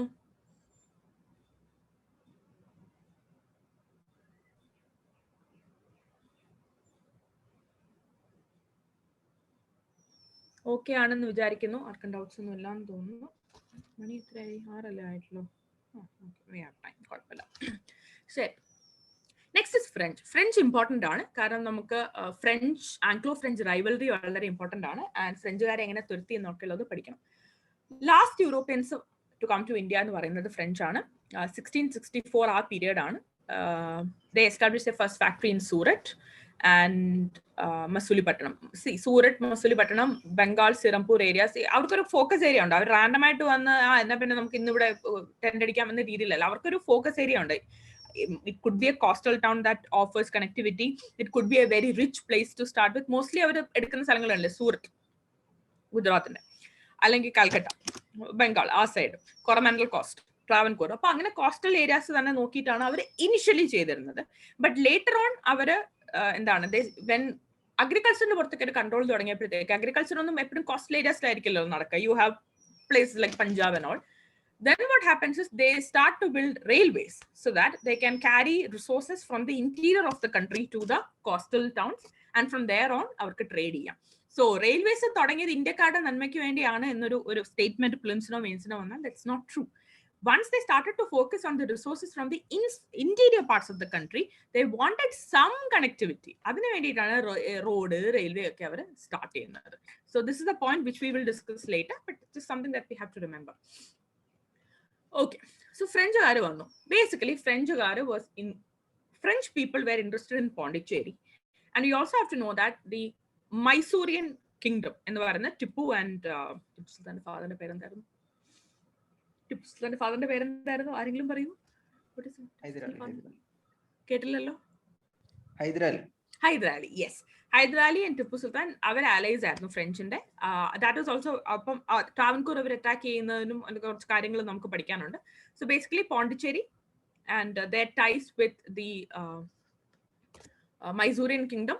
സോ ഇവർക്ക് കൊമേഴ്ഷ്യൽ പോണ്ടിച്ചേരി ഇവർക്ക് താല്പര്യമുണ്ട്. And there other areas like Mahe, Karaikal, മാലസൂർ, അങ്ങനത്തെ കുറച്ച് areas they were mostly focusing on those. These areas British were also interested. അപ്പൊ അവർക്ക് ബേസിക്കലി ഈ ഏരിയാസിലുള്ള ഒരു ഫൈറ്റ് തന്നെയായിരുന്നു വിത്ത് യൂറോപ്യൻസ് അല്ലെങ്കിൽ വിത്ത് ഫ്രഞ്ച് എന്ന് പറയുന്നത്. They also wanted the same areas because ഇത് സ്ട്രാറ്റജിക്കലി ഇമ്പോർട്ടന്റ് ഏരിയാസ് ആയിരുന്നു, കോസ്റ്റൽ സിറ്റീസ് ആയിരുന്നു. ഇവിടെ ആർ മെയിൻ മാൻ ഇസ് ഡ്യൂപ്ലേയുടെ പ്രതിമയൊക്കെ പോണ്ടിച്ചേരി വെച്ചിട്ടുണ്ട്. Very important. If you have been to Pondicherry you will know. So Dupleix is very important for us. കാരണം ഡ്യൂപ്ലേയാണ് major wars ഒക്കെ ഫൈറ്റ് ചെയ്തിട്ടുള്ളത്. Let's just see എന്ത് സംഭവിച്ചു എന്നുള്ളത്. ഇപ്പൊ Dupleix comes to India in 1741. Colachel യുദ്ധം നടന്ന് ഡച്ചുകാരൊക്കെ തോറ്റോണ്ടിരുന്ന വർഷമാണ് ഡ്യൂപ്ലേ വരുന്നത്. If it helps you to remember, then please remember the year also. And Dupleix was extremely talented and took the advantage of the rivalries among local rulers and saw it as a God-sent opportunity. ഇതാണ് ഞാൻ നേരത്തെ പറഞ്ഞത്. French കൂടെ വന്നു കഴിയുമ്പോഴത്തേക്കും they start to take sides and they fight, which you will see. എന്തായാലും വലിയ ഗുണമൊന്നും ഉണ്ടായില്ല. French were thrown out eventually, but that's that. This is about French, and mainly about French we are going to study about the Carnatic Wars. Okay, Carnatic Wars the question vanal, it is Anglo-French War. Mottham 1 2 3 4 war undu. Yeah, 3 war undu. And third war ode completely French inde endha paraya control over India completely nammal wash out cheyyunnadana the third war ennu parayunnathu. So we'll start with the Carnatic Wars. Okay, so main problem എന്ന് പറയുന്നത് ഇവിടുത്തെ എന്താണ്, they are like they want Pondicherry, then ഒരു സൈഡില് Mysorean kingdom ആയിട്ടുള്ള friendship, ഇങ്ങനത്തെ കുറച്ച് issues ഉണ്ട്. But also when you study World War you will understand that ഇവിടെ നടക്കുന്ന പല വാറുകളും അല്ലെങ്കിൽ പല ഫൈറ്റ്സും is also the countries are fighting with each other world war level. നമ്മൾ വേൾഡ് വാർ അല്ല, നമ്മൾ വേൾഡ് ഹിസ്റ്ററി ലെവൽ പഠിക്കുമ്പോഴത്തേക്കും. സോ ദ ഫസ്റ്റ് വാർ ഇവിടെ സ്റ്റാർട്ട് ചെയ്യുന്നത് 1740 to 48 പീരിയഡില് ഓസ്ട്രിയൻ വാർ ഓഫ് സക്സഷൻ അവിടെ നടക്കുമ്പോൾ British and French are on opposite sides and hence they are fighting here. So ഇതിന്റെ ഇമ്പോർട്ടൻസ് എന്താണെന്ന് വെച്ച് കഴിഞ്ഞാൽ first war, second war, third വാറിന് ഇവിടെ നടന്ന 3 കർണാട്ടിക് വാർസിന് 3 ഡിഫറെന്റ് റീസൺസ് ആണ്. Question can we ask like the cause for the first Carnatic War was that French and English took sides of the local Nawabs here. ennu paranjal we have studied that they have taken opposite sides, but first war inde reason adalla. first war inde reason ennu parayunnathu Austrian succession war avada nadanappo adu nammal ivide padikena world history ningal padikum. avada nadanna avaru fight cheyadappo simultaneously avaru ivideyum fight cheyidu ennulladana. Okay, that is why it is important. So first Carnatic War happened here when Austrian war succession was happening there. And Austrian war succession end ചെയ്തത് ഈ ഒരു ട്രീറ്റിയാണ്, treaty of air ഷപ്പൽ. ഈ ഒരു treaty ഇവിടെ sign ചെയ്ത treaty അല്ല, അവിടെ sign ചെയ്ത ട്രീറ്റിയാണ്. ഓസ്ട്രിയൻ വാർ സക്സഷൻ തീർന്നപ്പോൾ ഈ ട്രീറ്റി സൈൻ ചെയ്തു, 1748 എൻഡ് ചെയ്തു.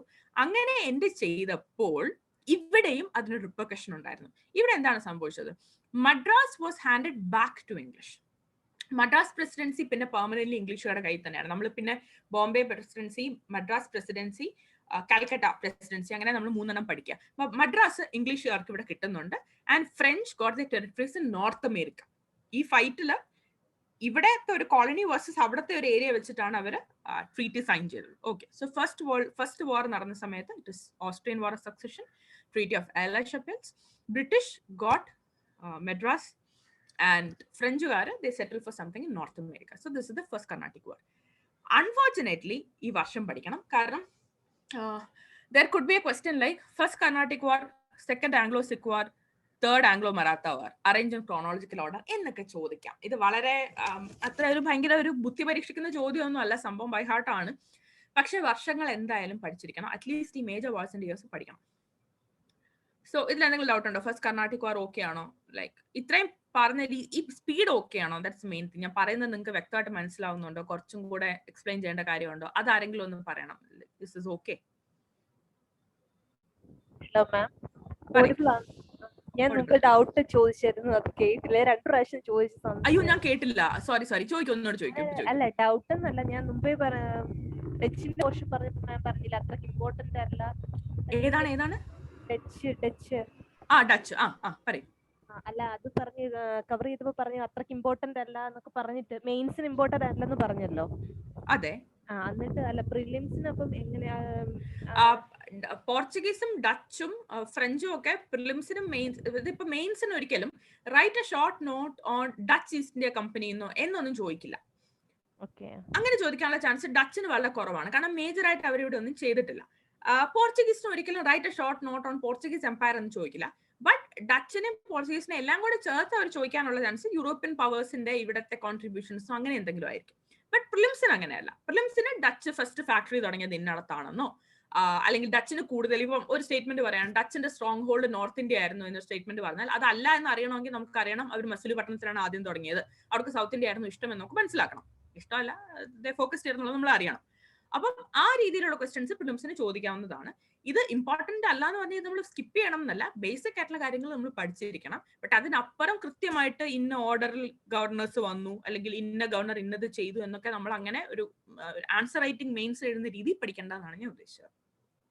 ഓക്കെ, പിന്നീട് ഹിസ്റ്ററി അങ്ങനെ ബാക്ക്ഗ്രൗണ്ട് ഇല്ലാത്ത ആളാ എന്ന നിലയ്ക്ക് മാം ഇപ്പം പറയുന്ന സ്പീഡ് എനിക്ക് കൂടുതലായിട്ട് തോന്നിയിട്ടുണ്ട്, അത് ഫോളോ ചെയ്യാൻ ബുദ്ധിമുട്ടായിട്ട് തോന്നുന്നുണ്ട്. അത് ഹിസ്റ്ററി ബാക്ക്ഗ്രൗണ്ട് ഇല്ലാത്തതുകൊണ്ടല്ലോ, എനിക്ക് സ്പീഡ് കൂടുതലായതുകൊണ്ടാണ്. അല്ല, ഒരുപാട് ഇങ്ങനെ ടേംസ് പുതിയതായിട്ട് തോന്നുന്ന പുതിയ ടേംസ് ആയിട്ടാണ് തോന്നുന്നത്, കുറെ പേരുകളും അങ്ങനെയൊക്കെ. അപ്പൊ പിന്നെ പെട്ടെന്ന് കേൾക്കുമ്പോൾ ഫോളോ ചെയ്യാൻ ഒരു ബുദ്ധിമുട്ടുണ്ട്. ഓക്കെ, ഒന്നുകൊണ്ട് പേടിക്കണ്ട. ഞാൻ ഇന്ന് പറഞ്ഞ എല്ലാ ടേംസ് ഇനി നമ്മൾ റിപ്പീറ്റഡ് ആയിട്ട് പറയുന്നതാണ്, അതുകൊണ്ടാണ് ഞാൻ അതിൽ ഫോക്കസ് ചെയ്യാതെ അങ്ങ് പറഞ്ഞു പോകുന്നത്. ഇന്നിപ്പോ ഞാൻ ഈ പറഞ്ഞ കാര്യങ്ങൾ പലതല്ല, ഇന്ന് ഞാൻ പറഞ്ഞ ഇമ്പോർട്ടന്റ് ടേംസ് എല്ലാം ഇനി നമ്മൾ അങ്ങോട്ട് ക്ലാസ്സിൽ ഡീറ്റെയിൽ ആയി പഠിക്കുന്നതാണ്. സോ ഡോണ്ട് വറി കേട്ടോ. ഈ ഏരിയ എല്ലാം നമ്മൾ ഇപ്പൊ ഞാൻ subsidiary alliance, doctor of labs എന്നൊക്കെ പറഞ്ഞു പോയി. ഇതൊക്കെ നമുക്ക് അവസാനം ഭയങ്കര ഫ്രീക്വന്റ് ആയിട്ട് നമ്മൾ യൂസ് ചെയ്യുന്ന വേർഡ്സ് ആയിട്ട് മാറും. ഇന്ന് പറഞ്ഞ എല്ലാ കാര്യങ്ങളും നമ്മൾ ഇനിയും പറയും. സോ അതിൽ പേടിക്കേണ്ട കാര്യമൊന്നുമില്ല. ഇപ്പം ഇന്ന് നമ്മുടെ ഇമ്പോർട്ടന്റ് ഏരിയ ആയിട്ടുള്ള ഇതുവരെ നമ്മൾ പറഞ്ഞ പോർച്ചുഗീസ്, ഡച്ച്, ഫ്രഞ്ച്, ഇപ്പൊ നമ്മൾ നിൽക്കുന്ന കർണാട്ടിക് വാർ, ഈ ഏരിയാസിൽ എന്തെങ്കിലും ഡൗട്ട് ഉണ്ടോ? ഇല്ല മാം, ഇതിപ്പം ഒന്നുകൂടെ ഇത് വായിക്കുമ്പോഴത്തേക്ക് കവർ ആവുന്ന പോലെ ഉള്ളൂ. അതെ, കുഴപ്പമില്ല, ഡൗട്ട്. ഓക്കെ, ശരി. അപ്പൊ എന്തെങ്കിലും ഡൗട്ട് ഉണ്ടെങ്കിൽ ചോദിക്കണം. നേരത്തെ ഡച്ച് ഞാൻ കേട്ടേ ഇല്ല കേട്ടോ, ഞാൻ കേട്ടില്ല, എനിക്കറിയില്ല എന്താണെന്ന്. ഓക്കെ, അപ്പം ഇന്നിപ്പോ ഞാൻ പറഞ്ഞ ടേംസ് വളരെ പുതിയതായിട്ട് പലർക്കും തോന്നിക്കാണും. ഒരു 5-6 വർഷം മുമ്പ് എനിക്കും അങ്ങനെ തന്നെയാണ് തോന്നിയത്. ഇതൊക്കെ എങ്ങനെ പഠിക്കും ഞാൻ ആലോചിച്ചു. നമ്മൾ പഠിക്കും, അത്രേ ഉള്ളൂ. നമ്മൾ പഠിക്കാൻ എളുപ്പമാണ്. പഠിച്ചു കഴിഞ്ഞാൽ നമ്മൾ മറക്കുകയില്ല. വളരെ ഇൻട്രസ്റ്റിംഗ് ആണ്, ഹിസ്റ്ററിയാണ്. So don't worry at all. Syllabus ഇത്രേ ഉണ്ടല്ലോ ഒന്നും വിചാരിക്കേണ്ട കാര്യമില്ല. We will study this. Okay, അപ്പൊ ഫസ്റ്റ് കർണാട്ടിക് വാർ ഡ്യൂപ്ലേ ആണ് ഇവിടുത്തെ. അപ്പൊ ഗവർണർ ഡ്യൂപ്ലേ ആണ്. ഓസ്ട്രിയൻ വാർ ഓഫ് സക്സഷൻ ഓർക്കുക. ഐല ഷെപ്പേൽ സൈൻ ചെയ്യുന്നു. ഇവിടെ ഇവർ തീരുമാനത്തിലാവുന്നു. മദ്രാസ് ഇംഗ്ലീഷിന് കിട്ടുന്നു. First Carnatic war is over. Second Carnatic war ആകുമ്പോൾ ഞാൻ നേരത്തെ പറഞ്ഞ ഒരു ക്വസ്റ്റ്യൻ വരും. The reason was that British and French took sides of the local rulers here എന്ന് ക്വസ്റ്റ്യൻ വരും. അല്ലെങ്കിൽ ചിലപ്പോൾ ഇങ്ങനെ ചോദിക്കും, സെക്കൻഡ് കർണാട്ടിക് വാറിൽ British and Portuguese or Dutch took sides എന്ന് ചോദിച്ചു കഴിഞ്ഞാൽ അപ്പൊ നമുക്ക് പെട്ടെന്ന് കാണുമ്പോൾ ഇത് എന്തൊക്കെയോ ശരിയാണ്, ബട്ട് കർണാട്ടിക് വാർ ഡച്ച് അല്ല എന്ന് അറിഞ്ഞിരിക്കണം അവിടെ. അതുകൊണ്ടാണ് ഞാൻ പറഞ്ഞത് കർണാട്ടിക് വാർ എന്ന് പറയുമ്പോൾ ആംഗ്ലോ ഫ്രഞ്ച് എന്ന് പറഞ്ഞ് പഠിക്കുക. സോ സെക്കൻഡ് വാറിൽ ഇവിടെ ഈ കുറെ പേരുകൾ എഴുതി വെച്ചിട്ടുണ്ട്. ഫ്രഞ്ച് ആരെ സപ്പോർട്ട് ചെയ്തു, ഇംഗ്ലീഷ് ആരെ സപ്പോർട്ട് ചെയ്തു. പേടിക്കേണ്ട, ഇതൊന്നും നിങ്ങൾ എക്സാമിന് റീപ്രൊഡ്യൂസ് ചെയ്യേണ്ടി വരില്ല. ഇതൊന്നും റീപ്രൊഡ്യൂസ് ചെയ്യാൻ പറ്റില്ല. ആകെ അറിയേണ്ടത് ഓപ്പോസിറ്റ് സൈഡ്സിലാണ് പിടിച്ചത്, അത് മാത്രം അറിഞ്ഞാൽ മതി. അതായത് നവാബിന്റെ ത്രോണിന് വേണ്ടിയിട്ട് 2 പേര് തമ്മിൽ ഫൈറ്റ് ചെയ്യുന്നുണ്ട്. അല്ല, ഒരു സൈഡ് ഫ്രഞ്ച് സപ്പോർട്ട് ചെയ്തു, മറ്റേ സൈഡിൽ ബ്രിട്ടീഷ് സപ്പോർട്ട് ചെയ്തു. അത്രയും മാത്രം അറിഞ്ഞിരുന്നാൽ മതി. ഇവിടെ നമുക്ക് ഡ്യൂപ്ലേ ആണ് ഉണ്ടായിരുന്നത്. ബട്ട് സെക്കൻഡ് കർണാട്ടിക് വാർ ആയപ്പോൾ Dupleix was replaced by this guy called Charles Robert Godeheu. അപ്പൊ നമ്മൾ ലാസ്റ്റ് നെയിം മാത്രം ആലോചിച്ചിരിക്കുക, ഗോഡി എന്നുള്ള പേര് മാത്രം ആലോചിച്ചിരിക്കുക. ക്വസ്റ്റ്യൻ പേപ്പറിലോ അല്ലെങ്കിൽ ആൻസർ പേപ്പറിലോ നമ്മൾ റീപ്രൊഡ്യൂസിന്റെ പേരും അത് തന്നെയാണ്. അദ്ദേഹം ഡ്യൂപ്ലേ റീപ്ലേസ് ചെയ്ത് ഫ്രഞ്ച് ഗവർണറായിട്ട് ഇവിടെ വരുന്നു. അദ്ദേഹം ഇങ്ങോട്ട് വന്നിട്ട് ഫൈറ്റിനൊന്നും നിന്നില്ല. He basically went with a policy of negotiations. Okay, ഇപ്പം നേരത്തെ നമ്മൾ പറഞ്ഞു ബ്ലൂ വാട്ടർ പോളിസി എന്ന് പറഞ്ഞു. ബ്ലൂ വാട്ടർ പോളിസി ആര് കൊണ്ടുവന്നു? അപ്പൊ അൽമെഡ, ആൽബക്രൂക്ക് എന്ന കുറെ ഓപ്ഷൻ കാണും. അത് അൽമെഡയാണ് കൊണ്ടുവന്നത്. അത് പോർച്ചുഗീസ് ആയിരുന്നു. ഇവിടെ we have a French governor here. Dupleix അല്ല, ഗോഡെഹ്യൂ ആണ് the one that replaced Duplé, and he came up with this policy called the policy of negotiations. ഇങ്ങനെയൊക്കെ വേണമെങ്കിൽ ക്വസ്റ്റ്യൻ ചോദിക്കാം. ഈ പോളിസി ഒക്കെ ആര് കൊണ്ടുവന്നു എന്നൊക്കെ വേണമെങ്കിൽ ക്വസ്റ്റ്യൻ ചോദിക്കാവുന്നതാണ്. ഇതൊക്കെ കിട്ടിയാൽ നല്ലതാണ്, കാരണം ഇതൊക്കെ നമ്മൾ എന്തായാലും പഠിക്കാൻ അവസാനമാകുമ്പോൾ. അപ്പൊ ഗോഡിയോ കൊണ്ടുവന്നാണ് പോളിസി ഓഫ് നെഗോഷിയേഷൻ. അദ്ദേഹം പറഞ്ഞു നമ്മൾ ഇവിടെ കിടന്ന് ഇങ്ങനെ ഫൈറ്റ് ചെയ്യുന്ന കാര്യമില്ല, let sign a treaty and end this എന്ന് പറഞ്ഞിട്ട് ദേ സൈൻഡ് എ ട്രീറ്റി. ഇംഗ്ലീഷും ഫ്രഞ്ചും കൂടി ഒരു ട്രീറ്റി സൈൻ ചെയ്യുന്നുണ്ട്. And that is called the treaty of Pondicherry with them, under which English and French agreed that ഇനി തൊട്ട് they will not interfere in the quarrels of native princes. മതിയായി. ഒരു പറഞ്ഞു നമുക്കില്ല വേണ്ട, നമ്മൾ കിടന്ന് അടിക്കുന്നു, നമ്മൾ അവിടെയും കൂടെ സൈഡ് പിടിച്ചിട്ട് we don't have to do this എന്ന് പറഞ്ഞിട്ട് they are like stopping that fight as well. Okay, so that is Treaty of Pondicherry. അപ്പൊ സെക്കൻഡ് കർണാട്ടിക് വാറിൽ ഇമ്പോർട്ടന്റ് ആയിട്ട് ഓർക്കേണ്ടത് എന്തുകൊണ്ട് 2 സൈഡും പിടിച്ചത് കൊണ്ടാണ് ഫൈറ്റ് സ്റ്റാർട്ട് ചെയ്തത്. Dupleix was replaced by Godeheu. And he was not like a very fighter person. He took up the policy of negotiation. They signed the Treaty of Pondicherry, wherein അപ്പൊ ഇങ്ങനെ ചോദിക്കാം, പോണ്ടിച്ചേരി ട്രീറ്റി സൈൻ ചെയ്തു where Pondicherry was given to French, അല്ലെങ്കിൽ Pondicherry was taken away from French. ഒന്നുമല്ല, ഇനി മുതൽ native റൂളേഴ്സിന്റെ ഇഷ്യൂസിൽ ഇടപെടില്ല എന്ന തീരുമാനമാണ് ട്രീറ്റി ഓഫ് പോണ്ടിച്ചേരിയിൽ വെച്ചിട്ട് അവർ എടുത്തത്. So that is second Carnatic War. It became evident that the countenance of Indian authority was no longer necessary for European success. ഇത് വളരെ നല്ലൊരു പോയിന്റ് ആണ്. Basically, this also means that they felt that they no longer needed Indian ruler support to thrive. They already kind of established themselves here. ഇത് നടക്കുന്ന വർഷം എന്ന് പറഞ്ഞാൽ 1749 to 1754 ആണ്. 54 കഴിഞ്ഞ് 3 വർഷം കഴിയുമ്പോഴാണ് battle of Plassey. Battle of Plassey കഴിഞ്ഞിട്ട് പിന്നെ East India company of Britain അവർക്ക് പിന്നെ തിരിഞ്ഞു നോക്കേണ്ടി വന്നിട്ട് it was full success for them. So by this time they have understood that they don't have to like get the support of Indian rulers. They can thrive here എന്നുള്ളത് അവർക്ക് മനസ്സിലായി. That is also like an outcome of the second Carnatic War. Then comes the third Carnatic War. ഇത് ഫൈനലാണ്. Third Carnatic War, it is also called the Battle of Pondicherry. ഞാൻ ഇതിനെ എപ്പോഴും ഓർത്തിരിക്കുന്നത് French full wash out ആയി ഈ വാറിലൂടെ എന്നുള്ളതാണ്. Pondicherry തമിഴ്നാട്ടിലാണ്. Basically third Carnatic വാർ നടക്കുന്നു. അപ്പം ഞാൻ നേരത്തെ പറഞ്ഞു ഫസ്റ്റ് വാർ ഓസ്ട്രിയ സക്സഷൻ ആയിരുന്നു. ഇവിടെ വാർ ഇപ്പൊ നടക്കാൻ കാരണം ഓസ്ട്രിയയിൽ അവിടെ നമ്മുടെ വേൾഡ് ഹിസ്റ്ററി പ്ലാറ്റ്ഫോമിൽ we are having the 7 years war. which is happening from 1756 to 63. അതിന്റെ ബാക്ക്ഡ്രോപ്പിലാണ് we are having the third Carnatic War, which is also the last Carnatic War in the series. Britain and France are once again opposite sides ആണ്. ഇവിടെ വന്നപ്പോഴത്തേക്കും French ആദ്യത്തെ വാറിന് സമയത്ത് ഡ്യൂപ്ലേ ആയിരുന്നു, രണ്ടാമത് ഗോഡയോ ആയിരുന്നു, and third and the last we have count Thomas Arthur D Lali. അപ്പൊ മിക്കവാറും കൗണ്ട് ഡി ലാലി അല്ലെങ്കിൽ തോമസ് ഡി ലാലി എന്നൊക്കെ ആയിരിക്കും, ലാലി എന്നുള്ള പേര് ഓർത്തിരിക്കുക. ആൻഡ് ഇംഗ്ലീഷ് സൈഡിൽ വി ഹാവ് ജനറൽ അയർകൂട്ട്. ഇത് ഇമ്പോർട്ടന്റ് ആണ്, ഈ പേരുകൾ നമ്മൾ ഏത് സൈഡിൽ ആരാണെന്നുള്ളത് പഠിക്കണം. തേർഡ് കർണാട്ടിക് വാറിലാണ് ഫോർ ദ ഫസ്റ്റ് ടൈം നമ്മൾ ബ്രിട്ടന്റെ സൈഡിൽ നിന്ന് ആരാണ് റെപ്രസെന്റ് ചെയ്യുന്നത് പഠിക്കുന്നത്. So we have Lally from the French side and we have general Eyre Coote from the English side. ഇവർ ഫൈറ്റ് ചെയ്യുന്നുണ്ട്. ഫൈറ്റ് ചെയ്യുന്നത് തമിഴ്നാട്ടിലെ വാണ്ടിവാഷ് അല്ലെങ്കിൽ വന്തവാസി എന്നുള്ള സ്ഥലത്താണ്. They are fighting and obviously French is failing and അതോടെ French is completely wiped out from the Indian history from now on. ഇനി നമ്മൾ ഫ്രഞ്ചിനെ കുറിച്ച് കാര്യമായിട്ടൊന്നും പഠിക്കുന്നില്ല. So that is first Carnatic war. Austrian succession treat sign ചെയ്തു. ഐല ഷപ്പൽ ഇവിടെ ഒന്നും സൈൻ ചെയ്തില്ല, ഐല ഷപ്പൽ സൈൻ ചെയ്തു. എന്ത് സംഭവിച്ചു? ഇംഗ്ലീഷുകാർക്ക് മദ്രാസ് കിട്ടി ആൻഡ് ഫ്രഞ്ചുകാർക്ക് നോർത്ത് അമേരിക്കയിൽ എന്തോ ടെറിട്ടറീസ് കിട്ടി. That's not important. Second reason was native reason. നേറ്റീവ്സിന്റെ സൈഡ്സ് പിടിച്ചു. Dupleix was replaced by Godehue. He came up with his policy of negotiation. Treaty of Pondicherry sign cheyunu, where they decide no more taking sides of native rulers. We are none. Third, Godehue poi kayinittu we have Count de Lally, and on the other side you have General Ayrcourt. They are fighting at Vandivash, and fighting the reason ennu parayunnathu 7 years war avade thodangi, adinte after effect aayittu they are fighting here. French is washed out completely at Vandivash, and that's the end of French in India. So that is the third and the last Carnatic War. So ഈ Carnatic Wars important ആണ്. ഫിലിംസിന് importance ഉണ്ട്. Carnatic Warsന്റെ significance ചോദിക്കാം. Significance ഇതാണ്, ഫ്രഞ്ചിന് പകരം ഇംഗ്ലീഷിന് പകരം French ആണ് ജയിച്ചിരുന്നതെന്നുണ്ടെങ്കിൽ പിന്നീട് ഈ ബാറ്റിൽ ഓഫ് പ്ലാസി ഒന്നും നടക്കില്ലായിരുന്നു. It's not like we would have had a very different എന്താ പറയാ outcome. We would still be the colony, but history ഇങ്ങനെ ആയിരിക്കില്ല. ബ്രിട്ടീഷുകാരുടെ history would have changed. So അത് ഇമ്പോർട്ടന്റ് ആണ്. പിന്നെ ഇവിടെ മെയിൻലി ചോദിക്കാൻ ഒരു ക്വസ്റ്റൻ ആണ്, why did English win or why did French lose? ഇതിന്റെ ആൻസർ ഞാൻ കുറച്ച് മുമ്പേ പറഞ്ഞതാണ്. ആർക്കെങ്കിലും ഓർമ്മയുണ്ടോ ഞാൻ എന്താണ് പറഞ്ഞതെന്നുള്ളത്? നിങ്ങൾ ശ്രദ്ധിച്ച് കേട്ടിട്ടുണ്ടെങ്കിൽ നിങ്ങൾക്ക് ഓർമ്മ കാണും. Yes ma'am. ഇംഗ്ലണ്ടിൽ ഈസ്റ്റ് ഇന്ത്യ കമ്പനിക്ക് ഫുൾ ഒരു ഓട്ടോണോമി ഉണ്ടായിരുന്നു. എന്നാൽ ഫ്രഞ്ചിനായിരുന്നെങ്കിൽ അവരുടെ ഗവൺമെന്റിന്റെ അനുസരിച്ച് മാത്രമേ പ്രവർത്തിക്കൂ. എക്സാക്ട്ലി, അത് തന്നെയാണ് അതിന്റെ റീസൺ. പല റീസൺസും ഇപ്പൊ നമുക്ക് പറയുകയാണെങ്കിൽ ഈ കൗണ്ട് ഡെ ലാലി, ഡ്യൂപ്ലെ ഇവരൊക്കെ ഭയങ്കര ഏബിൾ ഗവർണർ ജനറൽസ് തന്നെയാണ്. അപ്പം അവരൊക്കെ അറ്റ് പാർ തന്നെയാണ് ബ്രിട്ടനുമായിട്ട്. ബ്രിട്ടനിലെ അയർക്കൂട്ട്, പിന്നെ നമ്മുടെ റോബർട്ട് ക്ലൈവിനൊക്കെ കാണുന്നുണ്ട്. അപ്പൊ അതൊരു റീസൺ അല്ല. അല്ലെങ്കിൽ രണ്ടുപേർക്കും വാട്ടേഴ്സ് കൂടെയുള്ള നാവിഗേഷൻ പോസിബിൾ ആയിരുന്നു. അപ്പൊ പിന്നെ എന്താണ് ആ ഡിഫറൻസ് ഉണ്ടാക്കിയത്? ആ കമ്പനിയുടെ ഫംഗ്ഷനിങ്ങിന്റെ ഓട്ടോണമി ഒരു മേജർ റീസൺ ആയിരുന്നു. നമ്മൾ ഈ കർണാട്ടിക് വാർ പഠിക്കുമ്പോൾ നമ്മൾ പഠിച്ച് എൻഡ് ചെയ്യുന്ന ഒരു പോയിന്റ് അതാണ്, why did English win or why did French lose? So that is about Carnatic War. അത്രേ ഉള്ളൂ Anglo French rivalry and Portuguese touch French. ഒന്നും കുഴപ്പമില്ല എന്ന് വിചാരിക്കുന്നു. ഈ ഏരിയാസ് ഓക്കെ ഐ തിങ്ക്. നമുക്ക് ബ്രിട്ടീഷ് ഈസ്റ്റ് ഇന്ത്യ കമ്പനിയുടെ കുറച്ച് ഇതാണോ? എവിടെ British east India company?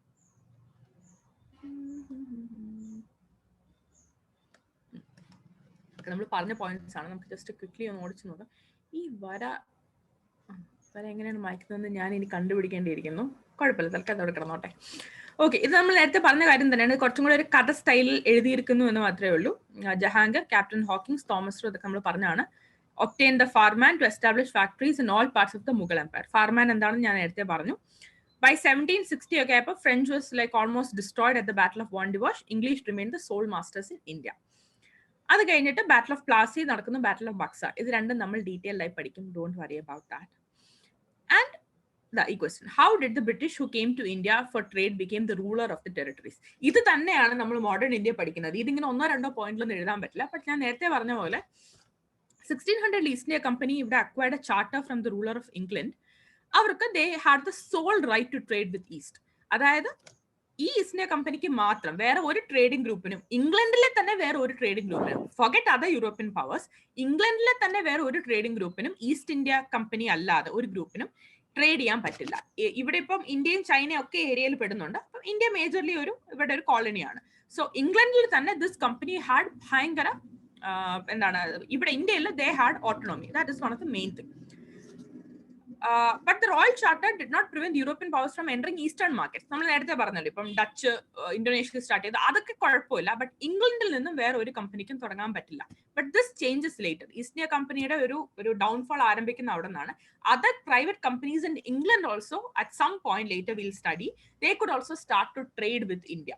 That was one of the അങ്ങനെ we slowly see that East India കമ്പനിയുടെ പവർ കുറഞ്ഞു വന്ന് 1858 there is this major thing called the Queen's Proclamation. അത് വരുമ്പോഴത്തേക്കും ഈസ്റ്റ് ഇന്ത്യ കമ്പനി ഇവിടെ കംപ്ലീറ്റ്ലി അവിടെ ഫംഗ്ഷനിങ് അവസാനിക്കും. So in a way if you look at it, this East India Company is just a company of traders who came here to trade with India. But in 1858, they were literally the masters of India. And അവരുടെ കയ്യിൽ നിന്നും Queen India വാങ്ങുന്നത് പോലെയായിരുന്നു, പിടിച്ചെടുക്കുന്നത് പോലെയായിരുന്നു. അത്ര അധികം they had control over the economy and the എന്താ പറയുക പൊളിറ്റിക്കൽ സിനാരിയോ ഇൻ ഇന്ത്യ. അത് എങ്ങനെയാണ് കൺസോളിഡേറ്റ് ചെയ്തത് എന്നുള്ളതിന്റെ രണ്ട് ഇമ്പോർട്ടന്റ് വാർസ് ആണ് battle of Plassey and Buxar. I think നമുക്ക് അത് ഇന്ന് നോക്കാം. I think it will make sense to you also. So ഈ നോട്ട്സ് ഒക്കെ ഞാൻ അയച്ചു തരും. ബേസിക്കലി ഞാൻ നേരത്തെ പറഞ്ഞ കാര്യങ്ങളൊക്കെ തന്നെയാണ്. Urge to secure markets led to the fierce battle between the different trading companies as well. Trading എവിടെയൊക്കെയാണ് ട്രേഡിംഗ് ഫാക്ടറീസ് ഉണ്ടായത്, അങ്ങനെയൊക്കെയാണ്. എന്തുകൊണ്ടാണ് ബാറ്റിൽസ് ഉണ്ടായത്? Company declare that trade could flourish only if the duties was removed. ഇതൊക്കെ നമ്മൾ പഠിക്കും. ബാറ്റിൽ of Plassey Buxar എല്ലാം പഠിക്കാൻ കുഴപ്പമില്ല. Talking of labs. സോ ഈ നോട്ട് ഞാൻ അയച്ചു തരാം, ഇത് നിങ്ങൾക്ക് നോക്കാവുന്നതാണ്. അപ്പൊ നമുക്കിപ്പം പോയി ബാറ്റിൽ of Plassey and battle of Buxar നോക്കാം. അത് basically the two battles that helped them consolidate power ആണ്. One is happening in 57 and the other is happening in 64. ഇതുവരെ ഒരുവിധം മനസ്സിലായോ എല്ലാവർക്കും? ഒരുവിധം എന്നേ ഞാൻ ചോദിക്കുന്നുള്ളൂ. നിങ്ങൾക്ക് ഒരു ബേസിക് ഐഡിയ കിട്ടിയോ, like what are we trying to say എന്നുള്ളത്?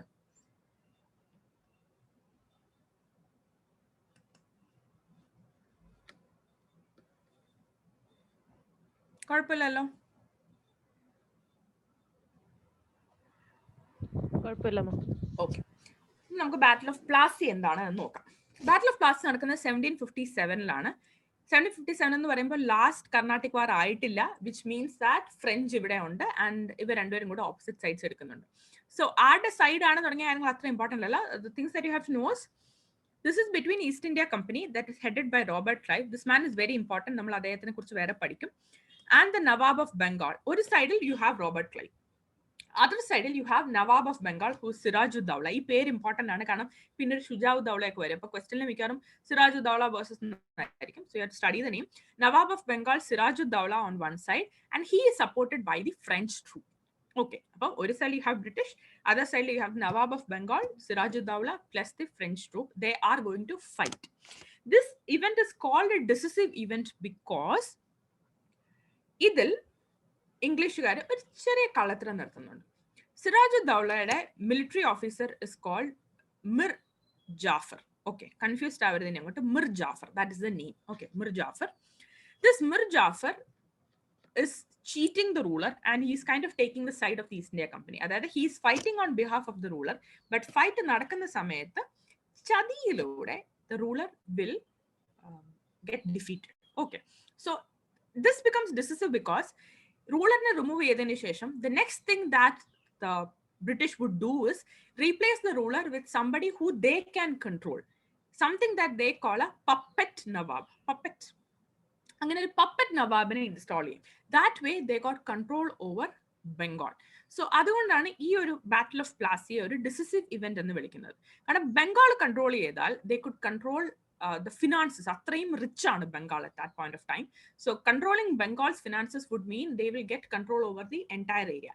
And when I say entire area or entire India, I still don't mean South India, because ഞാൻ പറഞ്ഞു ട്രാവൻകൂറിലൊന്നും അറിഞ്ഞു പോലും ഇല്ല പ്ലാസി നടന്ന കാര്യം. Nobody knew, nobody cared. Okay, but let's consider the major chunk of India. The battle occurred during the later reign of the Mughal Empire. Alamgir II ആണ് ആ സമയത്തെ മുഗൾ റൂളർ. അങ്ങനെയൊന്നും പ്രിലിംസിന് UPSC ചോദിക്കാൻ ചാൻസ് ഇല്ല. നിങ്ങൾ PSC ഒക്കെ പഠിച്ചിട്ടുണ്ടെങ്കിൽ ചിലപ്പോൾ ചോദിക്കാൻ ചാൻസ് ഉണ്ട്. സോ ഇത് മുഗൾ പീരിയഡ് തന്നെയാണ് നടക്കുന്നത്. Mughal ruler is Alamgir II. The man that we are going to remember is Sirajuddaula, who is the Nawab of Bengal. So him plus French on one side, his military commander Mir Jafar on one side, and Robert Clive on the other side. Fight ചെയ്യാൻ പോവാണ്. The battle took place at Palashi, which is Plassey, on the banks of the Hooghly River. മുർഷിദാബാദിലാണ് നടക്കുന്നത്. And June 23, 1757 is the date. ഇതൊക്കെ date അത്യാവശ്യം പഠിച്ചിരിക്കുന്നത് നല്ലതായിരിക്കും. It's A very important war also. So ഞാൻ നേരത്തെ പറഞ്ഞു ഈ ഫോർട്ട് പണിയുക എന്ന് പറഞ്ഞാൽ ഭയങ്കര സിഗ്നിഫിക്കന്റ് മീനിങ് ആണ്. അതേസമയം ഒരു നവാബിന്റെ സ്ഥലത്ത് കയറി ഒരു ബ്രിട്ടീഷ് കമ്പനി ഫോർട്ട് പണിഞ്ഞാൽ അതിനർത്ഥം നവാബിന്റെ കൺട്രോളിലുള്ള ഏരിയയിൽ ഒരു ബ്രിട്ടീഷ് കമ്പനി ഫോർട്ട് പണിഞ്ഞാൽ നവാബ് വെറുതെ ആയിരിക്കില്ല. So fortification of Calcutta by British without Nawab's permission, this was one of the major reasons why Battle of Plassey is starting. So idana base cheythu you have another event also which is called the Black Hole of Calcutta. So basically the Nawab of Bengal, that is Sirajud-Dowla, അദ്ദേഹം ബംഗാൾ വന്നതിന് ശേഷം the Nawab understood that there is a fort built by British and he is not happy with it. So he is seizing the fort. ആ fort June 1756 ആയപ്പോൾ പുള്ളി പോയി അതിലെ കുറെ ഒഫീഷ്യൽസിനെ പിടിച്ച് ജയിലിലാക്കിയിട്ട് ആ ഫോർട്ട് അങ്ങ് പിടിച്ചെടുക്കും. Because he is like no you can't build a fort in my land. And the prisoners are the English officials who were captured by Sirajud-Dowla. They were kept in a dungeon at Fort William. The problem is അവിടെ ഈ ഡഞ്ചനിൽ കിടന്ന് suffocate ചെയ്ത് these English officials die. This is called a black hole of Calcutta or a tragedy കാരണം a lot of these people died. Basically British officials died in the hand of the Nawab. അതിനാണ് black hole of Calcutta എന്ന് പറയുന്നത്. This is one of the major reasons why Battle of Plassey is happening as well. 100 people were kept in a cell which was meant for 6 people. അപ്പോൾ അങ്ങനെയാണ് suffocation ഉണ്ടാവുന്നത്. The East India Company planned an attack and Robert Clive bribed Mir Jafar, the commander-in-chief of the Nawab's army, and promised him to make the Nawab. So Black Hole of Calcutta ഏത് വാറിനാണ് കാരണമായത് അല്ലെങ്കിൽ ഏത് കാലഘട്ടമാണെന്ന് ചോദിച്ചു കഴിഞ്ഞാൽ Battle of Plassey ആണ്. Robert Clive, who is the commander of the English, he takes the help of Mir Jafar, who is the military commander of the Nawab of Bengal. Basically treachery ആണ്, bribing ആണ്, and I'll promise ചെയ്യുന്നുണ്ട് that if you stand by our side you will be the next Nawab എന്ന് പറയുന്നത്. So ഇതാണ് the background of Plassey എന്ന് പറയുന്നത്. There's other things like കുറെ trade privileges നമ്മൾ നേരത്തെ പറഞ്ഞത് ഈസ്റ്റ് ഇന്ത്യ കമ്പനിക്ക് ഇംഗ്ലണ്ടിൽ നിന്നുള്ള ഈസ്റ്റ് ഇന്ത്യ കമ്പനിക്ക് മാത്രമായിട്ട് പ്രിവിലേജ് കൊടുക്കണം, മറ്റ് യൂറോപ്യൻ പവേഴ്സിന് കൊടുക്കാൻ പാടില്ല, അങ്ങനത്തെ കുറെ കാര്യങ്ങളുണ്ടായിരുന്നു. Also initially the Britishers or the East India Company were supposed to pay taxes, duty, etc. to the ruler. അതൊന്നും കൊടുക്കാതെയായി പതുക്കെ അവര് അങ്ങനെ അവർ പതുക്കെ അവരുടെ ടാക്സും ഡ്യൂട്ടിയും ഒക്കെ കൊടുക്കാതെയായി. അപ്പൊ ആ രീതിയിൽ also the ruler is not happy with it. So there is trade privilege misuse, non payment of tax and duty. But the main reason is this fortification of Calcutta. ബാക്കി 2 റീസണും നിങ്ങൾ ഓർക്കണമെന്നൊന്നുമില്ല. Fine, when you read the note you can read it. ഈ 3 കാര്യങ്ങൾ നിങ്ങൾ ഓർത്തിരിക്കാം. So Sirajud-Dowla is not happy and war നടക്കുന്നു. June 23, 1757 obviously Sirajud-Dowla തോക്കുന്നു, and Mir Jafar, who was the military commander of Sirajud-Dowla, becomes the next Nawab of Bengal as promised by British, and he is instated as a puppet Nawab who എന്താ പറയാ, who is fully under the control of British. So this is Battle of Plassey. എന്തെങ്കിലും doubt ഉണ്ടോ so far? ഇത് ഞാൻ പറഞ്ഞ points വരെ എന്തെങ്കിലും doubt ഉണ്ടോ? മാം, ഈ ബാറ്റിൽ ഓഫ് പ്ലാസി നടക്കുമ്പോൾ ബാക്ക്ഗ്രൗണ്ട് ആയിട്ട് തേർഡ് കർണാട്ടിക് വാർ നടന്നുകൊണ്ടിരിക്കുവല്ലേ? തേർഡ് കർണാട്ടിക് വാർ 1758 തേർഡ് കർണാട്ടിക് വാർ തുടങ്ങുന്നത് അല്ലേ? 58 to 63 അല്ലേ? ഓക്കെ. അല്ല നോക്കണേ, എനിക്ക് ഞാനിപ്പോ നിങ്ങളെങ്കിലും പഠിച്ചോണ്ട് ഇത് അടച്ചു വെക്കുമ്പോൾ ഞാൻ ഈ ഡേറ്റ് ഒക്കെ മറക്കും, അതാണ് പ്രശ്നം. ഒരു സെക്കൻഡേ.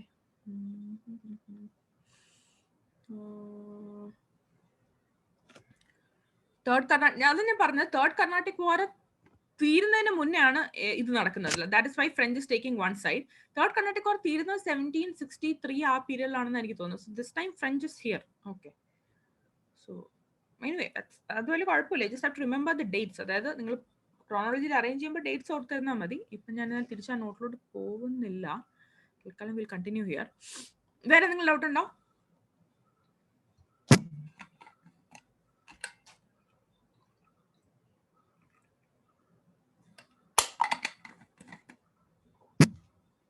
ഓക്കെ, ഇല്ലാന്ന് ഞാൻ വിചാരിക്കുന്നു. അപ്പോൾ ബാറ്റിൽ ഓഫ് പ്ലാസിയുടെ ഇമ്പാക്ട് എന്താണെന്ന് വെച്ചാൽ പൊളിറ്റിക്കൽ ഇമ്പാക്ട് ഉണ്ട്, എക്കണോമിക് ഇമ്പാക്ട് ഉണ്ട്. ഇത് ഇമ്പോർട്ടൻ്റ് ആയിട്ട് പഠിക്കണം. പൊളിറ്റിക്കൽ ഇമ്പാക്ട് എന്താണ്? ഫ്രഞ്ച് ഫോഴ്സസിന്റെ ഒരു എൻഡ്, അതായത് ഒരു സൈഡിൽ പറഞ്ഞ പോലെ കർണാട്ടിക് വാർസ് വാൻഡി വാഷ് നടക്കുന്നു, ഇവിടെയും ഫ്രഞ്ച് സൈഡ് ചെയ്ത് നവാബ് തോക്കുന്നു, which means that essentially French fail ചെയ്യുന്നു. അപ്പൊ ഫ്രഞ്ച് ഫോഴ്സസിന്റെ ഒരു ഡിഫീറ്റും അതൊരു ഇമ്പാക്ട് ആണ്. ബംഗാളിന്റെ പുറത്തുള്ള കൺട്രോൾ, പൊളിറ്റിക്കൽ കൺട്രോളും ഉണ്ട്, എക്കണോമിക് കൺട്രോളും ഉണ്ട്. Puppet Nawab in Bengal. പിന്നെ വേറൊരു സംഭവം നടക്കുന്നത് 1759 ആയപ്പോഴത്തേക്കും ഒരു ബാറ്റിൽ ഓഫ് ചിൻസൂറ നടക്കുന്നുണ്ട്. That was fought between the Dutch and British forces. So basically ഈ മിർജാഫർ പോയി ഡച്ചിന്റെ ഹെൽപ്പ് ചോദിക്കും. Like once Mir Jafar is here, he then becomes unhappy with British. അതാണ് മെയിൻ കാര്യം. നമ്മൾ തന്നെ പാല് തന്ന കഴിക്കുന്നതിന് കൊത്തിയില്ലേ എന്ന് പറഞ്ഞ പോലെ Mir Jafar becomes unhappy with the way the English is dealing. So Mir Jafar asked for Dutch help. French പോയി ഇനി ഡച്ച് ഹെൽപ്പ് ചോദിക്കും, and Dutch and British will fight, and അതാണ് ബാറ്റിൽ ഓഫ് ചിൻസൂറ. ഡച്ച് തോക്കും. So 1759 ഡച്ച് തോറ്റു. The British അപ്പോഴത്തേക്ക് എന്ത് സംഭവിച്ചു? Now Mirjafar is not happy with the British. So മിർജാഫറിന്റെ son-in-law is there, that is Mir Qasim. ഇത് ശരിക്കും serial കഥ പോലെ തോന്നും നമുക്ക് കേൾക്കുമ്പോഴത്തേക്കും, അത്ര ബന്ധങ്ങളാണ്. But all of this happened. So now Mirjafar, who is the Papan Nawab, is not happy. Mirjafar seeks the help of Dutch. Dutch and English fight. That is Battle of Chinsura. Dutch will fail, and Mirjafar is now replaced by the British by Mir Qasim, and Mir Qasim is the son-in-law of Mirjafar. പേരുകൾ തിരിഞ്ഞു പോകരുത്. And Mir Qasim becomes the next Nawab of Bengal. ഇത് ബാറ്റിൽ of Plassey കഴിഞ്ഞിട്ടുള്ള political change ആണ്. The British became a paramount European power in Bengal. In India എന്ന് നമുക്ക് ഒരിക്കലും എഴുതാൻ പറ്റില്ല. Always remember in Bengal. Robert Clive was also titled as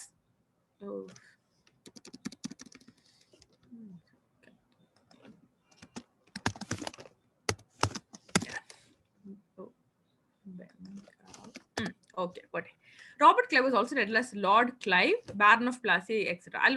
Basically, Robert Clive was in the pinland, and he became super famous after this, or became very important after this. So after Battle of Plassey, Mirjafar verunu, adu happy alla, adu കഴിഞ്ഞ് Mir Qasim verunu, puppet Nawab, end of French forces, paramount European power in Bengal. These are the political impacts. Economic impacts എന്ന് പറയുന്നത്, the economy of India is affected severely. Free trade and revenue from Bengal provided the company resources. So basically, ഇത്രയും നാളും company ഇവിടുത്തെ resources വാങ്ങിക്കാനായിട്ട്, അതായത് ഇവിടുത്തെ raw materials കൊണ്ടുപോകാനായിട്ട് പൈസ ഇൻവെസ്റ്റ് ചെയ്യുമായിരുന്നു. But once they got control of Bengal, അവർ ബംഗാളിലെ എക്കണോമിയിൽ നിന്ന് തന്നെ പൈസ എടുത്തിട്ട് തിരിച്ച് അവിടുത്തെ എക്കണോമിയിലേക്ക് ആ പൈസ ഇട്ട് ആണ് റിസോഴ്സസ് എടുക്കുന്നത്. വിച്ച് മീൻസ് ദാറ്റ് നമ്മുടെ എക്കണോമിയിൽ നിന്ന് തന്നെ വാരി തിരിച്ച് അതിനകത്തേക്ക് ഇടുകയാണ്. സോ നമുക്ക് പുറത്തുനിന്നൊരു എന്താ പറയാ ഇൻകം വരുന്നില്ല. So and they sort of made free trade only with England. ആ രീതിയിൽ ഇന്ത്യയുടെ ട്രേഡും എക്സ്പോർട്സും കൺട്രോൾ ചെയ്യാൻ തുടങ്ങി. അപ്പോൾ ട്രേഡ് കൺട്രോളും വന്നു, റവന്യൂ കൺട്രോൾ അവരുടെ കയ്യിൽ കിട്ടി. That was not at all easy for them. So that was the economic impact. So that is battle of Plassey.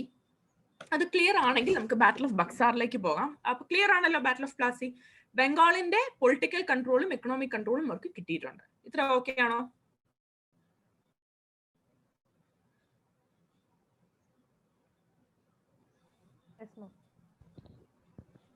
Okay. അടുത്ത ബാറ്റിൽ ഓഫ് ബക്സാർ. ഇത് രണ്ടും നമ്മൾ എപ്പോഴും ഒന്നിച്ച് തന്നെയാണ് പഠിക്കുക. ബാറ്റിൽ ഓഫ് ബക്സാർ ഒരു ക്വസ്റ്റ്യൻ ഞാൻ കണ്ടിട്ടുണ്ട്. Battle of Plassey is often considered as a skirmish, SKIRMISH, എന്ന് വെച്ചാൽ അതൊരു ഫൈറ്റ് ഒരു ബാറ്റിലും ആയിരുന്നില്ല. അതൊരു ചെറിയൊരു ഒരു വാക്ക് തർക്കം. കാരണം നമുക്ക് അറിയാം, തുടങ്ങുന്നതിന് മുന്നേ തന്നെ അറിയാം ആരാണ് തോക്കാൻ പോകുന്നത് എന്നുള്ളത്. That was a skirmish. Whereas battle of Buxar was final or decisive എന്നൊരു ക്വസ്റ്റ്യൻ കാണാറുണ്ട്. അതിന്റെ റീസൺ ഇതാണ്. ബാറ്റിൽ ഓഫ് ബക്സാറിൽ ചതിയും വഞ്ചനയും നടന്നില്ല. പ്രോപ്പർ ഫൈറ്റ് ആയിരുന്നു.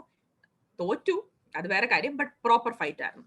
So in this fight, on one side we have the English forces, and on the other side നേരത്തെ ഇല്ലാതിരുന്ന ഒരാള്, നേരത്തെ മുഗൾ സപ്പോർട്ടൊന്നും അത്ര കിട്ടിയിട്ടൊന്നുമില്ല, ഫ്രഞ്ച് ആണ് സപ്പോർട്ട് ചെയ്തത് നവാബ് ഓഫ് ബംഗാളിനെ.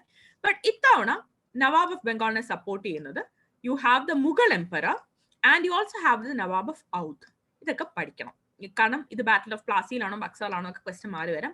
ആരൊക്കെയാണെന്നുള്ളത് പഠിക്കുക. രണ്ടിലും കോമൺ ആയിട്ട് നിൽക്കുന്നത് ഇംഗ്ലീഷ് ഫോഴ്സ് നവാബ് ഓഫ് ബംഗാളും ആണ്. ഇവിടെ ഫ്രഞ്ച് പോയി, പകരം you have nawab of Awadh and you have the Mughal emperor as well. ഇതാണ് ടു ഫോഴ്സസ്. ഇവിടുത്തെ നവാബ് ഓഫ് ബംഗാളിന്റെ പേരൊന്ന് പറഞ്ഞേ. നമ്മളിപ്പോ ക്ലാസ് ഒബ്സർവ് ചെയ്ത് കേട്ടിട്ടുണ്ടെങ്കിൽ ഈ നവാബ് ഓഫ് ബംഗാൾ ആരാണെന്ന് പറയാൻ പറ്റും. നവാബ് ഓഫ് ബംഗാളിന്റെ പേരെന്താണ്?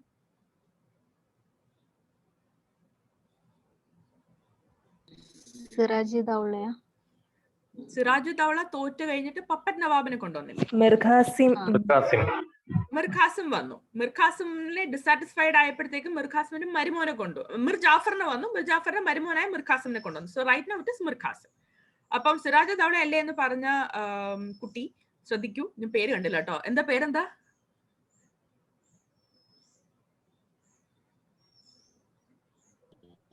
കൃഷ്ണ.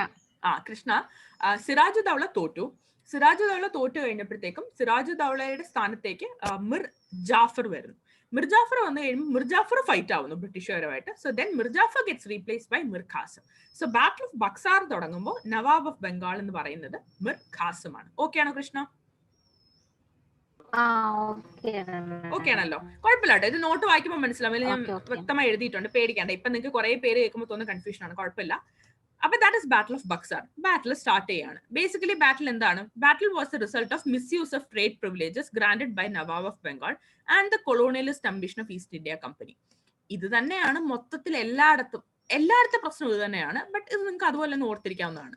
ഇവിടെ വീണ്ടും even Mir Qasim is also like not happy right now. Like nawab ആയി കഴിഞ്ഞപ്പോൾ പുള്ളിക്ക് മനസ്സിലായി ട്രേഡ് ഒക്കെ ഭയങ്കരമായിട്ട് ഇവർ മിസ്യൂസ് ചെയ്യാണ്. ആൻഡ് ദർ കൊളോണിയലിസ്റ്റ് അംബിഷൻ എന്ന് പറയുമ്പോൾ it will mean territorial expansion, it will mean control over the economy, it will mean political control. So the Nawab of Bengal is not happy.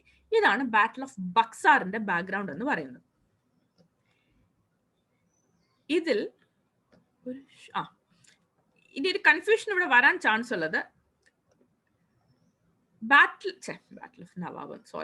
Nawab of Bengal Mir Qasem ആണ് നമ്മൾ പറഞ്ഞു. Nawab of ഔദിന്റെ പേര് ഷുജാഉദ്ദൗള എന്നാണ്. First battle we had Sirajuddaulah, who was the Nawab of Bengal. Second battle we have the Nawab of Oudh, who's Shujauddaulah. Okay, പേരുകൾ തെറ്റാൻ പാടില്ല. And we also Shah Alam II ആണ് നമ്മുടെ Mughal ruler. Okay, ഇത് ഈ notes ഇന്ന് തന്നെ ഇത് വായിക്കുക. ഇന്ന് തന്നെ ഞാൻ നിങ്ങളുടെ കോർഡിനേറ്റർക്ക് അയക്കുന്നതായിരിക്കും. എനിക്ക് ആപ്പിലൂടെ ആയിരിക്കും നിങ്ങൾക്ക് നിങ്ങളുടെ നോട്ട്സ് കിട്ടുക. വായിച്ച് ഇന്ന് തന്നെ ഓർപ്പിക്കുക, അല്ലെങ്കിൽ പേരെല്ലാം കൂടെ തെറ്റും. So you have Shujauddaulah, who's the Nawab of Oudh. You have Shah Alam II, who is the Mughal emperor. First സമയത്ത് അലാംഗർ ആയിരുന്നു, ബട്ട് പുള്ളി ഇതിലൊന്നും ഇൻവോൾവ് ആയിരുന്നില്ല. Then you have Mir Qasim. They lost the battle. Battle എന്താ നടന്നെന്ന് പോലും നമ്മൾ പഠിക്കുന്നില്ല. They lost the battle on October 22nd, 1764. Okay. Major Hector Munro won a decisive battle and Robert Clive had a major role. So രണ്ട് പേരുകൾ നമ്മൾ പഠിക്കുന്നുണ്ട്, Hector Munro and Robert Clive. അത് okay, just ഓർത്തിരിക്കുക, അത്രേ ഉള്ളൂ. English now became a greater power in northern India. Battle of Plassey കഴിഞ്ഞപ്പോൾ നമ്മൾ പറഞ്ഞു English became a major power in Bengal. But ഇത് കഴിഞ്ഞപ്പോൾ നമ്മൾ പറയാണ് English became a major power in North India. കാരണം ബംഗാൾ, ബീഹാർ, ഒറീസ എന്നീ 3 പ്രൊവിൻസസിന്റെ full economic control battle of Buxar കഴിഞ്ഞപ്പോൾ കിട്ടുകയാണ്. ബംഗാൾ മാത്രമല്ല, ബംഗാൾ, ബീഹാർ ആൻഡ് ഒറീസ. നമ്മൾ അതിനെ ദിവാനി റൈറ്റ്സ് എന്ന് പറയും. ദിവാനി റൈറ്റ്സ് എന്ന് പറഞ്ഞാൽ എന്താണ്? ടാക്സ് അല്ല, റവന്യൂ കളക്ട് ചെയ്യാനുള്ള റൈറ്റ്. ദിവാനി എന്ന് പറഞ്ഞാൽ റവന്യൂ ആണ്, നമ്മൾ പഠിക്കുന്നത്. റവന്യൂ കളക്ട് ചെയ്യാനുള്ള റൈറ്റ് ബ്രിട്ടീഷുകാർക്ക് കിട്ടുകയാണ്. ബംഗാളിന്റെ, ബീഹാറിന്റെ, ഒറീസയുടെ, നോർത്ത് ഇന്ത്യയിലെ മേജർ ഏരിയാസ് എല്ലാം കവറായി. And they became a greater power in northern India. Mir Jafar handed over districts of Midnapur, Burdwan, Chittagong to the English for maintenance of their army. English also permitted duty-free trade in Bengal. Duty free trade in Bengal. അവർ തന്നെ ബംഗാൾ പിടിച്ചിട്ട് അവർ പറഞ്ഞു ഞങ്ങൾ ഇനി duty തരുന്നില്ല, ഞങ്ങൾ duty free trade ആണ് നടത്താൻ പോകുന്നത്. Nobody is there to question it. You can see how that monopoly begins. No, Mir Jafar മരിച്ചു കഴിഞ്ഞ് പിന്നെ ആരൊക്കെയോ റൂളറും ഒക്കെ ആയാലൊന്നും ഒരു കാര്യമില്ല. Nothing happened. All you have to remember is battle of ബക്സാറിൽ ബ്രിട്ടീഷുകാർ ജയിച്ചു. They took over. They got Diwani rights of Bengal, Bihar, Orissa. They became a major power in North India. Clive with Shah Alam and Shujauddaulah ഒരു treaty of Allahabad sign ചെയ്തു. Basically ഒന്നുമില്ല, ഷാ ആലം എന്തോ retire ചെയ്തു, ഷുജാഉദ്ദൗള അതേപോലെ തന്നെ അവിടെ ഇരുത്തി. You become an ally of us എന്തോ പറഞ്ഞു, അത്രേ ഉള്ളൂ, നോട്ട് ഇമ്പോർട്ടന്റ്. ബട്ട് ട്രീറ്റീസിന്റെ പേര് പഠിക്കുമ്പോൾ ട്രീറ്റി ഓഫ് പോണ്ടിച്ചേരി എവിടെയായിരുന്നു എന്ന് ചോദിക്കാം, second Carnatic war. Treaty of Allahabad എവിടെയാണ്, ട്രീറ്റി ഓഫ് സെരിംഗപട്ടം എവിടെയാണ്, ഇങ്ങനെ ചോദിക്കാവുന്നതാണ്. So treaty of Allahabad is related to battle of Buxar 1764. Treaty of Allahabad ഒന്നും പറഞ്ഞില്ല. ഷുജാഉദ്ദൗള ആരാണ്?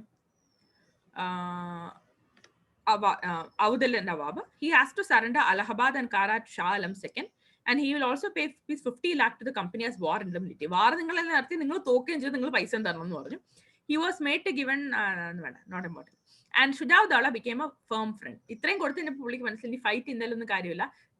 Audh Nawab became very close friends with Britain. They were like, I am your ally from right now. No more fights with you.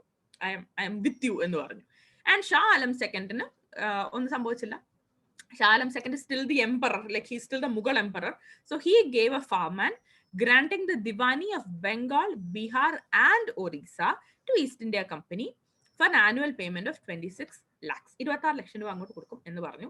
അതിന് വളരെ ചെറിയ amount ആണ്. കാരണം Bengal was like the richest part of the world or something during that time. And Bengal, Bihar, and Orissa had a full economic control. 26 lakhs was nothing for them. So that is what happened. And the Treaty of Allahabad made the Mughal Emperor Shah Alam II a rubber stamp of the company. അപ്പം നമ്മൾ നേരത്തെ puppet Nawab എന്ന് പഠിച്ചു, that is battle of Plassey. ഇവിടെ നമ്മൾ പഠിക്കുന്നു മുഗൾ എംപററിനെ ഒരു rubber stamp ആക്കി. കാരണം ഫ്രം നൗ ഓൺ 1857 റിവോൾട്ട് സമയത്ത് യൂസ് ചെയ്ത last Mughal ruler which is Bahadur Shah Zafar or Bahadur Shah second, അദ്ദേഹം എത്തിയപ്പോഴത്തേക്കും ഇത് ഫുൾ റബ്ബർ സ്റ്റാമ്പ് ആണ്. ഇനി അങ്ങോട്ട് മുഗൾസിന് യാതൊരു സിഗ്നിഫിക്കൻസും ഒരു പവറും ഇനി അങ്ങോട്ട് പഠിക്കുന്നില്ല നമ്മൾ. And besides, the emperor's farmland legalized the political gains of the company in Bengal as well. So this is why Battle of Plassey and Battle of Buxar are important. എന്തെങ്കിലും ഡൗട്ട് ഉണ്ടോ ഈ ഏരിയയിൽ? വളരെ ഇമ്പോർട്ടൻ്റ് ആയിട്ടുള്ള area ആണ്.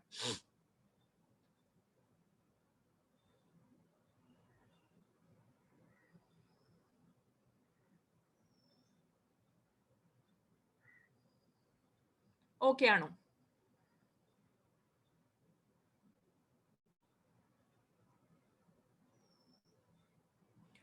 Okay ആണെന്ന് ഞാൻ വിചാരിക്കുന്നു. കാരണം ഓക്കെ ആണല്ലോ, എല്ലാ നോട്ട്സ് ഇവിടെ ഉണ്ട്, വല്ല കൺഫ്യൂഷൻ എന്ന് പറഞ്ഞ കാര്യമില്ല. പേരുകൾ മാത്രം പഠിക്കുക, ഇമ്പാക്ട്സ് പഠിച്ചു വെക്കുക, പല രീതിയിൽ ആൻസർ എഴുതാൻ ആയിട്ട് നമുക്ക് ട്രെയിനിങ് വേണം. ബട്ട് അത് ഫസ്റ്റ് ക്ലാസ്സിൽ നിങ്ങളൊന്നും ആലോചിച്ച് പറയേണ്ട കാര്യമില്ല, അതൊക്കെ താനേ വന്നോളൂ, no problem at all.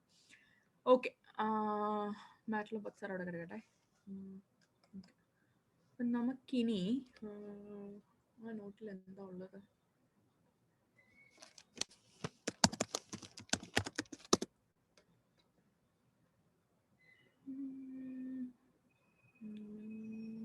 Okay, so ഈ ഒരു ഏരിയയും കൂടെ നോക്കിയിട്ട് നമുക്ക് ഇന്നത്തെ ക്ലാസ് വൈൻഡപ്പ് ചെയ്യാം.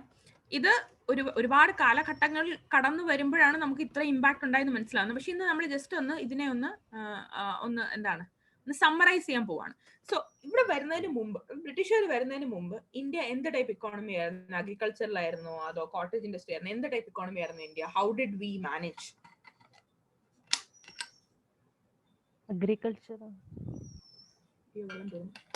അഗ്രികൾച്ചർ ആയിരുന്നു. നമ്മൾ ഫ്ലറിഷിംഗ് ആയിരുന്നോ, സ്ട്രഗ്ലിംഗ് ആയിരുന്നോ? What were we in terms of agriculture?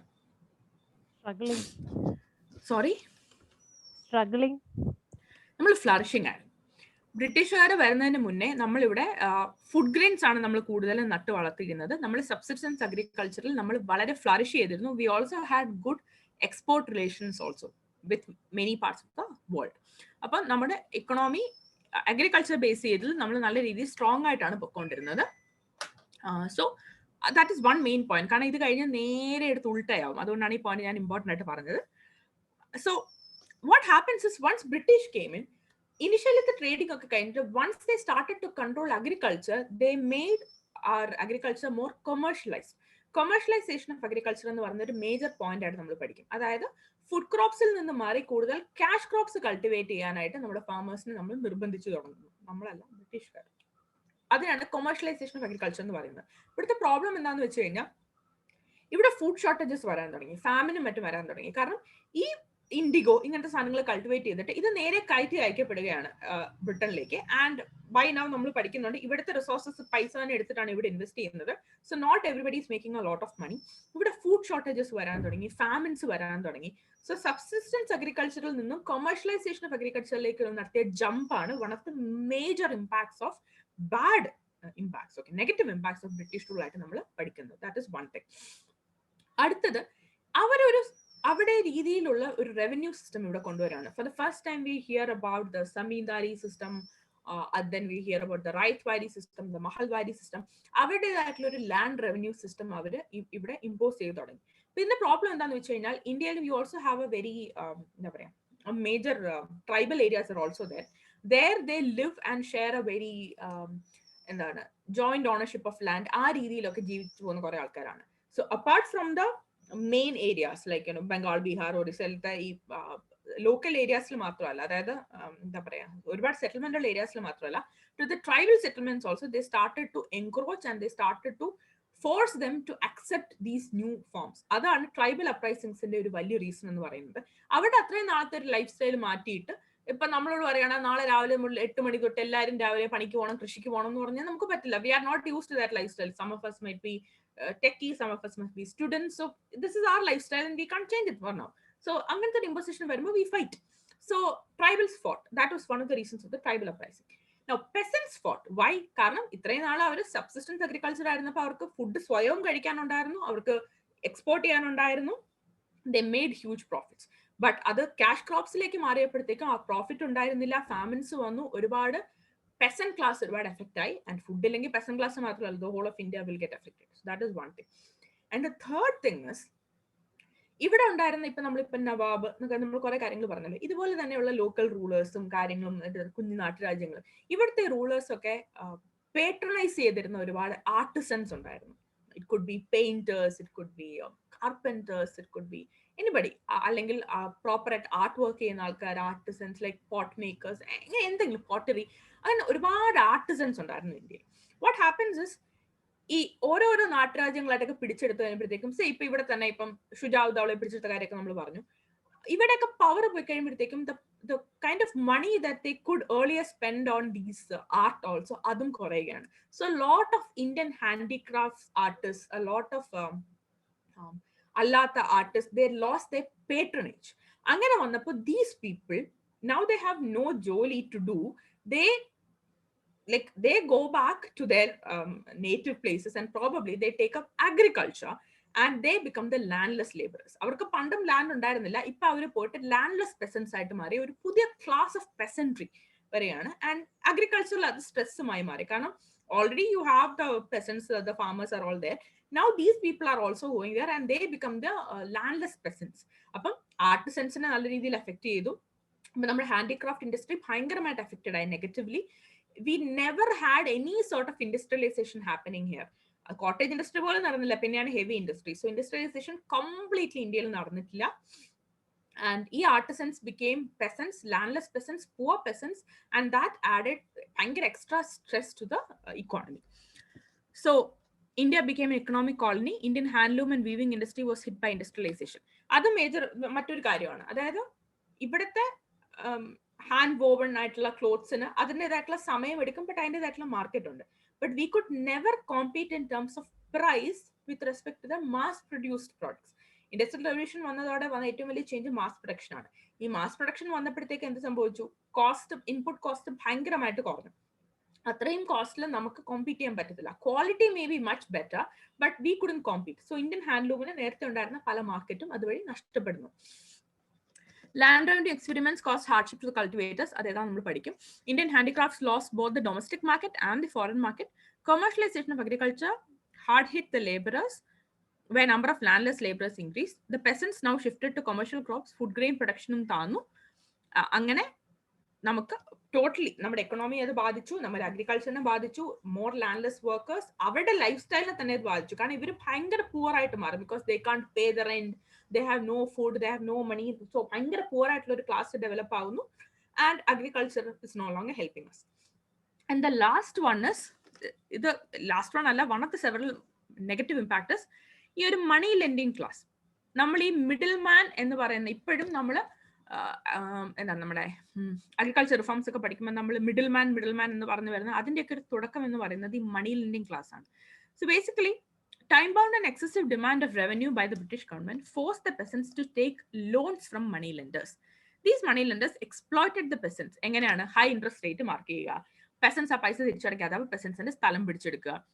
അപ്പൊ എന്ത് സംഭവിക്കും? This money lending class slowly became powerful because they have money and they have good relations with the British, and now they are confiscating land also. So ആ ഒരു money lending class became quite stronger. അത് ഭയങ്കര exploitative class ആയിട്ട് തന്നെ മാറുന്നുണ്ട്. അതൊരു major impact ആണ് of the British rule in India. അല്ലാത്ത കൾച്ചറൽ സോഷ്യൽ ഇമ്പാക്ട് പറയുകയാണെങ്കിൽ, നമ്മൾ എപ്പോഴും English education, western sciences introduce ചെയ്തതിനെ നെഗറ്റീവായും പോസിറ്റീവായിട്ടും പറയുന്ന ആൾക്കാരുണ്ട്. ഇംഗ്ലീഷ് എഡ്യൂക്കേഷൻ ഇൻട്രൊഡ്യൂസ് ചെയ്തത് പോസിറ്റീവ് ആണെന്നാണ് ഓവറോൾ നമ്മൾ ഇപ്പോൾ അസസ് ചെയ്യുന്നത്. ബട്ട് അങ്ങനെയല്ല. ആ സമയത്ത് നമ്മൾ കൂടുതൽ ട്രസ്റ്റ് കൊടുക്കേണ്ടിയിരുന്നത് നമ്മുടെ നമ്മുടെ വൊക്കേഷണൽ ട്രെയിനിങ്ങിനും അല്ലെങ്കിൽ നമ്മുടെ നേറ്റീവ് ലാംഗ്വേജസിനാണെന്ന് പറയുന്നവരുണ്ട്. വെസ്റ്റേൺ സയൻസസിന് ഇൻട്രൊഡക്ഷൻ, നമുക്ക് കൂടുതൽ വെസ്റ്റേൺ ഫിലോസഫീസും ഐഡിയാസും ഒക്കെ നമുക്കൊരു കൂടുതൽ ഒരു എക്സ്പോഷർ നേടിത്തന്നത് അവരാണെന്ന് പറയാം. This turns out to be good later on because eventually we study about this group of people who, let's say, in the second half of 19th century, അതായത് ഒരു 1850 തൊട്ട് 1900s വരെയുള്ള കാലഘട്ടത്തിൽ പൊങ്ങി വരുന്ന ഒരു കാറ്റഗറി നമ്മൾ മിഡിൽ ക്ലാസ് ഇന്റലിജൻസിയ എന്ന് വിളിക്കുന്ന ഒരു category of people. We will learn about them a lot, don't worry. അങ്ങനെ ഒരു ഗ്രൂപ്പിനെ പറ്റി നമ്മൾ പഠിക്കും, who also are responsible for laying the foundation of INC. അങ്ങനെ these people are the ones who actually got കുറച്ച് English education and they were more exposed to the ideas of Western philosophies, thoughts, etc. ആ രീതിയിൽ enlightened ആയിട്ട് വന്ന കുറച്ച് ആൾക്കാരുണ്ട്. So for that, അവരുടെ ഒരു വരവ് has contributed so much to the beginning of nationalism in India. അങ്ങനെ നോക്കുകയാണെങ്കിൽ those people, it was happening only because they had that kind of ഒരു exposure. And അതിന് നമ്മൾ ബ്രിട്ടീഷുകാരുടെ നന്ദിയൊന്നും പറയേണ്ട കാര്യമില്ല, but that's it. ബ്രിട്ടീഷുകാർ വന്നത് കൊണ്ടാണ് അത് സംഭവിച്ചത്, that we got that exposure. And other thing is, ആ സമയത്ത് ഉണ്ടായിരുന്ന ഒരുപാട് നമ്മുടെ സൊസൈറ്റിയിൽ ഉണ്ടായിരുന്ന problems like sati, child marriage, widow remarriage allow ചെയ്യാതിരിക്കുക, അങ്ങനെയുള്ള പല കാര്യങ്ങളും they started to question. And there were several governor generals who worked. For example, William Bentinck. William Bentinck is one name we will study.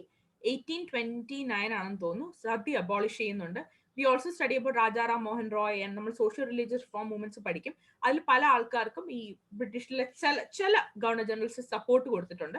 So ആ രീതിയിൽ നമ്മുടെ സൊസൈറ്റിയെ ഒന്ന് cleanse ചെയ്തിട്ടുണ്ട്. But ഇതിനെ നെഗറ്റീവായിട്ട് ക്രിട്ടിസൈസ് ചെയ്യുന്ന ഒരുപാട് ആൾക്കാരുണ്ട്. അതായത് these are part of our society, this is part of our culture. ഇത് പുറത്തുനിന്ന് ഒരാൾ വന്ന് അവര് വന്നത് കറക്റ്റ് ചെയ്യേണ്ട കാര്യമില്ല എന്ന് ക്രിട്ടിസൈസ് ചെയ്യുന്ന ആൾക്കാരുമുണ്ട്. ബട്ട് ഇൻ റെട്രോസ്പെക്ട് ഇപ്പം നമ്മൾ നോക്കി കാണുമ്പോൾ നമ്മൾ എന്താണ് പ്രോബ്ലംസ് തന്നെ വിളിക്കുന്ന കാര്യങ്ങളാണ്, ചൈൽഡ് മാരേജും അങ്ങനത്തെ കാര്യങ്ങളൊക്കെ. സോ അതൊക്കെ വൈപ്പ് ഔട്ട് ചെയ്യാൻ ഇവർ കുറെ ഹെൽപ്പ് ചെയ്തിട്ടുണ്ട്. പിന്നെ 1813 തൊട്ട് ഇവർ എഡ്യൂക്കേഷന് സ്പെഷ്യലി ഇവർ ഫണ്ടൊക്കെ അലോട്ട് ചെയ്തിട്ട് മിഷണറീസ് വന്നു തുടങ്ങി. മിഷണറീസിന്റെ വരവും അതിനെ ഒരു സോഷ്യോ കൾച്ചറൽ ഇമ്പാക്റ്റിൽ we say it is good because അവർ സ്കൂൾസ് പണിതു, എഡ്യൂക്കേഷൻ കൊടുത്തു, സ്ത്രീകൾക്ക് ഒരുപാട് എഡ്യൂക്കേഷൻ കൊടുത്തു, lower classes in education കൊടുത്തു, because they were never affected by the whole caste hierarchy of India. So lower caste ന് ഒരു mobility, social mobility കിട്ടി, സ്ത്രീകൾക്ക് എഡ്യൂക്കേഷൻ കിട്ടി. But at the same time missionaries also caused a lot of conversions എന്നും പറയുന്നുണ്ട്. So ഇതൊക്കെ ഒരു double edge sword ആണ്. നിങ്ങൾ ഏത് രീതിയിൽ ആൻസർ എഴുതാൻ ആഗ്രഹിക്കുന്നതിനനുസരിച്ചിരിക്കും. ഇതിനൊക്കെ നെഗറ്റീവും പോസിറ്റീവ് ഇമ്പാക്റ്റും പറയാം. ബട്ട് ഇൻ ജനറൽ നമ്മൾ ഇതിനെയൊക്കെ ഒരു പോസിറ്റീവ് ഇമ്പാക്റ്റിലാണ് കാണുന്നത്, ഈ പറഞ്ഞ കാര്യങ്ങളെല്ലാം തന്നെ. Okay, so the social issues like sati, child marriage, infanticide, etc. അതിലേക്ക് they introduced the idea of liberty, equality, fraternity, freedom, human rights, അങ്ങനത്തെ കുറച്ച് കാര്യങ്ങളൊക്കെ കൊണ്ടുവന്നു. But ഇവിടെ I also have to mention something called white man's burden. ഇതെന്താന്ന് കേട്ടിട്ടുണ്ടോ? white man's burden. ഈ ഒരു പോയിന്റ് പറയും എന്താണ്? Yes, it is a poem written by Kipling. Okay, എന്താണ് അതിന്റെ theme? Its theme is like it's a white man's job or it's white man's burden to civilize the barbarians that whom like the Indians or whom they considered who are not civilized enough, or they considered us as barbarians majorly, and it was the duty of the English to civilize us or to make us capable at least to be a human like thing rather than being barbarians. Correct ആണ്. പേരെന്താണ്? നിധി പറഞ്ഞത് വളരെ correct ആണ്. അത് തന്നെയാണ് white man's bird എന്ന് പറയുന്നത്. So basically ഇപ്പൊ നമ്മൾ പറയുന്നുണ്ട് ഇവിടുത്തെ സോഷ്യൽ ഇഷ്യൂസിനൊക്കെ ഒരു ക്വസ്റ്റ്യൻ ചെയ്തു നന്നാക്കി, but they also considered that they were superior in terms of culture, in terms of even literature. കുറച്ച് കഴിയുമ്പോൾ we also study about that. They would say that Indian literature ഒരു full library of Indian literature the content wouldn't be equivalent to one good piece of എന്താ പറയാ European literature ആണെന്നൊക്കെ പറയുന്നുണ്ട്. That's later. But ഇവിടെ ഇപ്പോൾ പറയുന്നത് ഇതാണ്, it is the white man's the Europeans' duty to എന്താണ് to civilize ഇന്ത്യൻസിന്റെ കൾച്ചറിൽ അവർ ബാക്ക്വേർഡ് ആണ്. അവർക്കല്ലേ ഇത്ര ബാർബേറിയൻ ആയിട്ടുള്ള ആക്ടിവിറ്റി അവർ ഇപ്പോഴും ചൈൽഡ് മാരേജ് നടത്തിക്കൊണ്ട് നടക്കുകയാണ്. We have to civilise them എന്നുള്ളത് അവരുടെ ഡ്യൂട്ടി ആയിട്ട് തിരഞ്ഞെടുക്കുന്നു. വൈ? ബിക്കോസ് ഇന്ത്യക്കാരെ നന്നാക്കണം എന്നുള്ളത് മാത്രമല്ല, we are superior, it's our duty, you inferior people, silly people, ഞങ്ങൾ നന്നാക്കാം എന്ന രീതിയിലാണ്. സോ ആ രീതി വൈറ്റ് മാൻസ് ബേർഡൻ. അപ്പൊ നമുക്ക് ഒരു രീതി നമുക്ക് നോക്കി കാണാം, അവർ ഭയങ്കര actively they involved and they questioned a lot of these social issues, they worked against it. മറ്റേ സൈഡിൽ നമുക്ക് ഇതും പറയാം, വൈറ്റ് മാൻസ് ബേർഡ് എന്നുള്ള ഒരു സുപ്പീരിയർ ഈഗോയിസ്റ്റിക് ഒരു മെന്റാലിറ്റിയിലാവാം ഒരു പക്ഷെ അവരത് ചെയ്തതെന്ന് പറയാം. That is one thing. അപ്പൊ ഇംഗ്ലീഷ് ലാംഗ്വേജ് പറയാം, വെസ്റ്റേൺ സയൻസസ് പറയാം. ബട്ട് ഇംഗ്ലീഷ് ലാംഗ്വേജിന്റെ ഇമ്പോർട്ടൻസ് കൊടുത്തപ്പോൾ വെർണാക്കുലർ ലാംഗ്വേജ് ഇനിഷ്യൽ സ്റ്റേജസിൽ ഒരുപാട് അവോയ്ഡ് ചെയ്തിരുന്നു. 1854 അവസാനം ഒരു വുഡ്സ് ഡിസ്പാച്ച് വരുന്നുണ്ട്, field study. That is for the first time they actually acknowledge the need or the necessity to include vernacular languages in the curriculum. അതുവരെ English എന്ന് പറഞ്ഞാണ് പൊയ്ക്കൊണ്ടിരുന്നത്. So that was the thing. So this is social and cultural impact. Broadly classify ചെയ്യുകയാണെങ്കിൽ positive impacts ആയിട്ട് പറയുന്നത് modern middle class. ഞാൻ നേരത്തെ പറഞ്ഞു ഈ മോഡേൺ മിഡിൽ ക്ലാസ് തന്നെയാണ് അവസാനം മിഡിൽ ക്ലാസ് ഇന്റലിജൻസി ആയിട്ട് വരുന്നത്. ഇവരൊരു ഇൻഫ്ലുവൻഷ്യൽ മിഡിൽ ക്ലാസ്സും ആണ്. ഇതിൽ പലരും പിന്നീട് ഇൻഡസ്ട്രിയലൈസ് അങ്ങനെയൊക്കെ ആയിട്ട് പോകുന്ന ആൾക്കാരുണ്ട്. So that is there. Infrastructure development ഞാൻ നേരത്തെ പറഞ്ഞു. എന്തിനാണ് റെയിൽവേ ലൈൻസ് ഡെവലപ്പ് ചെയ്തത്? ഇന്റീരിയർ ഓഫ് ദ കൺട്രിയെ ഇവരുടെ കോസ്റ്റൽ സിറ്റീസിലേക്ക് കണക്ട് ചെയ്യാനാണ്. From there they will get proper sea connectivity. അതിന് വേണ്ടിയിട്ടാണ്. But whatever that is, ആ ട്രെയിനിൽ നമ്മൾ ഇങ്ങനെ യാത്ര ചെയ്തിട്ടുണ്ടല്ലോ. So development of infrastructure, new job opportunities. അതായത് ഞാൻ നേരത്തെ പറഞ്ഞു ലോവർ കാസ്റ്റ് അപ്പർ കാസ്റ്റ് എന്നുള്ള വലിയ കാസ്റ്റ് ഡിസ്റ്റിങ്ഷൻ ഒന്നും മിഷണറീസും സ്കൂൾസിനും ഒന്നും ഉണ്ടായിരുന്നില്ല. ഇംഗ്ലീഷ് അറിയാമെന്നുണ്ടെങ്കിൽ you might get a very lower division job, but you might still get a job. So അത് ഈ ഒരു ലോവർ കാസ്റ്റിനും ഒക്കെ ഒരു രീതിയിൽ ഒരു സോഷ്യൽ മൊബിലിറ്റി കൊടുത്തു എന്ന് നമുക്ക് വേണമെങ്കിൽ പറയാം. അവർക്ക് ആ സോഷ്യൽ ലാഡർ ക്ലൈംബ് ചെയ്യാനുള്ള ഒരു അവസരം കൊടുത്തു എന്ന് വേണമെങ്കിൽ പറയാം. Then introduction of new technologies and ideas, steamship, telegraph, അങ്ങനത്തെ കുറെ കാര്യങ്ങളൊക്കെ ഇന്ത്യക്ക് ഇൻട്രൊഡ്യൂസ് ചെയ്ത് കൊണ്ടുവന്നവരാണ്. ആൻഡ് കൾച്ചറലി ഞാൻ നേരത്തെ പറഞ്ഞു put an end to social evil such as sati അങ്ങനത്തെ കാര്യങ്ങൾ പറഞ്ഞു. But at that point of time ഭയങ്കര ക്രിറ്റിസിസം ആയിരുന്നു that you are interfering in our culture. But ഇപ്പൊ തിരിഞ്ഞു നോക്കുമ്പോൾ in retrospect we can say that അവരൊരു കൾച്ചറൽ ക്ലെൻസിങ് നടത്തിയിട്ടുണ്ട് ആൻഡ് ഇറ്റ് ബെനിഫിറ്റഡ് അസ് എന്ന് വേണമെങ്കിൽ പറയാം. And protection from external enemies, അത് ഇപ്പൊ അങ്ങനെയൊന്നും പറയാൻ പറ്റത്തില്ല. ബേസിക്കലി ഇത് ഇത്ര ഉദ്ദേശിക്കുന്നുള്ളൂ. ഇവർ വന്നതിന് ശേഷം ഈ പേർഷ്യൻ അഫ്ഗാനിസ്ഥാൻ ഇൻവേഷൻസ് ഒന്നും നോർത്ത് വെസ്റ്റിലൊന്നും നടന്നിട്ടില്ല. കാരണം മുഗൾസ് വീക്കായി പോയി. അതിനുശേഷം ഇൻവേഷൻ ഒന്നും നടന്നിട്ടില്ല എന്നാണ് ഉദ്ദേശിക്കുന്നത്. So it's not like they protected us for our good, they protected us because they wanted the money, that's all. But anyway India was known like a jewel in the crown of British Empire and they protected us from invasions of Persia, Afghanistan, etc. ഇതൊക്കെ ഒരു largely positive ആണ്. Negative impact എന്ന് പറഞ്ഞാൽ ഞാൻ നേരത്തെ വളരെ കാര്യമായി describe ചെയ്തതാണ് ഇന്ത്യൻ ഇൻഡസ്ട്രിക്ക് എന്താണ് സംഭവിച്ചതെന്നുള്ളത്. Massive import of machine made clothes from English factories to Indian market. എന്ത് സംഭവിച്ചു? മെക്കാനിക്കൽ ലൂംസിലാണ് അവിടെ ഉണ്ടാക്കിയെടുക്കുന്നത്. A threat to the handicraft industries because British goods were sold at a much cheaper price. അപ്പോൾ വീവേഴ്സിന്റെ ഇടയിൽ തന്നെ ഒരു അൺഎംപ്ലോയ്മെന്റ് വന്നു. ആ പല വീവേഴ്സും റൂറൽ ഏരിയാസിലേക്ക് മൈഗ്രേറ്റ് ചെയ്യപ്പെട്ടു. അങ്ങനെ പ്രഷർ ഓൺ റൂറൽ എക്കോണമി കൂടി. ഇവർക്കാണെങ്കിൽ കാര്യമായിട്ട് പണിയെടുക്കാനൊന്നും ഇല്ലാതാനും. And agriculture by then had become commercialised. So ഇതിനെയാണ് ഡീ ഇൻഡസ്ട്രിയലൈസേഷൻ എന്ന് വിളിക്കുന്നത്. അതായത് മര്യാദയ്ക്ക് വളർന്നു വന്നുകൊണ്ടിരുന്ന ഒരു വീവിംഗ് ഇൻഡസ്ട്രിയും കൂടെ നശിപ്പിച്ച് അതും കൂടെ അവസാനം അവർ fully they had to go into agriculture because they had no other option and agriculture was not flourishing either. So that is deindustrialisation. പിന്നെ മിസ്മാനേജ്മെന്റ് ലെഡ് ടു ഫാമിൻ. ഞാൻ നേരത്തെ പറഞ്ഞു ഇവിടെ ഫുഡ് പ്രൊഡക്ഷൻ ഇൻസഫിഷ്യന്റ് ആയിരിക്കുന്ന സമയത്ത് തന്നെ unequal distribution ആയിരുന്നു. അവർ food import ചെയ്യാണ് ചെയ്തത്. കാരണം വൺസ് നമ്മൾ പ്രൊഡക്ഷൻ നിർത്തിയപ്പോൾ they started to import but they didn't really എന്താ പറയുക manage it in a good way. We had to suffer a lot from famine. 24 famines killing millions between 1850 and 1899. വെറും 49 കൊല്ലത്തിൽ എത്ര millions of people died because of famine. പിന്നെ divide and rule, അത് വ്യക്തമായിട്ട് ഞാൻ പറയാം. ഇറ്റ്സ് ബേസിക്കലി നമ്മൾ ഇനി അങ്ങോട്ട് കാര്യമായി പഠിക്കുന്നതാണ്. റിലീജിയസ്ലി ഒക്കെ തന്നെ ഡിവൈഡ് ചെയ്തു. അതായത് eventually what led to Pakistan started with the divide and rule policy.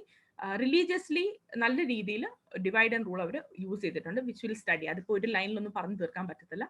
The last point is Britain plundered the Indian economy. അത് തന്നെയാണ് നമ്മൾ ഇത്രയും നേരം പറഞ്ഞുകൊണ്ടിരുന്നത്. So I have no idea how it came here. Okay, അതിനോട് ബന്ധമൊന്നുമില്ല, പോട്ടെ. Okay, so this is the impact of British rule in India and അത്രേ ഉള്ളൂ. That's it. We can sort of wind up today's session. ഇത്രയും ഞാൻ plan ചെയ്തിരുന്നുള്ളൂ. So I think ഒരു general idea കിട്ടിയെന്ന് ഞാൻ വിചാരിക്കുന്നു. വേറെ എന്തെങ്കിലും ഡൗട്ട്സ് ഉണ്ടോ ഒന്നുമില്ല എന്നുണ്ടെങ്കിൽ നമുക്ക് വൈൻഡ് അപ്പ് ചെയ്യാം. If you have any more something to communicate then you can get in touch with your coordinator as well. ഇല്ലെങ്കിൽ നമുക്കിപ്പോൾ വൈൻഡ് അപ്പ് ചെയ്യാം. ഓക്കെ ആണോ?